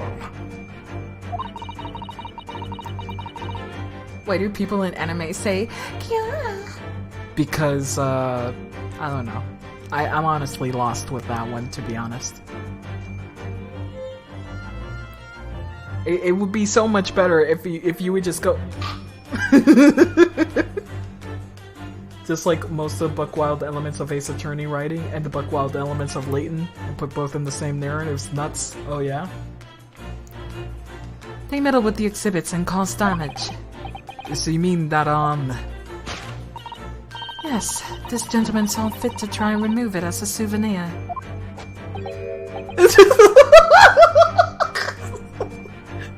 It's like, what, really?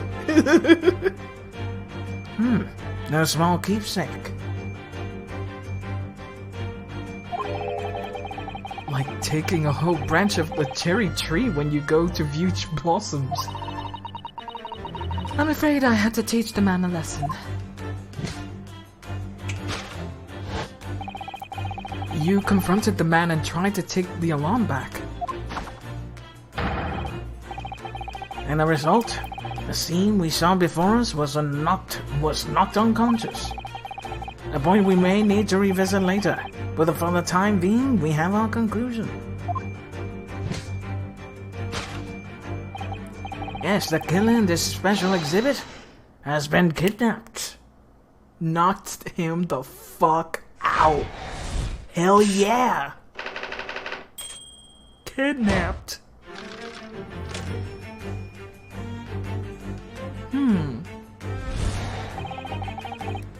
The question arises then, is what has become of the waxwork that exchanged hands? Let us consider that problem for a moment. You cannot possibly...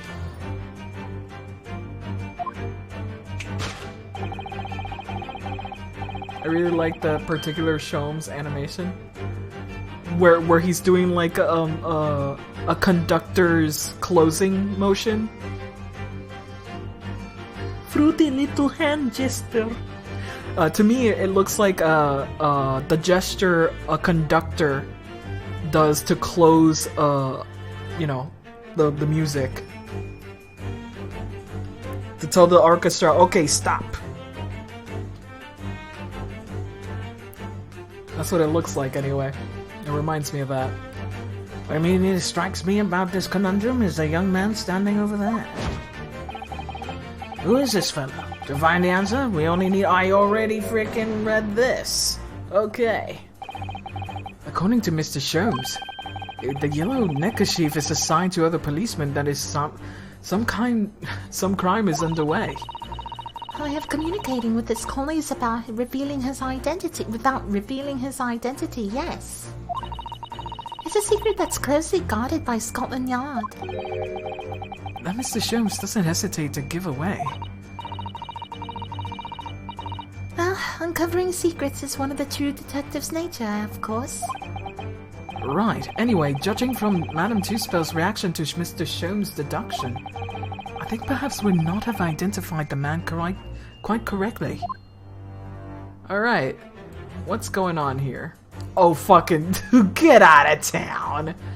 Shut the fuck up. That's his arm.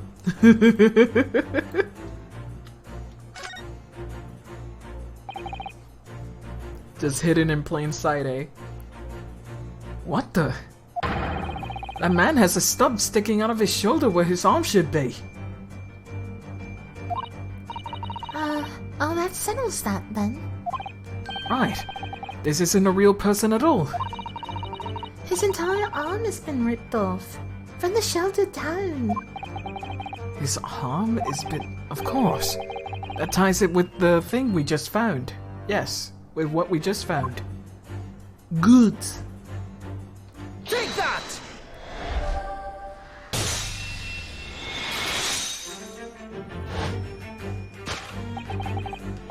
Who is this fellow? To find the answer, we only need to observe his shoulder stub. No such boneless human walks the earth. Of that I can assure you.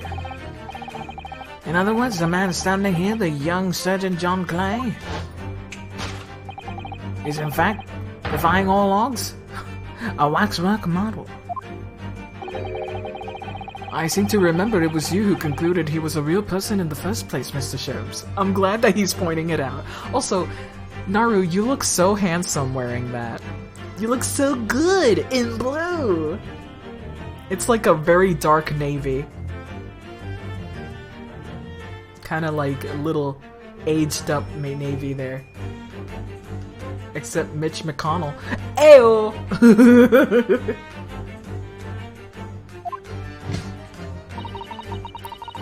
He has become quite a celebrity in London, being the winner of no less 3 policing awards last year. I simply had to make a model of the man. Naturally. What other explanation could there be? And it was this detective's arm that was ripped off by the man on the floor on the special exhibit, wasn't it? Next we turn our attention to the old man who sat before him on the particularly unsightly visage. Listen, that's a real dude. He's just sleeping. He just big sleeping. Mm-hmm. God damn.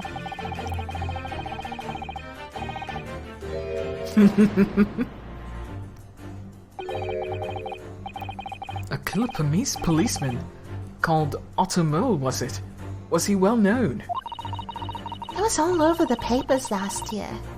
But I can't say I know what he looks like. It's a very low price though. 3 pence isn't much money. Only enough for a few measly hours of gas in Mr. Gerardov's delightful lodgings, in fact. So, this is a special killer taken from the special exhibit, is it? The waxwork that somebody stole from the museum and tried to ransom for £200. Is this cursed old killer policeman Otomo? Really? Perhaps we should take a good look around and see if another idea crops up. So... he's twitching. He's getting real mad, eh? I don't believe it. The secret sign that lets... The secret sign that lets only detectives know that criminal activity is underway. Yes. It's a slightly strange choice of outfit he was trying to go unnoticed. He must be a detective disguised as a policeman. What how does that make sense? Or a detective disguised as a waxwork model of a policeman? Hi, I'm a dude disguised as the dude pretending to be another dude. It doesn't look like he's clever enough to think something like that though. Perhaps you should try to be a little more polite about him, Iris. Alright. Look at this! The old man's tapping his foot like crazy. He seems to be fast asleep though. He seems to be. It was her who was talking. He's not tapping his foot consciously then. So you mean... It must be a twitch.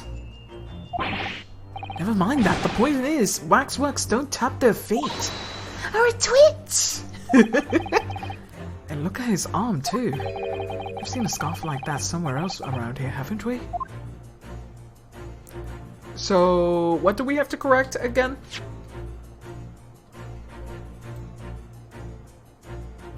Let's see.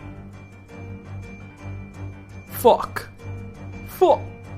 Sholmes, suspicions instantly proves whether or not this man is a waxwork. Okay. Let's, Jesus! Hell yeah.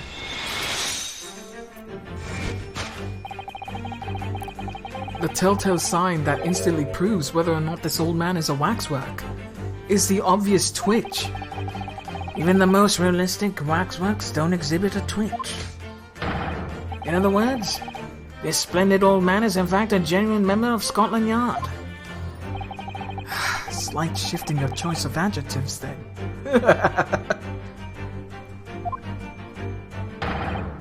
And there you have it. Well, Madam Two Spells. It kind of sucks that he doesn't still have, Kazuma's little, what was it called? I forgot the name of it.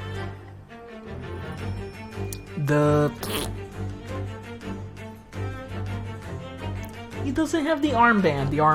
Yeah, the armband. Also, what's going on with the shading here under the armpit? Looks a little strange. Looks a little strange. He keeps it in his... I want to say he keeps it on his breast. The armpit glow. He just folds it and puts it underneath the jacket. Right where his heart is. Just to be corny. That's the good stuff. Well, what? It was me who contacted the police and demanded that someone come in the first place. He's clearly fatigued. He's sound asleep. Oh wait. He's clearly fatigued. He's sound asleep. Fuck. But then, what's this price tag showing a price of 3 tuppence? 3 pence. No doubt the price of the muffler, which the old Bobby purchased recently at the local market. And I presume you have observed the scarf tied around his arm. Does that not strike you, now, Mr. Knothead? Yes, a secret sign used by detectives to show that some criminal activity is currently underway. Of course, because as you know, there has been such a criminal activity happening here. As you deduced from the very beginning, Detective. So it would seem that we'll finally arrive at the truth.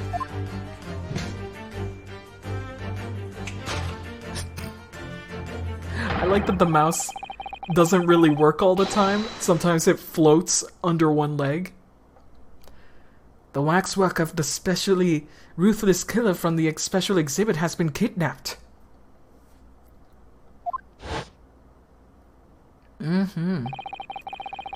And Scotland Yard are already investigating.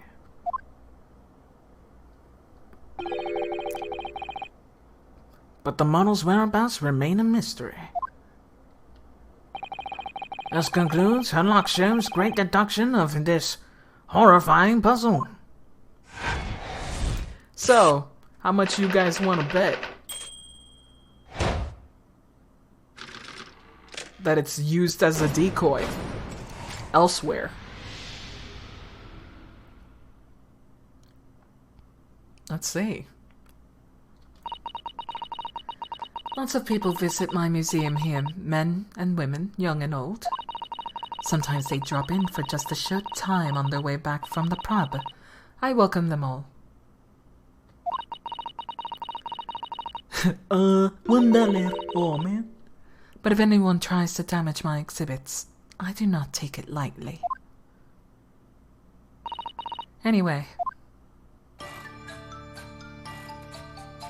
I like that her colors are a little iridescent, like they change a little bit from blue and green.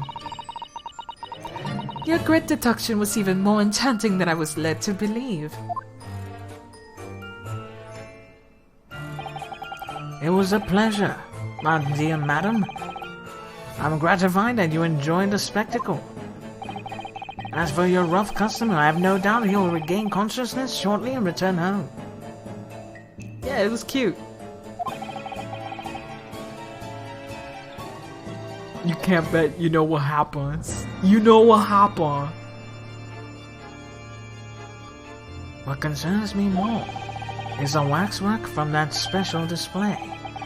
If it was indeed genuinely abducted.